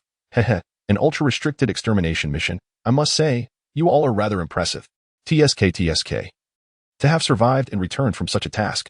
Well then, Saiyan youth, your mission has been duly registered. Someone will come to verify it soon. Oh. And remember to collect your new mission records in 5 days. Otherwise, missing it will be your own misfortune. The Taji alien waved its tentacles, speaking with an air of arrogance that was quite irksome. How dare you speak like that? Xieling's temper flared at the Taji alien's demeanor. She immediately adopted a frosty countenance and coldly questioned, her eyes glinting with a lethal glare, as an overwhelming aura of murderous intent radiated from her. The temperature in the hall plummeted several degrees. Xieling, do not act recklessly. A warm hand rested upon her head, tempering her murderous intent. Why? Xieling looked at Shea in astonishment, only to see him shake his head.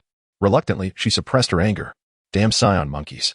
The Taji alien cursed inwardly, yet dared not voice its thoughts. Compared to the other extraterrestrials captured by the Saiyans, these Taji beings were undeniably more audacious. They were backed by the mighty King Freeza, dispatched to planet Vegeta for daily management. In their eyes, they considered themselves the true subordinates of King Freeza, viewing the Saiyans as nothing more than uncivilized brutes, nearly fit to serve as enforcers. In King Frieza's esteem, the Saiyans held no higher status than they did. However, when confronted by the Saiyans' wrath, the Taji aliens had no choice but to yield. Their own power paled in comparison, and even if they were to perish, it would likely be in vain. As King Freeza would not punish the Saiyans for one individual's failure. Let us return in 5 days, Shea declared as he exited the mission management office. Humph, Xiling scoffed, casting a fierce glare at the Taji alien before following suit. Once the oppressive aura dissipated, the Taji alien let out a sigh of relief, feeling a dampness on its back. It muttered, damn Saiyan monkeys, one day King Freeza will make you pay. Humph, I shall remember this incident. One day I will reclaim it with interest. Just wait and see. The thought of King Frieza's terrifying, invincible power brought a flicker of satisfaction to the Taji alien's heart, as it envisioned the brutal demise of these savage Saiyans beneath Frieza's formidable strength. Upon leaving the management office, there was no need for Shea to concern himself with subsequent matters. Although the Tajirians held a haughty disdain for Saiyans, they dared not overtly defy the tasks assigned by Freeza. The personnel from the management office would undoubtedly verify the completion of the assignments. The crystalline waters caressed the shore, and the warm sunlight enveloped him in a comforting embrace, yet Shea's good spirits were swiftly disrupted. Shea, how could you have stopped me? The demeanor of those extraterrestrials was utterly repugnant. They deserved to be annihilated. Xiling exclaimed, her fists clenched in confusion. Had it not been for Shea's intervention, she would have certainly unleashed her wrath. Among the myriad of extraterrestrial beings on planet Vegeta, she had never encountered such an irritating presence. Shea exhaled deeply, shifting his mood as he remarked, there is no necessity. They are ultimately but weaklings. The Tajirians may scorn the savagery of Saiyans, yet he too looked down upon the frailty of the Tajirians. When planet Vegeta meets its demise, they shall find no refuge from their fate. Chapter 31. Adriel's vigilance. How do you feel? Has the attitude of the Tajirians revolted you? Shea felt a gentle pat on his shoulder and turned to find Uncle Adriel approaching. With a smile, Adriel remarked, you truly need not concern yourselves with the words of those Tajirians. Their mouths are perpetually foul. Were it not for their affiliation with Frieza's headquarters, they would have met their demise countless times on Vegeta for their unreasonable demeanor towards Saiyans. Best to minimize contact with them to avoid any misfortune. Adriel's disdain for the Tajirians was palpable. However, given their connection to Freeza and their control over the communication channels between Vegeta and Frieza's planet, the Saiyans were compelled to endure the Tajirians' arrogance for the time being. Yet, it was only a matter of time before this debt would be settled, unbeknownst to the Tajirians, who were unwittingly digging their own graves while continuing to treat the Saiyans with condescension. Oh, so you are aware of the Tajirians' conduct, Shea remarked, rolling his eyes. It was no wonder they sent us to submit our missions while they indulged themselves in swimming. They simply wished to avoid their presence. By the way, tomorrow I will take Mel's on a mission, and I fear I may be away for quite some time. If you have any questions regarding missions in my absence, you may consult Rebecca. She has undertaken numerous challenging tasks in Adriel's team and can provide you with valuable insights. Adriel elaborated meticulously. Understood. Don't worry. If we have any uncertainties, we will ask Mom, Shea and Xiling replied in unison, accustomed to Adriel's reminders. Ever since they were young, Adriel frequently led teams on training missions that often lasted several months, and they had grown accustomed to it. Uncle Adriel, which planet will you be visiting this time? And how long will you be gone? Shea inquired. Adriel pondered briefly before responding. The task location is quite close to Vegeta, on the neighboring Red Rock planet. The round trip will take approximately a month. A month is quite swift, Shea mused inwardly. The Red Rock planet, being in proximity to Vegeta, could be reached in just a few days of flight. It was the nearest habitable planet to Vegeta, and thus, It served as one of the few training bases for nurturing young Saiyans. Naturally, these training facilities were designated for elite warriors, as ordinary low-level and mid-level warriors did not receive such privileges. Uncle Adriel, I have something for you. After a moment of contemplation, Shea retrieved a small brown pouch from his pocket and, under Adriel's curious gaze, placed several dried Sinza beans into the bag. Shieling quietly observed from the side. And upon seeing Shea produce the magical beans and place them within a small pouch, she instantly grasped his intention. A captivating smile blossomed upon her delicate face. What is this? Edri inquired, taking the small bag and examining its contents with a puzzled expression. At that moment, Shieling eagerly urged Edri to hastily secure the magical beans, exclaiming, Father, you must safeguard this. It can be a lifesaver in critical times. Edri, now even more bewildered, gazed at the seemingly shriveled, flat objects and wondered if they were indeed treasures worthy of his daughter's fervent insistence. Shieling elucidated, these are called magical beans, no matter how grievously one is injured. As long as there is a breath left, consuming one will instantly restore them to peak condition. They are truly remarkable. She further elaborated on the specific effects of the beans. Edri was astounded to learn of such wondrous items existing in the world. As he stared at the beans in his hand, he did not doubt Shieling's words, but rather became acutely aware of the significance these unassuming little beans held. As a seasoned Saiyan warrior, having faced death countless times, he understood all too well the immense value of a substance capable of rapidly healing injuries on the battlefield. It was akin to gaining an additional life, potentially altering the tide of battle in critical moments. Without hesitation, he carefully accepted the small pouch of magical beans for safekeeping. Turning serious, Edri stated, we must keep the existence of these magical beans among ourselves. It is imperative that this knowledge does not leak out, as it could lead to endless trouble. Wealth can corrupt hearts, especially when it concerns something that can save lives in dire situations. The fewer who are privy to this secret, the better, as it is not something to be disclosed lightly. Without needing Edri's counsel, Shea was already aware of this principle. His intention in revealing the beans was solely for the benefit of those close to him. He had no plans for widespread dissemination. After all, though he possessed what appeared to be a copious supply of magical beans, their usage was indeed limited, and each bean was precious. He would not hesitate to share with his loved ones, yet others would find it difficult to access such resources. Indeed, the matter of the magical beans shall remain known only to the three of us, and I have no intention of disclosing it. However, I feel that the current predicament of the Saiyans is perilous. King Vegeta's actions will only serve to exacerbate Frieza's waning patience towards us. I fear that the Saiyans may soon find themselves in grave danger. This was not the first time Shea had suggested that Freeza might harbor ill intentions towards the Saiyans. Upon hearing his words, Edri too grew solemn, preferring to believe the worst rather than dismiss it. He pondered for a moment before saying, if Freeza truly intends to strike against the Saiyans, our strength will be insufficient to withstand him. It appears we must secure a safe retreat. By the way, those energy detectors have been equipped with listening devices. They are clearly designed with malicious intent towards the Saiyans. Shieling interjected, having listened intently for quite some time. Concerning the matter of the detector, it suffices to enlist the assistance of an extraterrestrial being with a modest understanding of advanced technology for a meticulous examination. What did you just say? They have installed listening devices on the detector? The revelation that Freeza has indeed affixed surveillance equipment to the energy detector utilized by the Saiyan struck Adri with an immediate realization of the gravity of the situation. Is it possible that Freeza harbors such distrust towards the Saiyans? Adri's demeanor shifted dramatically, his expression darkening as an immense surge of energy erupted uncontrollably from within him. Akin to the eye of a tempest, stirring the surrounding air into tumultuous waves. The once placid surface of the sea suddenly transformed into a roiling expanse. Layers of energy crashed against his face, and his long black hair danced wildly in the wind.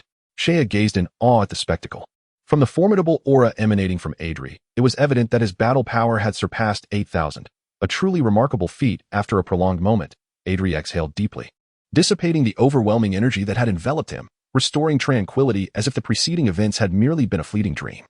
Chapter 32. A new mission. If Freeza has indeed installed surveillance devices on our detectors, then his animosity towards us Saiyans has likely been long-standing, and our every move is probably under his scrutiny.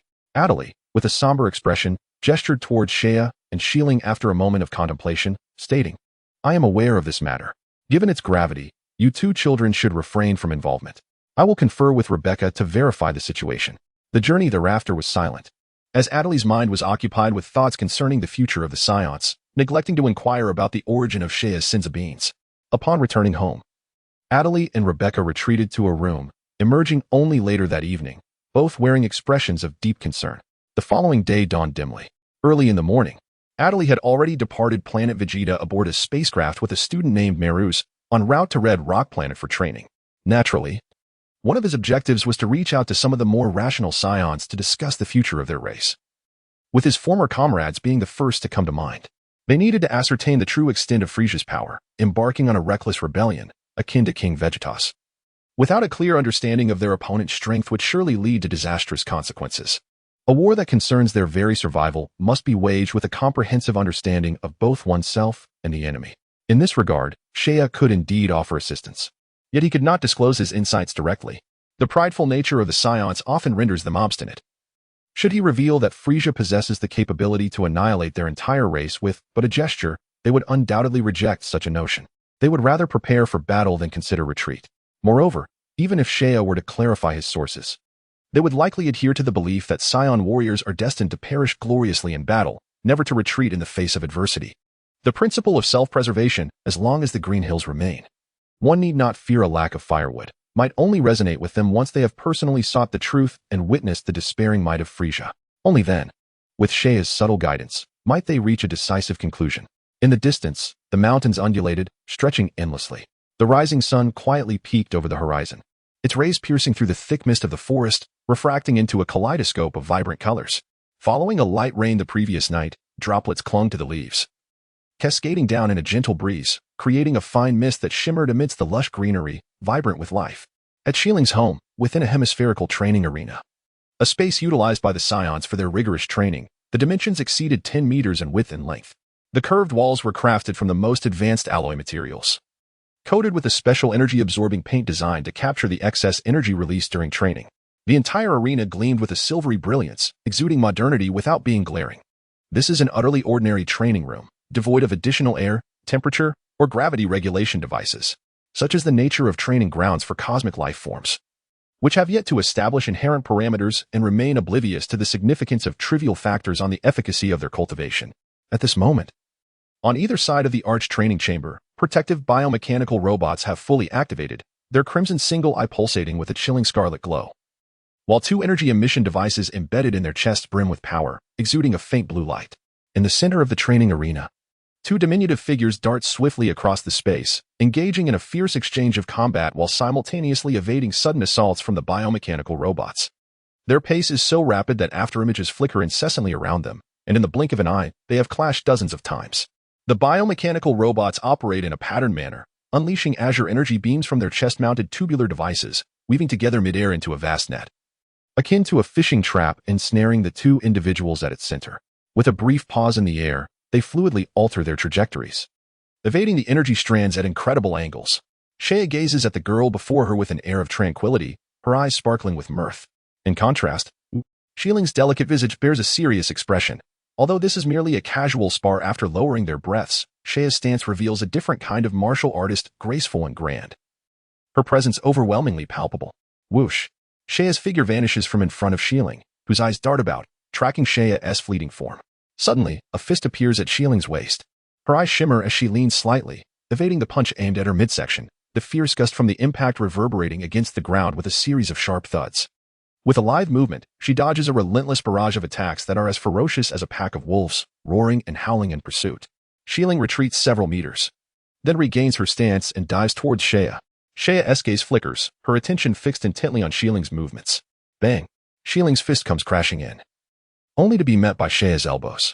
Observing Shiling's unpretentious and decisive strikes, Seiya can't help but nod in approval before launching her own counterattack. Clang! Clang! Clang! A series of urgent bells echo throughout the training ground, as dozens of biomechanical robots seemingly receive a simultaneous command, converging towards the walls of the arena. A silver arc suddenly reveals an opening, and several robots seamlessly merge into the shining metallic surface. Rebecca stands quietly nearby, and upon witnessing Seiya and Shiling conclude their training and exit the arena, she offers them 2 towels with a smile, saying, "Here, wipe off the sweat. I never imagined you could manage to counter 32 biomechanical robots while simultaneously launching attacks at each other. Keep in mind, each of these machines possesses over 800 points of energy. The ability to achieve this signifies that your combat prowess is nearing a formidable level of 1000. Yet, merely reaching a combat power of 1000 is still a considerable distance from true mastery."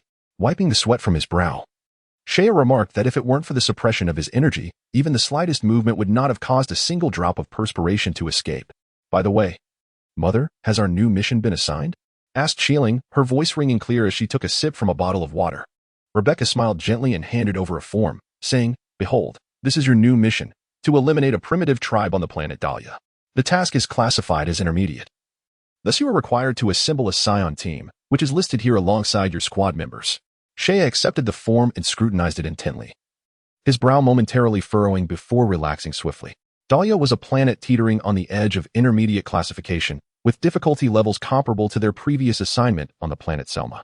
However, the Task Management Office had mandated that a Saiyan team be dispatched to Dahlia.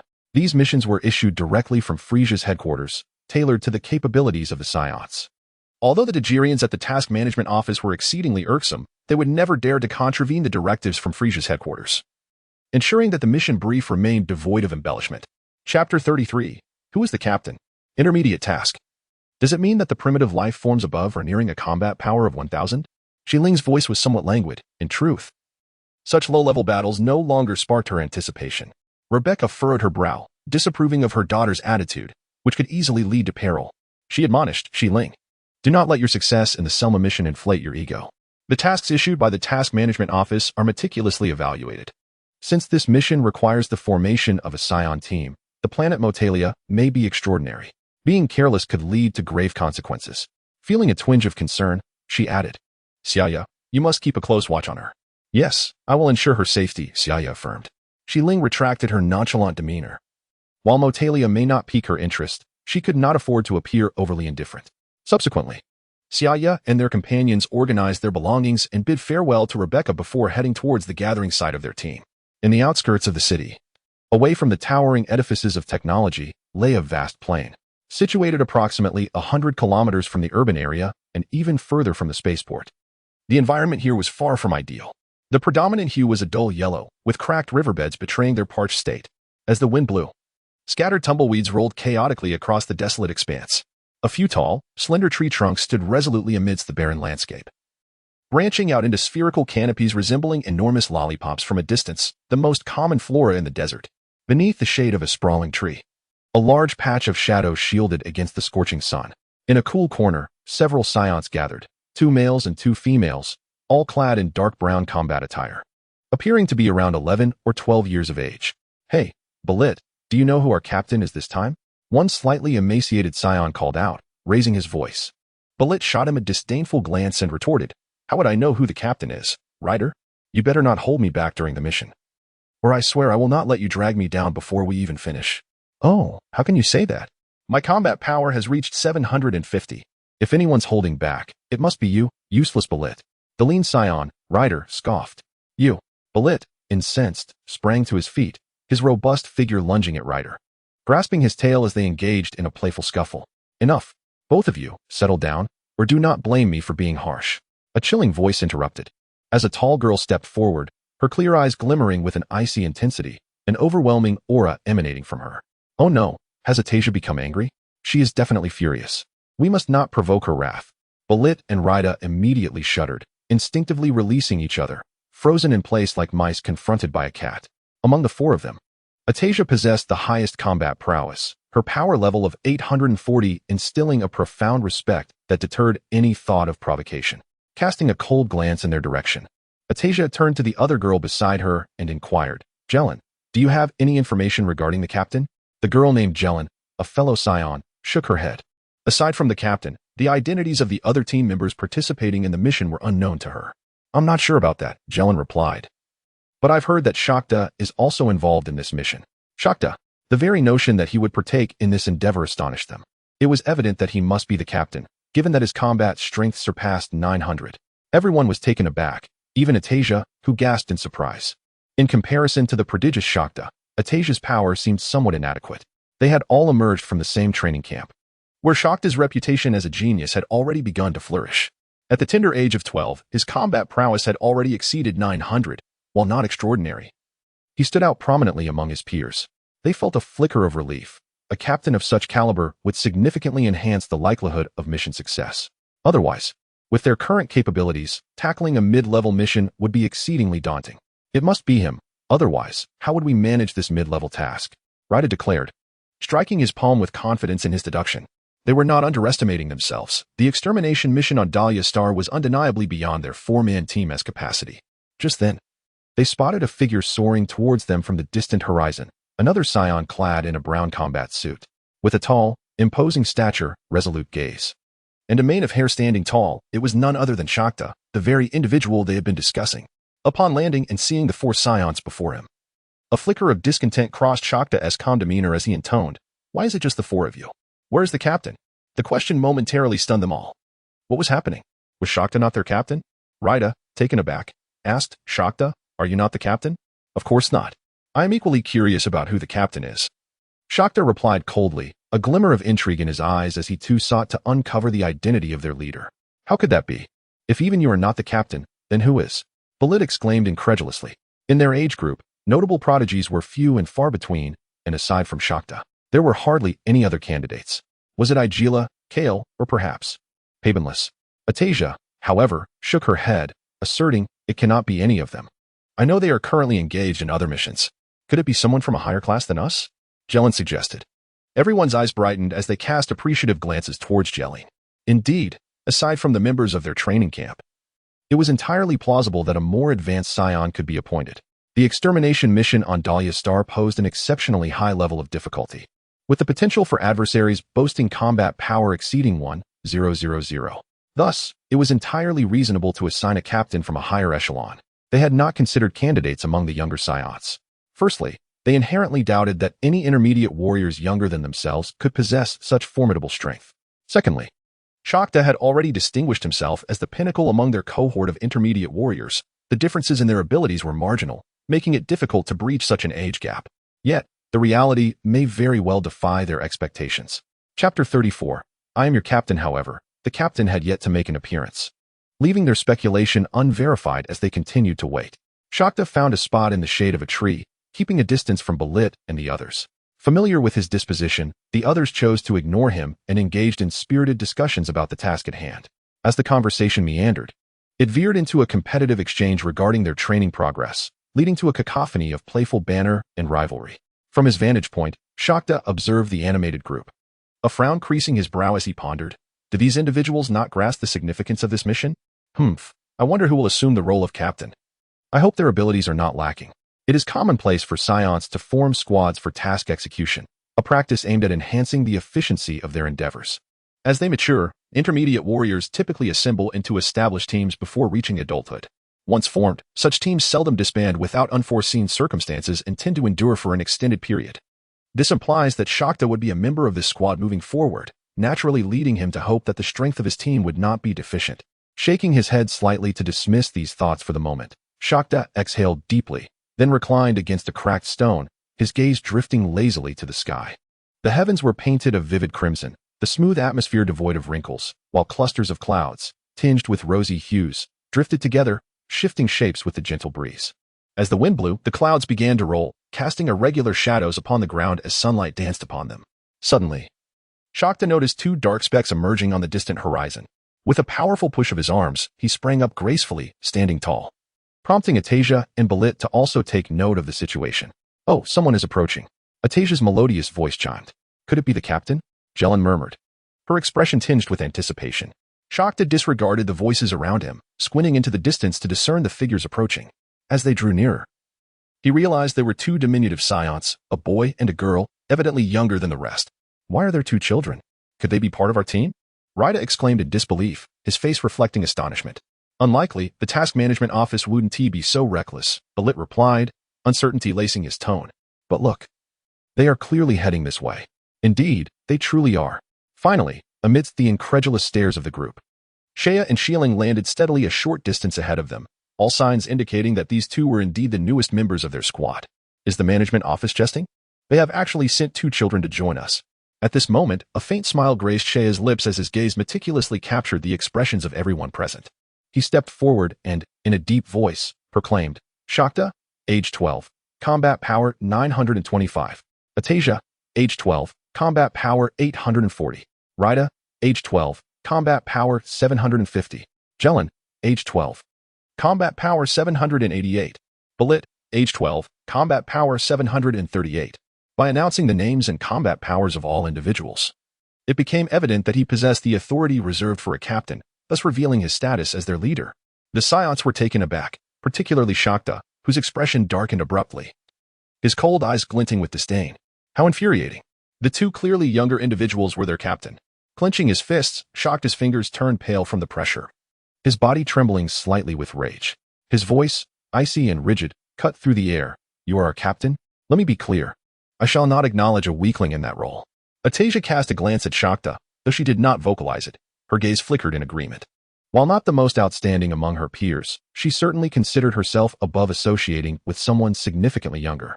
The others, witnessing Shakta and Atasia's stance, nodded in unison. To become their captain, one must possess strength.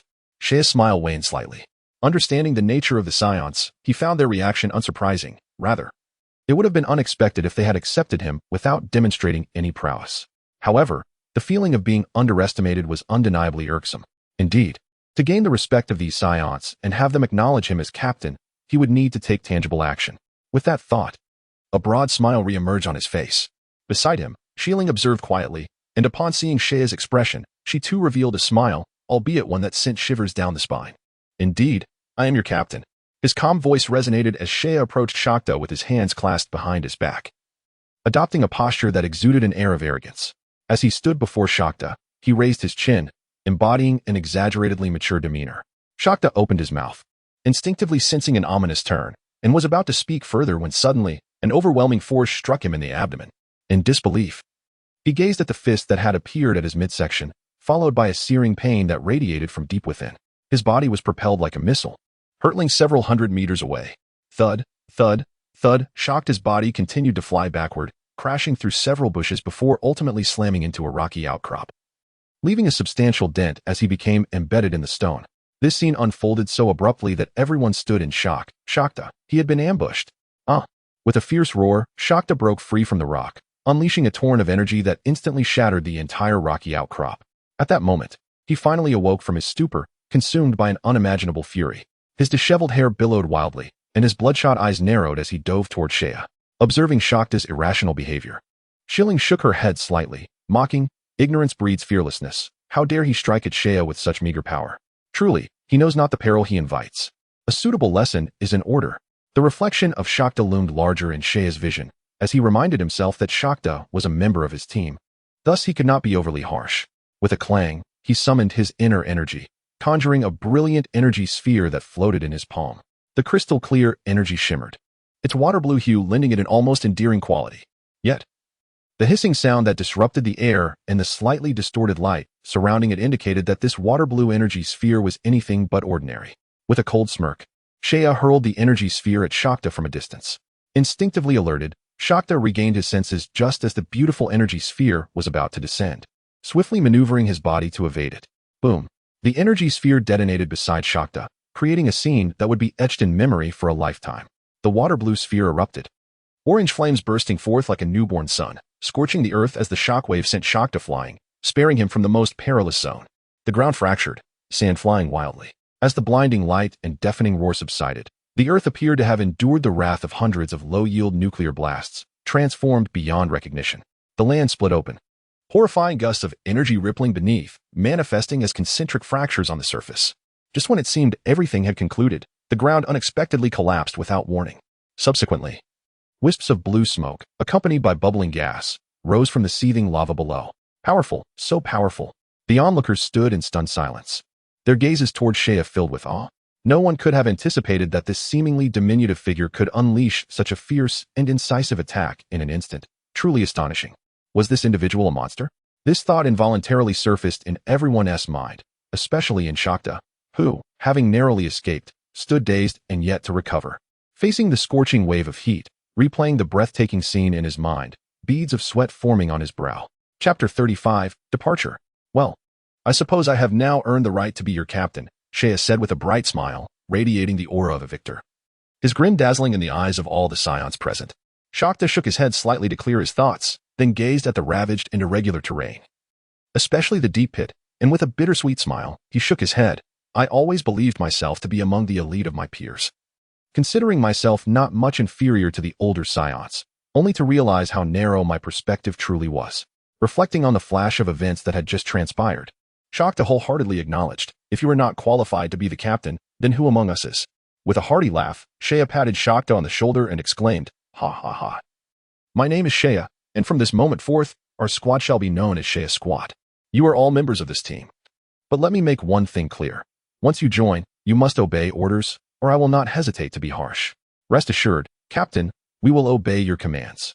Shakta and the others exchanged glances, nodding in unison. It was a natural instinct for Saiyans to follow the strong. As long as the orders did not lead them to certain death, they would execute the captain's commands with unwavering diligence. A wave of fervor surged within them. With such a powerful leader, how could they fear missing out on the thrill of battle? As this thought crossed their minds, manic smiles spread across their faces. Any lingering discontent within Shakta dissipated entirely. The reason Saiyans are known as a warrior race, apart from their deeply ingrained combative nature, lies in their impressive execution capabilities. Saiyans are born mercenaries, adept at fulfilling tasks assigned to them. Their motivation for undertaking missions is not monetary, for wealth holds little value to them. Rather, they seek the exhilaration that comes with combat. Shea arrived at this conclusion. Sometimes, he pondered whether the Saiyans would still bear such a notorious reputation if they were not employed by Freeza's forces, but instead accepted missions from legitimate entities within the galaxy, such as the Galactic Patrol. Shaking off these impractical thoughts, he turned serious and stated, Now, I must clarify the details of our upcoming mission. I trust you are all aware that our destination is planet Duralia. His gaze swept over each team member, and upon hearing the name of Duralia, Shakta and the others stiffened, their expressions turning grave.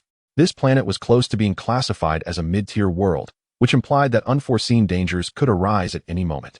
Should that occur, aside from myself, Siling, and Shakta, the rest of you would face significant risks, particularly Raida and Balit, whose combat power is the weakest. Be especially cautious. Understood. Captain, we are fully aware.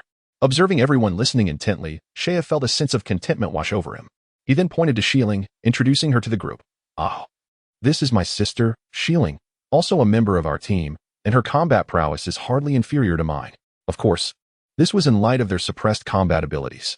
Shakta and the others turned their gazes towards Shieling, their eyes brimming with admiration, especially Atasha and Jelen, who, as fellow female Saiyans, envied Shieling's remarkable strength. May I ask how old the captain and Shieling are now, and what their combat power is? Inquired the tall and graceful Atasha. At just 12 years of age, she had already entered her adolescence, her wavy hair dancing in the wind, and her feminine traits becoming pronounced, making her one of the most mature-looking among the Saiyans. With a charming smile, Shieling's melodious voice chimed in. Shea and I will soon be 9, and as for our combat power, Shea is at 1,000, while I am at 970. In the days since returning to planet Vegeta, they had managed to elevate their combat powers by several points. Although her voice was soft, those two striking figures resonated like thunder, momentarily stunning Atasha and the others. 1,000 combat power, 970 combat power, and at merely 9 years old? The Saiyans stared at them in disbelief, yet the lingering aura of their formidable strength compelled them to accept the reality of the situation. At only 9 years of age, how could you possess such combat power? Surely, you must be advanced warriors, exclaimed Balit dramatically, as he, with the lowest combat power among them at 12 years old, had only reached 738. The comparison was rather embarrassing. Indeed, I doubt even advanced warriors could be so extraordinary. Raida lamented, sharing in the sentiment. In truth, their current power was already commendable, and once they entered adolescence, they would experience a remarkable surge in strength, likely surpassing 2,000 combat power in adulthood, placing them at a respectable level among intermediate warriors. However, in comparison to some prodigies, it was indeed disheartening. Shakta chuckled. I once thought reaching over 900 combat power at 12 was impressive, but comparing to you, it's simply incomparable. Indeed, Atasha and Jelen nodded in agreement, fully resonating with Shakta's words. Unbeknownst to them, the bond among these Saiyans had grown significantly, as the sturdy wall that Shea and Shieling represented rendered their minor differences trivial, uniting them in a shared purpose. Subtly, they had begun to regard Shea as a genius akin to Prince Vegeta. All right, it is time for us to embark. I believe our spacecraft has been prepared at the spaceport, Shea announced, adopting a tone befitting a leader. Yes, we should set off, the others echoed, excitement evident in their voices. Let us go. I can hardly contain my eagerness. A few Saiyans chuckled softly before soaring into the sky towards the spaceport. Half an hour later, the 7 had entered the vicinity of the spaceport, gracefully descending and, under the guidance of the attendants, locating their designated spots for parking their spacecraft. On a vacant platform, 7 spherical vessels, each with a diameter of 2 meters, were neatly arranged upon the recessed landing points. Upon opening their respective spacecraft, several individuals climbed inside. As the hatch is sealed, the voice of Char appeared on the communicator. Then let us embark. Wishing the Char team a successful completion of our inaugural mission. Let us go. Let us go. Echoed the enthusiastic shouts through the communicator, and soon, the 7 white spheres shimmered with a radiant glow before accelerating rapidly away from planet Vegeta, embarking on a month-long journey through the stars. Chapter 36. Planet Dahlia. The protracted journey passed in the blink of an eye. A month had swiftly elapsed. Surrounding them was an expanse of vast darkness, with stars emitting an enchanting pale glow, their luminescence crystalline and pure, resembling tiny diamonds scattered across the ebony canvas, revealing a pristine tranquility. Suddenly, a flicker of light caught their attention. In the profound stillness of space, this flicker was strikingly conspicuous. As they drew nearer, 7 spherical vessels subtly materialized within that radiant glow. In the grand scale of the cosmos, the distances between planets are immensely vast, with even the closest requiring a traverse of countless light years. However, thanks to the formidable technology of cosmic civilizations, interstellar travel in the Dragon Ball universe is evidently far more convenient, allowing for the crossing of several star domains in just a few days or even months. Several star domains away from planet Vegeta, a terracotta-colored planet revolved around a yellow dwarf star at the center of its solar system. Here on planet Dahlia, amidst a parched riverbed, a cacophony of thunderous roars erupted as several glowing spheres pierced through the clouds, crashing down with resounding impact. Immediately, a cloud of dust rose, obscuring the sky. Due to the lack of moisture, the dust lingered, forming heavy, oppressive mists. Before long, 7 figures emerged from the enigmatic depths of a circular impact crater. Rydar was the first to float in midair, covering his mouth to disperse the dust that permeated the atmosphere. The intense heat of the sun bore down through the thin air, creating a searing sensation against his skin. As he attempted to catch his breath, he was caught off guard by a wave of scorching air, prompting a fit of coughs. Saiyan, Saiyan, and others ascended into the air, surveying the sparse shrubbery around them, noting the striking resemblance to the desolate landscapes of planet Vegeta. Planet Dahlia, a solid planet of terracotta rock, had long suffered from a lack of water, rendering most areas desolate and uncomfortable. A soft voice broke the silence. Atasia, having done her homework prior to their arrival, expressed her dissatisfaction with the surroundings. The oppressive heat, high pressure, and aridity were particularly harsh on the skin of young women. Indeed, Saiyan and Jelen immediately concurred. After scanning their surroundings and finding no signs of life, Shakta's expression turned grave. The environment here is so harsh, it's hard to believe this is a planet nearing intermediate status.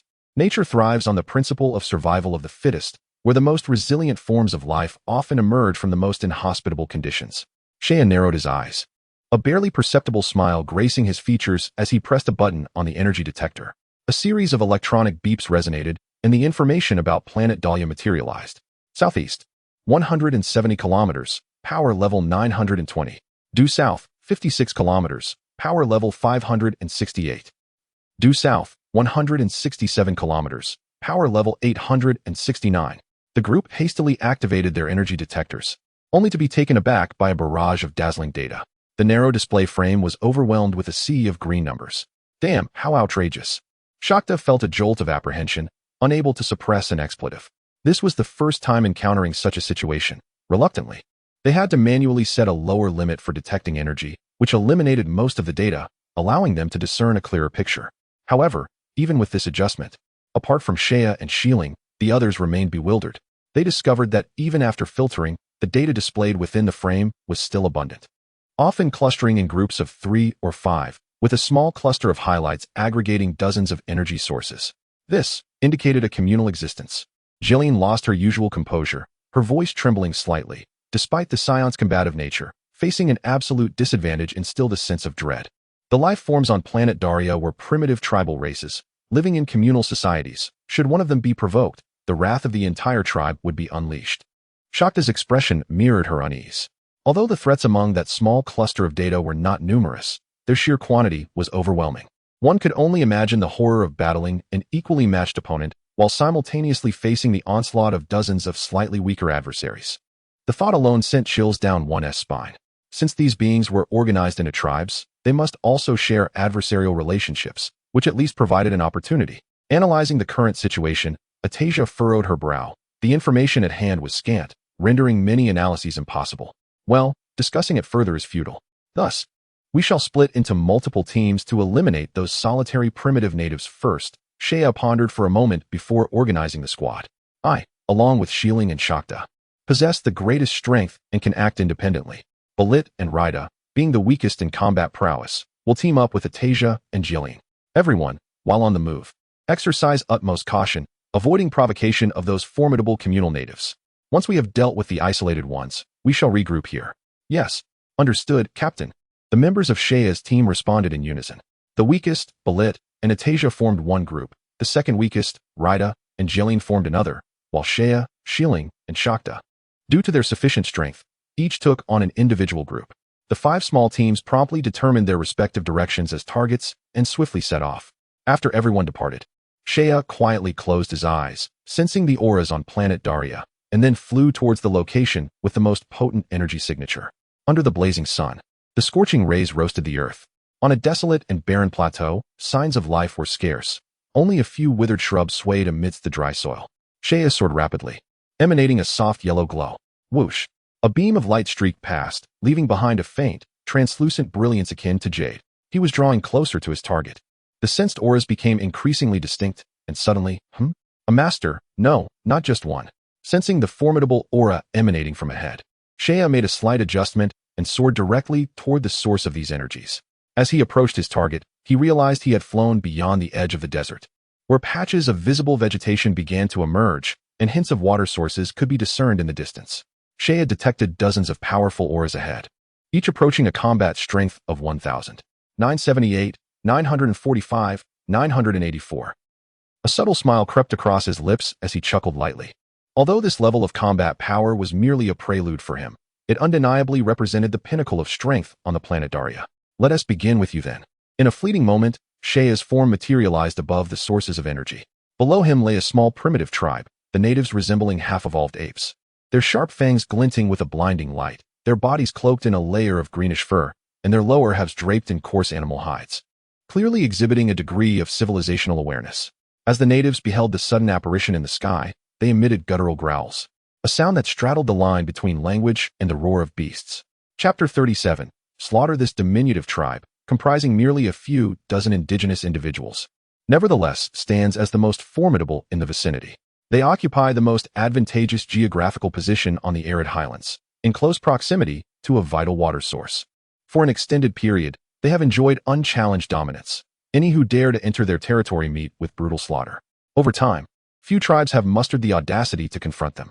At this moment, when Shea made his appearance, the tribe was engaged in the primitive act of cooking the corpse of an indigenous individual from a neighboring tribe. One of the legs had been roasted to a mouth-watering perfection, and they were eagerly partaking of the flesh. The gaping wound at the head indicated that the individual had suffered a severe blow in life. Shea's arrival instinctively elicited a sense of crisis among the indigenous people. He donned a dark brown soft armor that shimmered subtly, exuding an air of opulence never before witnessed on Dahlia Planet. The primitive tribesmen, unfamiliar with the concept of combat attire, were simply captivated by his resplendent garb. The act of cooking and consuming their own kind was undeniably barbaric, rendering them less civilized than even the lowest of beasts. Even stray dogs refrained from such acts. A chill coursed through Shea as he reflected on how, in his past life, dogs had proven to be mankind's faithful companions, embodying far greater nobility than these savage tribesmen. Though the indigenous people could not comprehend Shea's words, they perceived his utterances as a form of derision. In response, they emitted low, guttural growls directed toward the sky, attempting to intimidate him. However, Shea was no ordinary individual. He would not be dissuaded by their unintelligible roars. As their deep growls failed to intimidate him, the tribesmen became increasingly agitated, discarding their prior tasks.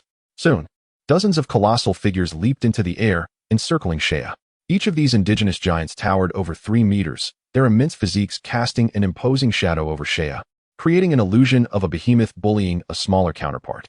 They unleashed deep, furious roars, their cacophonous voices reverberating with violence. With their enraged cries, a tumultuous surge of air erupted, transforming the already sweltering atmosphere into a roiling tempest.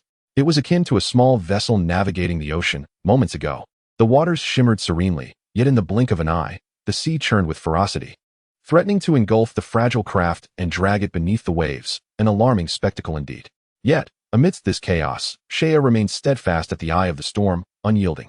The energy was poorly harnessed, dissipating without effective utilization. Though he possessed an impressive combat power approaching 1,000 000. In true battle, he might struggle to even manifest 900. His gaze swept lightly across the ever-shifting atmosphere, revealing no sign of disturbance on his countenance. With his keen perception, he easily discerned the flaws within these primitive warriors. With a gentle lift of his palm, he stirred the air. An overwhelming aura of power erupted from Saiyan, radiating outward with the force of thunder. In an instant, the ground began to tremble, and a fierce wind began to swirl. Even with merely a combat power of 1,000, a clever application is sufficient to incite various meteorological phenomena. Facing the sudden eruption of terrifying aura emanating from Saiyan, the indigenous tribesmen found their pupils constricting, instinctively retreating 2 steps. However, quickly regaining their composure, they pounded their chests and let out long howls, their tusks clashing against one another, producing a cacophony of unpleasant sounds. With fear in their eyes, they glanced at one another, suddenly embracing in a peculiar formation, and unleashed a furious roar. At that moment, a remarkable sight unfolded. The sound waves emanating from the clustered tribesmen transformed into visible ripples, vibrating the air in concentric circles. Concurrently, desiccated tree trunks and shards of stone seemed to be twisted by an unseen force, rising from the ground with a rustling sound. Following that, a crisp crack echoed as shrubs were uprooted, soaring into the air alongside the debris. The waves of energy surged forth. A fierce tempest of power with the potential to consume all within its realm, continuously expanding outward. Saiyan observed the actions of the primitives with astonishment, only to shake his head in disappointment. Alas, their method of execution was merely a reliance on brute force, devoid of any finesse. These indigenous people had yet to learn how to harness their own energy. In battle, they often resorted to the most savage means of attack, which proved to be the least effective and most exhausting. Compared to the beasts of Selma, they paled in comparison. Those beasts fought on instinct, their formidable strength rendering them ever more fearsome, yet these primitives fell drastically short. No matter how great their strength, if they could not strike their foes, it was all in vain. It appeared that this task was not as daunting as he had initially perceived. Saiyan mused inwardly, his expression becoming notably relaxed. He had anticipated that completing the extermination mission of Dalyaria without revealing his true combat power would require considerable time, and he had prepared for a prolonged effort. Yet, upon engaging in actual combat, he realized that these primitives were indeed rather foolish, possessing immense strength yet lacking the knowledge of how to wield it. Given their extraordinary physiques, if granted a few thousand years to develop their own martial arts, they might well ascend to a higher planetary status. But alas, their fate was sealed. They were destined for annihilation. With a gaze as sharp as an eagle's, Saiyan fixed his dark eyes upon the indigenous tribesmen. A glimmer of brilliance flickering within their depths. His stormy eyes remained devoid of disturbance, resembling an invisible black hole in the cosmos, quietly consuming all. With a low growl, Saiyan's aura surged, ultimately stabilizing at the impressive figure of 1,000 combat power, more than sufficient to deal with these tribesmen. Casting a cold stare at them, his body suddenly surged forward, unleashing a tempestuous assault. The tribesmen instinctively sensed the encroaching threat. The chill of death tingled at their nerves, prompting a collective cry as they scattered like birds and beasts. None would escape. Saiyan's eyes narrowed, and the youthful, handsome visage revealed a cruel smile. In that moment, the bloodthirsty nature of the Saiyan came to light. Suddenly, numerous afterimages appeared in midair, while the true form swiftly grasped the fleeing trajectories of the indigenous people. Amidst the thunder and lightning, a hand struck out with a resounding clap, each punch delivering a powerful gust that incapacitated a primitive native. The overwhelming disparity in power wounded the psyche of the indigenous people. They endured wave after wave of intense impact, akin to high-velocity projectiles, teetering on the brink of explosion under the colossal force. "It is time to conclude this," Saiyan murmured softly. This battle held little value for him. It was merely a one-sided massacre. One hand raised above his head, fingers outstretched, he exerted a slight force, gathering a luminous sphere of energy. A crimson halo enveloped the energy ball's surface, resembling a beautiful miniature sun, emanating a searing radiance. That was the signal of death. With a breath, the energy descended. A thunderous roar erupted like a clap of thunder, as the sky was suddenly shrouded in a wave of immense energy, casting an ominous pall over the landscape. The powerful pressure blotted out the sun, distorting the air like a lens, obscuring the blazing orb above. Wisps of blue smoke curled, and the ground was strewn with debris. As the smoke gradually dissipated, the last remaining oasis on the plateau vanished, leaving behind a colossal circular pit, a kilometer in diameter, with depths unknown. Observing the lives he had obliterated with his own hands, Saiyan felt no turmoil within. It was as if he had merely extinguished a few inconsequential ants. He was not a man of pity, for he was merely executing a task. The disparity between the strong and the weak was akin to that between gods and mortals. To ensure that no higher deity existed above him, one must strive to become a god himself. With a sigh, he noted the completion of one target departing the nearly desertified flat plateau. Shea proceeded towards his next objective. The formidable life forms on the planet Dahlia were indeed abundant, and it wasn't long before another indigenous being came into his sight. Before him stood a towering giant with a single eye, over 70 meters tall, resembling a massive wall. Muscles coiled across its body, radiating immense explosive power. This giant reminded Shea of the Cyclops he had slain alongside Shieling on Selma Star. With a similarly imposing physique, yet this one stood even more erect. With a combat power of 1020, it was undoubtedly the mightiest life form on this planet. Suspended hundreds of meters in the air, Shea confidently speculated. Times had changed. A mere 1,000 in combat power was no longer worthy of his regard. Even if he stood there and allowed the giant to strike, it would hardly breach his defenses. Chapter 38. Near completion as time flows and the sun and moon alternate. A mere blink has elapsed 7 days. During this span, Shea traversed every continent of this planet, and nearly every formidable being he encountered met a fate of annihilation. Should he descend into the underworld, he would undoubtedly find himself in hell, a fate most contrary to his original intentions. In that parched riverbed, the 7 colossal craters created by the impact of his craft still lay in place. Shea sat cross-legged atop the white fuselage of the vehicle, waiting for an extended period. Yet no team members had gathered. Under the blazing sun, the temperature soared to 50 degrees, sending out a signal via the communicator to each team member. He retreated into the craft to rest, where the temperature remained consistently temperate. Approximately 10 minutes later, all 6 team members returned to the riverbed.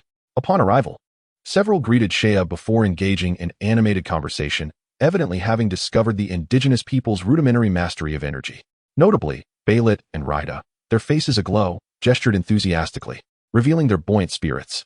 When they first received the intermediate mission, it was undoubtedly those two who were the most anxious. However, after days of combat, they had evidently regained their confidence. Rida, I must tell you, this time I single-handedly dispatched many indigenous warriors with battle power reaching 800, at least 20 or 30. Baylit exclaimed, his substantial frame swelling with pride over his achievements. Rida, with a comparatively slender physique, scoffed, is that all it takes to satisfy you? Truly, Baylit, you are of no use. Had it not been for Atasia's protection, you would have been quaking in your boots. Who said that? I personally slew an indigenous warrior with a battle power of 850. 850. If you don't believe me, just ask Atasia. Baylit retorted. His face flushed as he sought affirmation from Atasia. Atasia, without casting a glance, turned her face away. Huh. You see, the truth is out. Rida laughed heartily, reveling in what he perceived as a victory over Baylit. In a fit of frustration, Baylit spat. Don't talk about me. You rely on Jelen. What is so impressive about that? In a few years, I could easily take you down. Humph, it's different. My battle power matches Jelen's. And our synergy is true cooperation. You, on the other hand, are merely a hindrance, Rida proclaimed with pride. At this juncture, Shakta, unable to bear the spectacle any longer, interjected. As a familiar face from their cohort, he felt their antics were a disgrace before their new captain. With a cold huff, he remarked, do you truly believe this is impressive? Is there not a shred of ambition left in you? Having Saiyans like you is a disgrace. At this, both Baylit and Rida fell silent, for Shakta's authority, established since their training camp days, commanded such respect that even a single word from him rendered them mute. In Atasia's luminous gaze, her beautiful eyes turned to Shea. Captain, what shall we do next? Should we swiftly annihilate the primitive tribes here?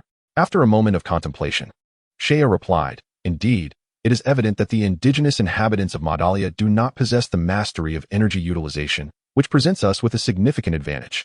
Under such circumstances, even Belay could single-handedly vanquish foes who surpass him in combat prowess. We must capitalize on this. However, why has the Task Management Office designated this mission as intermediate? I believe it hardly meets that standard. G-Line, a relatively reserved female Saiyan with a sharp intellect, usually spoke little but often pinpointed the crux of the matter. Oh, this is quite understandable. The extraterrestrials assessing the planet's level do not personally descend onto its surface. They merely utilize energy detectors from outer space. Naturally, they are unaware of the planet's specific conditions. Hence, the inflated task rating. We have indeed stumbled upon a stroke of luck this time. Atasia smirked, revealing a charmingly delicate side of her youth. Yet anyone who underestimated her as a mere fragile girl would certainly find themselves haunted by the ferocious and violent nature of the Saiyans. Shea, what is our next move? Shieling inquired, her gaze fixed upon him. Propping his chin on his hand, Shea responded, at present, we hold a decisive advantage. In the past few days, we have already decimated the vast majority of isolated indigenous beings and small primitive tribes. Now, we face the larger tribes, which will significantly elevate the difficulty of our task. Let us proceed this way. I will team up with Shieling, while Shakta, you shall form a group of 5. I need you to obliterate all primitive tribes on Maudalia within 5 days. Sheia's voice was cold as he issued the mission directive. Understood. All the Saiyans accepted the command with solemn expressions, subsequently setting off towards the locations where the energy detector indicated a significant concentration of primitive tribes. After Shakta and his group departed, Sheia and Shieling flew together for a while before parting ways. Their earlier collaboration was merely to conceal their true strength, given their capabilities. There was no longer a need for joint action. Shieling, head north. There are over 300 signatures gathered there. By the way, if you need to use energy exceeding a combat power of 1,000, it's best to turn off the detector, Sheia cautioned with concern before she set off. Got it. Shieling replied softly, accelerating towards the north without looking back. Watching her disappear into the distance, Sheia smiled before shifting his direction toward his own target.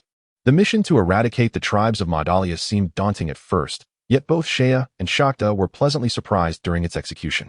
This task turned out to be far less challenging than anticipated. Sheia's heart was as tranquil as still water.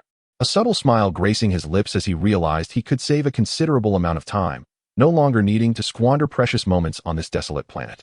The execution of missions by the Saiyan team unfolds as follows. During the initial assembly, the Task Management Office coordinates the assignment, selecting candidates and appointing a suitable leader. In subsequent missions, the leader is granted a degree of autonomy in choosing tasks. This means that after completing the mission on planet Dahlia, the Saiyan team leader, Sheia, can select appropriate tasks according to his own needs. For the average Saiyan team, this autonomy holds little significance, merely allowing adjustments to the intensity and duration of missions.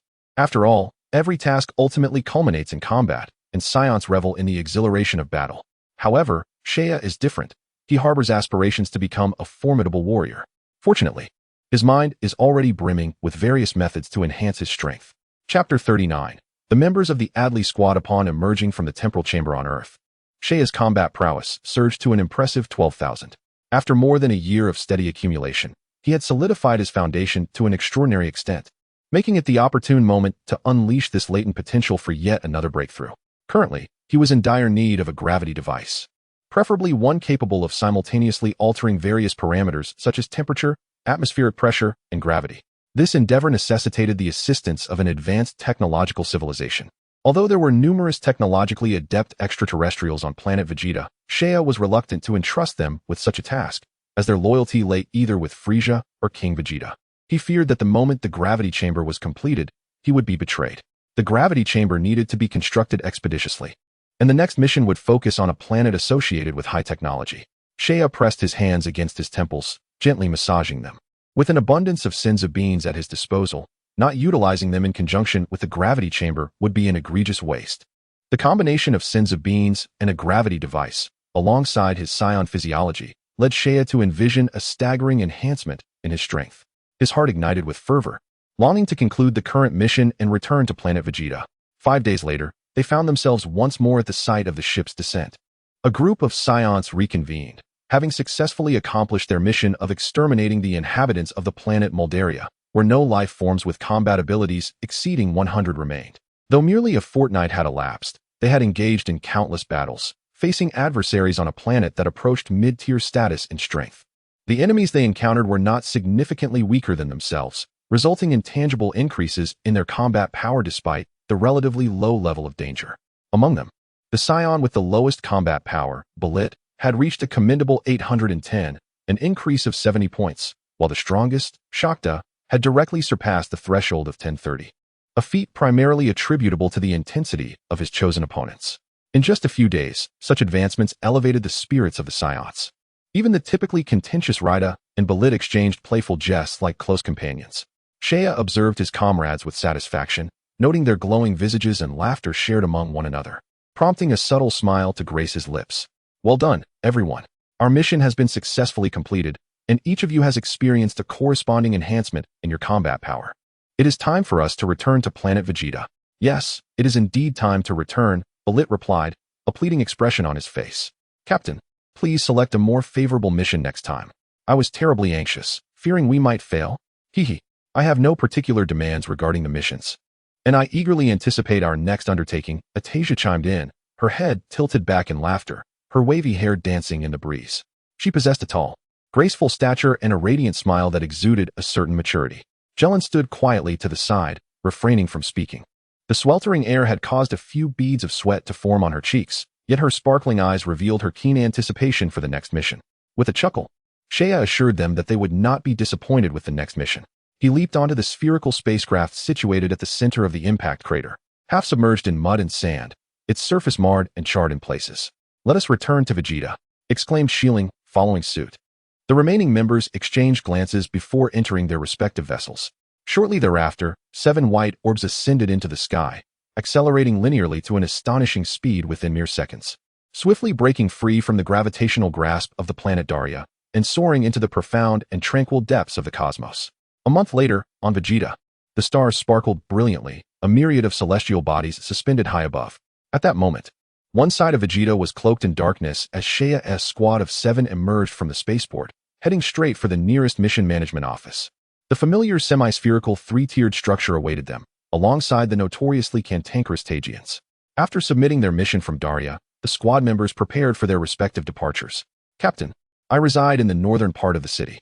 You can reach me directly via communicator," Shakta said earnestly before leaving. Following this mission, he had come to respect Shea, who was 3 years his junior.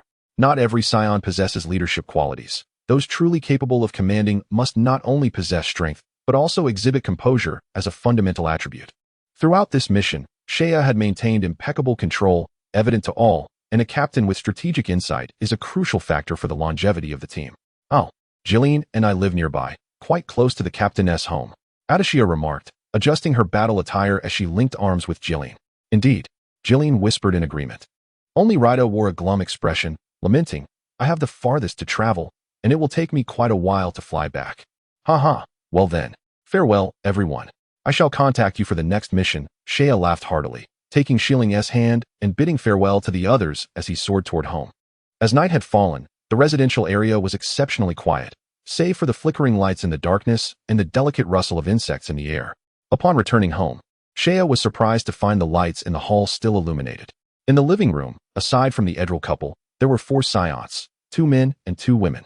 Shea recognized them. They were former members of the Edril squad, and by familial ties, he ought to address them as uncles and aunts. Rebecca, somewhat astonished to see Shea and Shilling return, inquired, "Didn't you go to undertake an intermediate mission? How did you return so quickly?" "Of course, we have already completed the mission," Shilling replied with pride, then turned to the 4 Saiyans in the room, exclaiming, "Uncle Baluk, Aunt Lisa, Uncle Pilati, Aunt Alice, greetings." Shea greeted each of the 4 individuals in turn. They were all former members of the Edri team, and following the team's disbandment, most had taken on roles within the training camp, making them utterly trustworthy. Originally comprising 13 members, the Edri team had suffered severe losses during a mission many years ago. Ambushed by hostile forces, 6 members perished, and 4 were gravely injured. Among the fallen Saiyans were Shea's parents, leading to the team's dissolution after such devastating losses. "Oh my, little Shea and Shilling have grown so much," exclaimed Alice, who stepped forward and embraced the 2. "I heard you completed your survival mission. I can't believe how much you've both matured." Alice was a petite female Saiyan with a slender figure and long hair that flowed like ribbons. Despite being in her 30s, due to the Saiyan's remarkably prolonged youth, she still exuded the vitality of a young girl. Her intentions seemed to convey care, yet her demeanor was rather direct and unrefined, reminiscent of a strong woman from a bygone earth. "Ugh, and Alice," Shilling complained, feeling somewhat breathless as Alice's bosom pressed against her. "Ha. Alice chuckled lightly before releasing her, though she kept one hand firmly on Shilling's shoulder. The others greeted them warmly as well. Barak, with an icy demeanor, merely nodded, resembling a glacier as he offered a simple acknowledgement. Chapter 40, Revelation. Baluk and the others, as original members of the Edri team, shared a remarkably close bond with the Edri family, often visiting in times past. However, the gathering that transpired this evening carried an air of peculiarity. "What are the uncles discussing so late?" Shilling inquired, her eyes darting curiously as she approached a female Saiyan named Lisa, her cherubic face inching closer. Edri exchanged glances with the others, their expressions revealing unease.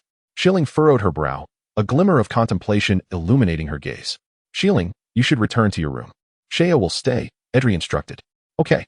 Noticing her exclusion from the discussion, Shilling pouted at Shea before obediently retreating to her chamber. With a resounding thud, the door closed, plunging the living room into an uncanny silence. The group sat around a coffee table, each person enveloped in a contemplative hush. "What's the matter?" Shea asked with a smile. Edry sighed heavily. "Didn't you mention that Freeza had installed listening devices on our energy detectors? We took the opportunity during our mission to investigate. And the outcome?" Shea inquired, his demeanor calm, though his heart stirred with anticipation. He had already surmised the answer. It seemed that the gathering of the Edry team was indeed to strategize a response. As expected, Edry nodded gravely. "We did indeed discover listening devices on the energy detectors." At that moment, a male Saiyan named Parody slammed his fist onto the table, producing a resounding thud as a dent formed in the metallic surface. If Edry hadn't led us to verify this, we would have remained oblivious to the fact that scoundrel Freeza is monitoring our every move. It is evident he harbors no goodwill toward us Saiyans. Alice shot Parody a disdainful glance, her expression betraying her contempt for their supposed ally, Freeza. Edry continued, "That, however, is not my primary concern.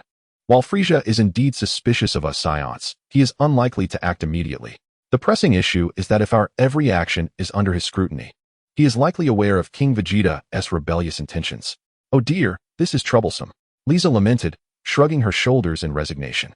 With such forethought, King Vegeta is assuredly doomed. What proved even more disheartening was the fact that, apart from King Vegeta's faction preparing for rebellion, the vast majority of Saiyans held a deep trust in Freeza, even revering his power. Thus, even if we disseminated the news, few would believe us, and such actions could exacerbate tensions between the Saiyans and Freeza, leaving us in a precarious position. Baluk's expression remained impassive, yet he articulated the daunting reality. Making the information public was undoubtedly unfeasible, as it could provoke Freeza into taking direct action against the Saiyans. However, given that Freeza is thoroughly aware of the situation concerning the Saiyans, including the insurrection plotted by King Vegeta, why does he remain inactive? Does he not fear the collective might of the Saiyans? Rebecca inquired, perplexed. Indeed, knowing that the Saiyans are poised to rebel, why does Freeza exhibit such indifference? Is he truly waiting until the Saiyans initiate their uprising before taking action? Perhaps he desires a justification for his actions, unwilling to instill despair in his subservient extraterrestrials? No.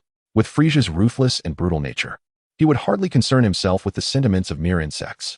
Adry and the others shook their heads. They had once caught a distant glimpse of Freeza while on a mission, and his cold, bloodthirsty gaze pierced their souls like a blade, leaving an indelible impression. Freeza is undoubtedly a madman, a harbinger of cruelty. Perhaps he possesses such overwhelming power that he feels invulnerable. Alice leaned against the wall, her expression grave. Could it be due to the Ginyu Force? Everyone considered Frieza's most formidable allies, the Ginyu Force, whose strength is indisputable, surpassing that of the Saiyans and renowned throughout the cosmos. Do you know the extent of Frieza's combat prowess? Suddenly, Shea spoke lightly. Everyone paused momentarily. They were well aware of Frieza's formidable nature. After all, one does not earn the title of Cosmic Emperor without possessing remarkable abilities. Yet, exactly how powerful he is remains unclear, for no one has witnessed Freeza in action, and those who have are long deceased. Just how powerful is Freeza? This question looms as a colossal shadow over them. If they cannot ascertain the strength of their adversary, the notion of rebellion becomes moot. Shea, do you know something? Adry looked over, his intuition suggesting that Shea might possess some knowledge, especially considering he was the first to mention the listening device, fueling his conviction. Indeed, I have some understanding of Frieza's power. His might surpasses what you can fathom. Before we proceed, Uncle Adry, I have a question for you. How much do you know about Frieza's elite squad, the Ginyu Force? Adry shook his head. I have not witnessed the full extent of the Ginyu Force's capabilities, but I have heard it said that each member boasts a combat power of at least 10,000. The Ginyu Force is a super elite unit selected from the universe's finest warriors, each possessing extraordinary skills and formidable strength. In the realm of cosmic civilization, a combat power of 10,000 is already an impressive feat thus far. Very few from the Saiyan race have surpassed this threshold. Each of them is a battle-hardened super warrior, a vital cornerstone of the Saiyans' illustrious reputation throughout the cosmos. Outside of engaging with advanced planets, they rarely depart from planet Vegeta. Gazing into the vast expanse of the starry sky, it can be observed that the predominant strength within the universe is rather low, and the number of advanced planets is not as plentiful as one might envision. Beings with combat powers exceeding 5,000 are exceedingly rare, typically capable of reigning supreme over a single planet. In fact, many planets lack even a single formidable entity with combat prowess above 1,000, relegating them to the lower echelons of the cosmic hierarchy. In the original text, when Vegeta first arrived on Earth, his combat power was merely over 18,000. Yet, even then he could traverse the universe with minimal resistance. Although there may be hidden deities lurking in the depths of space, capable of cataclysmic destruction, it remains undeniable that the overall strength of cosmic civilizations is relatively modest. The Ginyu Force follows an elite model, comprising only 5 members, each possessing extraordinary skills not to be underestimated. The Saiyans hold a position slightly above average within the Milky Way, instilling dread throughout the North Galaxy. However, they still fall short compared to the Ginyu Force. As Frieza's ace, the power of the Ginyu Force is indeed formidable, setting aside the strength of the other members. The captain, Ginyu, boasts an astonishing combat power of 120,000. When Seiya uttered this statement, his voice was not loud, yet the weight of his words rendered Adri and the others completely speechless. Good heavens, 120,000 combat power. Surely, Seiya, you must be mistaken. How could anyone possess such immense strength? It is known that King Vegeta's power barely exceeds 10,000, and even with the transformation into a great ape, it falls short of 100,000. Lisa gazed at him in disbelief, her eyes wide with astonishment. A combat power of 120,000. What unimaginable force that represents. For beings with only a few thousand in combat power, such strength is beyond their wildest dreams. How could such a monster exist in the universe? If Captain Ginyu indeed possesses such formidable power as Seiya claims, he would far surpass all Saiyans. At that level, the quantity of adversaries becomes irrelevant. With a mere wave of his hand, he could annihilate all life on a planet, rendering the Saiyans' meager strength utterly powerless against him. Chapter 41. The terrifying power of Freeza. It cannot be mistaken. Captain Jinyu's battle strength is precisely 120,000, asserted Seiya with unwavering conviction. Within the context of the Namek saga, Ginyu Force member Jisoo explicitly declared that the captain's maximum battle power stood at 120,000. Although that was a matter of over 2 decades past, the current strength may not be far from that figure. Seiya's resolute demeanor rendered the others speechless. Adri's countenance darkened ominously. If the captain of the Ginyu Force possessed such terrifying power, what then could be said of Freeza, their ruler? The weak submit to the strong, while the strong dominate the weak. This is the immutable law of the cosmos. It became evident that Frieza's might undoubtedly surpass that of Captain Ginyu. The individuals present were not foolish. They quickly grasped this implication, a shiver coursing down their spines as beads of cold sweat began to form. At that moment, they were too astounded to inquire about the source of Seiya's information, and the living room fell into an eerie silence. After a considerable pause, Adri sighed. Seiya, reveal everything you know. Seiya nodded, his gaze sweeping over all assembled, and his calm voice broke the stillness. Freeza hails from an exceedingly rare species in the universe known as the Frost Demons. These Frost Demons are few in number, as they are encased in ice at birth and remain sealed until they reach maturity. To my knowledge, there are only 3 Frost Demons in the Northern Galaxy. The Freeza family, each one a formidable being capable of dominating the universe. Due to the immense power contained within the Frost Demons, which is cumbersome to control, they typically suppress their battle strength through transformations, akin to the Saiyans' Great Ape transformation. However, while Saiyans enhance their power through transformation, Frost Demons suppress theirs. Seiya shook his head, expressing a hint of melancholy. What a luxurious transformation it is. Adri and the others displayed expressions of astonishment. Other life forms in the universe strive relentlessly to increase their battle power, with transformation abilities evolving in specific environmental contexts. Yet, the Frost Demons must suppress their power due to its overwhelming nature, a fact that provokes both envy and awe. Surveying the room, Seiya took note of the expressions on everyone's faces, aware that his next words would deliver a heavy blow. However, if he did not unveil the truth, the prideful Saiyans, including Adri, might not consent to his forthcoming plans. Freeza possesses the ability to transform 3 times. With each transformation, his power multiplies several times over. In his base state, Frieza's battle strength is 530,000. Wait, did you just say Frieza's battle power in his base form is what? Liz asked, her voice filled with disbelief. I stated that Frieza's battle strength in his base form is 530,000. A collective gasp echoed throughout the hall, as both Adri and Baruch were struck with astonishment at the figure Seiya had revealed. If the combat prowess of Captain Ginyu had previously rendered them powerless to resist, then the current might of Freeza has plunged them into utter despair. With a base combat power of 530,000, each transformation multiplies his strength exponentially, and astonishingly, he possesses 3 transformations. How could such a being of extraordinary caliber exist? Would that not mean the entire universe would fall under Frieza's dominion? Lisa remarked with a sigh. This implies that the Saiyans have no hope whatsoever. Parati, with a tempestuous disposition, felt an uncontrollable rage, his eyes bulging and veins protruding, with the sound of cracking bones echoing from his body. Baluk remained silent, his face taut, undoubtedly grappling with his own turmoil. Yet, this is not the worst of it. Frieza is not the most formidable entity among the frost demons. His father and brother, King Cold and Cooler, who govern the eastern and northern sectors of the North Galaxy, are the true terrors. In comparison, Frieza is akin to an unripe child, with potential yet to be fully realized. He has a father and a brother? Alice exclaimed in astonishment. Indeed, it is said that Frieza's father is named King Cold, and he indeed has a brother named Cooler, Adri, well versed in such matters. Confirmed from his days as captain, Saiyan nodded and added, let us not dwell on King Cold for now. Let us speak of his brother Cooler, who possesses the ability to transform 4 times. Therefore, I believe that King Vegeta's rebellion is destined for failure. The future of planet Vegeta appears bleak. Frieza's inaction likely stems from his belief that the time is not yet ripe. Once the moment arrives, the Saiyans will undoubtedly face annihilation. What shall we do then? It is hard to fathom that the Saiyans, who once gazed upon a bright future, have suddenly found themselves on the brink of extinction. This reality is difficult for Adri's team to accept.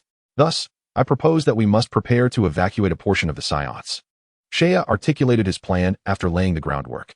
The Saiyan race is remarkably unique. Their bloodline grants them the ability to grow stronger when faced with formidable foes, continually transcending their physical limits.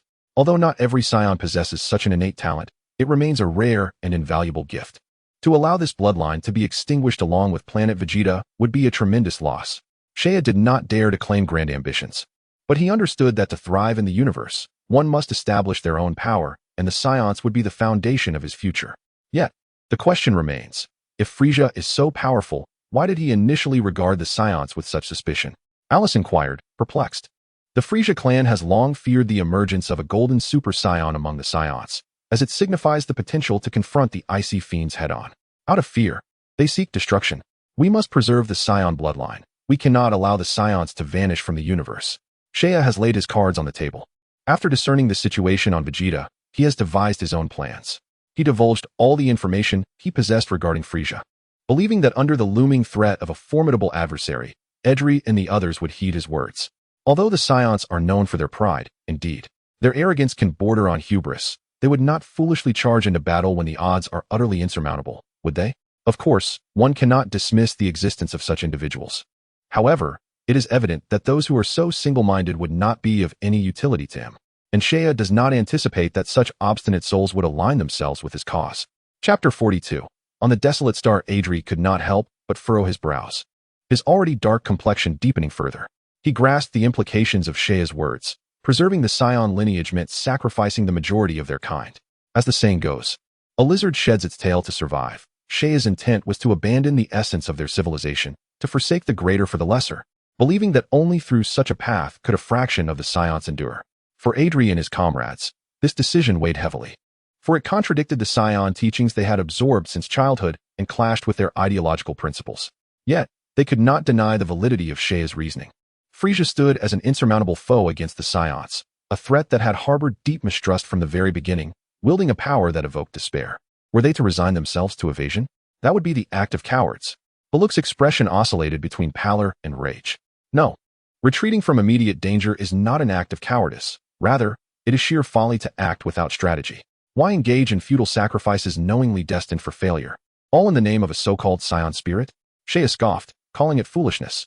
They were wagering the entire future of the Saiyans, sacrificing their collective prospects for the sake of a misguided righteousness. Does such righteousness hold any merit? None. It is not only devoid of meaning, but also profoundly selfish. Now is not the time for valiant confrontations against foes. One must rise to combat only when the disparity between adversaries is not insurmountable. The chasm between the Saiyans and Frieza was far too vast, rendering any resistance utterly futile. Thus, in Saiyan's view, to act despite knowing the futility of it was sheer stupidity. Rather than squander time on such endeavors, it would be far wiser to save as many Saiyans as possible, allowing them a chance at survival. Suddenly, the expressions of Adri's team shifted, their eyes widening in disbelief as they gazed at Saiyan. Though his visage bore the innocence of youth, he met their gaze with an unwavering resolve that sent a tremor through their hearts, and eventually, they sighed heavily in resignation. Very well, Perhaps you possess a valid point. Adri conceded, shaking his head. For the continuation of the Saiyan race, he would have to forsake his own glory. Speak your plan. Baluk demanded, arms crossed defiantly. The scene had grown rather absurd, with several adult Saiyans now seeking guidance from a mere child. However, since Sheia's earlier declarations, none dared to regard him as a mere child any longer. We must evacuate. We will take a few promising and trustworthy Saiyans and flee from planet Vegeta. We shall seek a safe haven to serve as our base of operations for future endeavors, and one day we shall return to make Freeza pay for his transgressions. But if Freeza could install listening devices on energy detectors, it stands to reason that he has equipped our ships with tracking devices as well. Where can we possibly escape? Alice queried, concern etched upon her face. There's no need to speculate. Of course, our vessels have been tampered with. Baluk replied with a cold smirk, finding the matter hardly worthy of extensive contemplation. Alas, with the multitude of extraterrestrial beings already inhabiting planet Vegeta, escape seems utterly implausible. Alice's face bore a sorrowful expression, her exquisite bosom trembling slightly in anger. The predicament faced by the Saiyans is indeed one of internal strife and external threats. Externally, Freeza may launch an assault on the Saiyans at any moment. Internally, King Vegeta is impatient to instigate a rebellion. While the vast majority of Saiyans hold Freeza in high regard, relying solely on their small group to rescue the Saiyans is an insurmountable challenge. By the way, Xiaoya, how do you possess such knowledge? Rebecca inquired with curiosity. Everyone else snapped back to attention. Indeed, thus far, everything has been conveyed solely by Xiaoya. And it may not be entirely accurate, because I possess a supernatural ability. Xiaoya lifted his head and smiled at them, presenting the explanation he had long prepared. There is no more convincing assertion than that of possessing supernatural powers. In the world of Dragon Ball, such abilities genuinely exist, with various races endowed with the capacity to foresee the future, albeit with varying degrees of strength and reliability. You can predict the future? The Edri team looked at him with skepticism. No, I cannot predict the future. Xiaoya shook his head, but I possess the ability of instantaneous movement. And there are races in the universe capable of foreseeing the future. I consulted them. To be precise, they revealed a portion of the future to me, allowing me a glimpse into the limited future. Well, that rationale is quite compelling.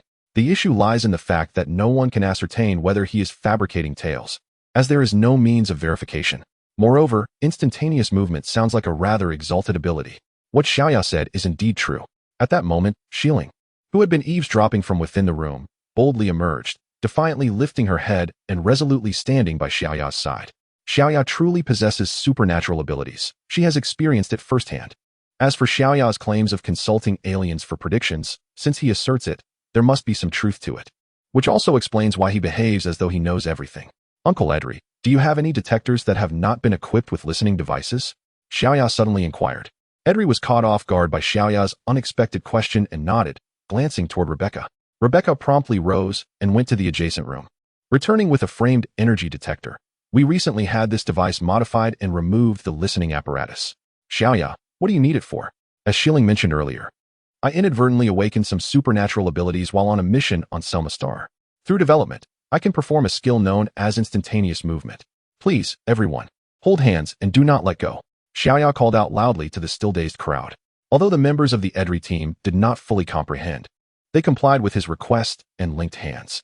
Edri grasped Rebecca's hand, followed by Baruch, Parody, Alice, and Lisa, who sequentially joined hands, while Xiaoya took Xiling's hand, forming a circle of 8 individuals. I am about to initiate teleportation, so everyone, do not let go. Upon concluding his statement, Shea closed his eyes and began to harness his spatial abilities. Suddenly, a whirlwind emerged from thin air, and the smooth expanse of space appeared to illuminate with countless radiant neon lights, shimmering brilliantly. With a mere thought, Shea activated the teleportation, and several individuals vanished from the hall. In the next moment, they found themselves on a desolate planet, remarkably distant from Vegeta. A chilling gale swept across the barren landscape, swirling clouds of yellow sand and fine particles into the air. The planet, recently ravaged by a violent storm, lay in utter chaos. This lifeless world was perpetually vulnerable to sudden and ferocious tempests. Strangely enough, despite the absence of life, it was enveloped by a thick atmosphere. On a towering hill, the relentless wind battered the ground, and due to the frigid temperatures that lingered below freezing year-round, the surface soil had hardened to a steel-like consistency. The rocks, eroded by the elements, gradually cracked and loosened. Even the slightest tremor could send large boulders cascading down the slope. A soft, silent glow suddenly appeared atop the hill, and shortly thereafter, 8 figures manifested where the light had dissipated. Alice felt a brief wave of dizziness wash over her. Upon opening her eyes, she was greeted by a bleak and desolate landscape. Where exactly are we? How did we end up here? This was not the familiar sight she knew. Nor was it Vegeta. Had they truly left Vegeta? This was a barren world, at least 10 days' journey from Vegeta. Baluk scanned the surroundings, relying on his past experiences to gauge their location. The barren planet, merely a 10-day journey from Vegeta, was devoid of life. Although there was some atmosphere, the harsh conditions frequently invited planet-level storms, rendering it of little value to the Saiyans, so much so that it was deemed unworthy even as a waypoint, left abandoned and untouched. Is this the essence of teleportation?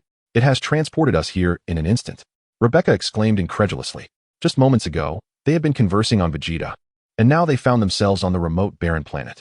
It was astonishing to realize that even a spaceship would require a minimum of 10 days to traverse such a distance, yet teleportation proved to be a truly miraculous ability. Chapter 43. Unleashing energy suddenly. A flush of crimson spread across Edley's face as he struck his palm with his fist, seemingly struck by a moment of inspiration. Xiaoya, how many individuals can you transport in a single instant? If we were to locate a suitable planet for life, could you not bring over numerous Saiyans? Edley's words ignited a spark of hope among the group. Indeed, if they could find a discrete planet, they could quietly evacuate many Saiyans without drawing attention. However, this all hinged on whether Xiaoya possessed the capability to transport a large number of people. The hearts of Edley and the others surged with anticipation as they cast expectant glances at Xiaoya. Clearing his throat, Xiaoya did not disappoint them. He beamed a radiant smile and confidently declared, "At present, I can transport 10 individuals at once through instantaneous movement, although I require an intermediary planet to rest." While the number may seem modest, the distance covered in each instance is considerable, far beyond the reach of any spacecraft. Moreover, as my strength increases, so too will my abilities. At this, laughter erupted among them. The distance Xiaoya could traverse in a single instant would take a spacecraft several days to cover. Although the number he could take at one time was limited, this was a far better prospect than being unable to transport anyone at all. Furthermore, as Xiaoya's strength grew, so would his capacity for instantaneous travel. With this thought, Edley's worries began to subside. Yet, for reasons unknown, a peculiar notion blossomed in the minds of each member of Edley's team. Do Saiyans believe in deities? Perhaps they do, or perhaps they do not. Yet they hold a greater faith in their own strength. If a deity were stronger than they, then belief would be warranted, but if the deity were weaker, what purpose would belief serve? However, at this moment, with the mature Xiaoya present, they felt a flicker of reverence towards the unseen forces of fate. Indeed, as the Saiyans faced the impending threat of extinction, the sudden emergence of a Saiyan like Xiaoya, endowed with extraordinary abilities, felt like a sign from the heavens. If so, it could only be interpreted as divine providence. It seemed that Xiaoya could no longer be regarded as an ordinary child, Edley mused. Unbeknownst to Xiaoya, the thoughts swirling in Edley's mind were far removed from his own. He was preoccupied with the instantaneous movement capabilities on Adrat Star, where it appeared there were no restrictions on the number of individuals transported as long as they held hands. Moreover, there seemed to be no significant distance limitations. It was indeed a flawless secret technique. Sighing, Xiaoya reflected on the inherent differences between secret techniques and superpowers. He resolved to visit Adrat Star when time permitted to learn their instantaneous movement abilities, but first, he needed to ascertain the spatial coordinates of Adrat Star. On the desolate planet, the biting wind howled, icy currents surged with relentless speed, and fierce gusts lashed against their faces, sending black hair swirling wildly. Yet each Saiyan present possessed a battle-hardened physique, and this harsh environment offered them no discomfort. By the way, Xiaoya, what is the purpose of bringing the energy detector? Rebecca recalled the energy detector mentioned by Shea earlier, and thus took the frame-style detector into her hands. Aunt Rebecca, Uncle Edry, there is something I have long withheld from you. Shea's handsome visage bore a subtle smile. In fact, Shieling and I completed the mission on the planet Selma many years ago. The reason we did not return to Vegeta immediately was twofold. Firstly, we did not wish to draw undue attention to ourselves. Secondly, after discovering the ability of instantaneous movement, Shieling and I ventured to other planets for training. Wait, you mean to say that you completed your mission several years ago? Does that not imply that your battle power exceeded 1,000 long ago? Parody asked, his eyes widening in astonishment. Indeed, I surpassed 1,000 battle power when I was just over 5 years old, Shea readily affirmed. His admission instantly drew the astonished gazes of the elders. Even the usually stoic Baruch cast him a sidelong glance. Achieving a battle power of 1,000 at the tender age of 5, was he still merely a mid-level warrior? The rate of his growth was nothing short of astounding, verging on the unbelievable. Even when compared to Prince Vegeta, his prowess was remarkable. The concern of attracting King Vegeta's attention led Shieling and me to seek training on other planets instead of returning to Vegeta too soon, Shea continued. Edri nodded quietly, approving of Shea's decision. The Saiyan temperament often revels in boasting about achievements, yearning for widespread recognition. However, individuals like Shea, who understand the importance of concealing their strength, are exceedingly rare. Given the current circumstances on Vegeta, Shea's initial decision to mask his battle power was undoubtedly astute, successfully evading King Vegeta's scrutiny and Frieza's prying eyes. Curiosity piqued. Edri inquired, if your true battle power is not as it appears, then what is it at present? I shall share. Shilling exclaimed proudly, puffing out her chest in delight at her father's astonishment. After Shea and I left Selma, we journeyed to a most exquisite low-level planet. Although the individual battle power of its inhabitants was negligible, they possessed remarkable training methods. By learning their martial arts, both Shea and I experienced a significant surge in our battle power. How did you evade detection by the energy detector? Lisa rasped, her voice heavy with intrigue. This was indeed a point of confusion for everyone. The energy detector was specifically designed to sense individual energy. What means could exist to circumvent it?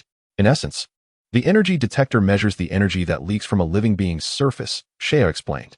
Shieling and I learned to harness a type of energy known as chi from that planet. By keeping the chi contained within our bodies, as long as it does not escape, the detector is unable to perceive our energy. With that, Shea diligently elaborated on the concept of chi. However, akin to the generational gaps that exist between different ages. No matter how many times Shea attempted to elucidate the concept of chi to Edri and the others, their comprehension remained elusive. The habits cultivated over years of existence had ingrained within them a distinct mode of energy operation, rendering any immediate alteration exceedingly challenging. Perhaps only those among the Saiyans, like the exceptionally gifted Vegeta, could eventually master the application of chi. Although they could not grasp the essence of chi, it did not hinder their awareness of it. It simply represented a new and profound theoretical framework. With a gentle push of his foot against the ground, Shea's body soared into the air, the howling winds tousling his hair. Taking a deep breath, he called out to Edri and the others below, everyone, take heed. I am about to unleash all my energy. With his fists clenched and arms crossed before his chest, he bellowed softly, ha. In an instant, an overwhelming surge of energy erupted from Shea, who, at that moment, resembled a colossal magnet, drawing surrounding rocks from the ground, causing them to float and swirl chaotically around him. The already tumultuous atmosphere of the desolate planet grew even more chaotic, as a maelstrom of turbulent energy intermingled with an unparalleled and terrifying aura, scattering outward. This disturbance prompted the ionized particles in the atmosphere to coalesce into serpentine, radiant flashes of lightning. Suddenly, thunderous roars resonated through the sky, as violet lightning pierced the dense, heavy clouds, leaving behind a bright, winding trail. Beep, beep, beep. The energy detector registered this immense force, immediately emitting a series of urgent electronic sounds as the data on the screen began to soar. 2,000, 3,000, 6,000. The figures continued to rise. Edri and the others' expressions shifted from astonishment to seriousness, eventually becoming grave, as the data profoundly impacted them. Yet, the energy detector showed no signs of plateauing. It continued its ascent. Was this not Shea's true strength? Just how high could his combat power reach? Would it surpass 10,000? Edri gazed at Shea, enveloped in a dense aura, with growing anticipation. Before long, 9,000, 10,000. Shea's combat power swiftly exceeded 10,000 and showed no signs of stopping. It continued to climb. Both Edri and Baruch became exceptionally solemn, their blood beginning to boil within them. Xiaoyu is so powerful. Alice's voice trembled slightly, her beautiful eyes sparkling with awe. In the distant sky, Shea shone like a newly risen sun, his breathtaking and formidable presence sweeping across the entire continent. The earth trembled subtly, and the liberated energy crackled, attracting the ionized particles in the air, producing a sizzling sound. Chapter 44. The Future of the Race Boom. A colossal fireball ascended into the air. Shea had finally unleashed all the power within him. This uninhibited release of his entire strength was a most exquisite enjoyment, prompting a faint smile to grace Shea's face. 14,000. Battle power. Edri's voice trembled as he gazed at the readings displayed on the detector, his entire being rendered momentarily numb. Good heavens, little Shea possesses such an extraordinary battle power. This must be the highest known among the Saiyans. Not even Prince Vegeta or any of the royal lineage could compare. Alice covered her mouth, her beautiful eyes sparkling ever brighter. When Shea emerged from the hyperbolic time chamber on Earth, his battle power had already reached 12,862. After a year and a half of diligent training, His power had now soared to 14,000. This was alarmingly close to the detection limit of the older energy scanners. Given that the battle power of various civilizations throughout the universe generally remained below 10,000, the antiquated detectors capable of measuring up to 20,000 were more than sufficient. 14,000. Parity, upon seeing the data, appeared even more excited than Alice, unleashing a roar that seemed to expunge all pent-up frustrations from his soul. To possess a battle power of 14,000 means Shea is indeed the greatest prodigy among the Saiyans. Baluk murmured, feeling akin to a lost ship at sea that suddenly spots a lighthouse. His heart stirred with profound emotion. In that moment, he could no longer underestimate this young Saiyan, who was several decades his junior. Perhaps he is the true king of the Saiyans. Baluk gazed at him with fervent, ecstatic eyes, a mixture of excitement and zeal brewing within. Having revealed his strength, Shea felt a surge of energy and withdrew his aura. He gently descended, landing softly before the group. So, what do you think of my power? Wonderful, wonderful, Edri exclaimed, visibly animated. He then recalled Shea's earlier mention of the Super Saiyan. Previously, he had dismissed the ancient tales of the Super Saiyan as mere myth, yet witnessing Shea's divine presence, coupled with the fact that he had only just turned 9, led Edri to entertain a startling hypothesis. Could it be that Shea is the legendary Super Saiyan? If Shea were to learn of Edri's thoughts, he would undoubtedly shake his head in protest. He was no Super Saiyan. The true legendary Super Saiyan had yet to be born. He had merely advanced further than his fellow Saiyans, still a distance from attaining the Super Saiyan status. Nevertheless, Shea was confident that he would inevitably become the genuine Super Saiyan in due course. Since Shea possesses such formidable battle power, what about you, Shilling? Lisa inquired, turning her attention to the eager young girl beside her. I, too, possess great strength. Under the expectant gazes of several elders, Shilling presented a charming demeanor, a faint blush gracing her delicate features as she gradually ascended amidst their eager anticipation. A powerful whirlwind erupted, transforming the atmosphere into a chaotic brew reminiscent of a witch's potion. Beep, beep, beep. The detector began to oscillate vigorously, its readings climbing steadily until they finally settled at 11,200. 11,200. Shilling had surpassed a combat power of 10,000. After a moment of shock, Edri could not suppress his joy, yet he noticed that Shilling was not positioned as high as Shea had been, and her overwhelming aura seemed deliberately directed towards the members of Edri's team. Under such immense pressure, beads of sweat formed on Edri's brow as he shouted, enveloping himself in a buzzing energy to withstand Shilling's formidable might. Consequently, the detector registered a new energy source, albeit significantly weaker than those of Shea and Shilling, measuring only 8,560 in combat power. In an effort to resist the crushing force, the others unleashed their full energies, each exhibiting powers capable of obliterating the planet. Their combined force undeniably formidable. Barak, combat power 8,369. Pilati, combat power 8,095. Rebecca, combat power 7,966. Lisa, combat power 7,750. Alice, combat power 7,457. Each of them was of high warrior caliber, their strengths not far beneath Edri's own. In an instant, the towering hills illuminated with tiny suns as a fierce gale swept through, waves of energy clashing against one another, obliterating all obstacles in their path with relentless force. The ground trembled violently, and the towering hills could no longer withstand the tremendous energy, beginning to crumble and collapse.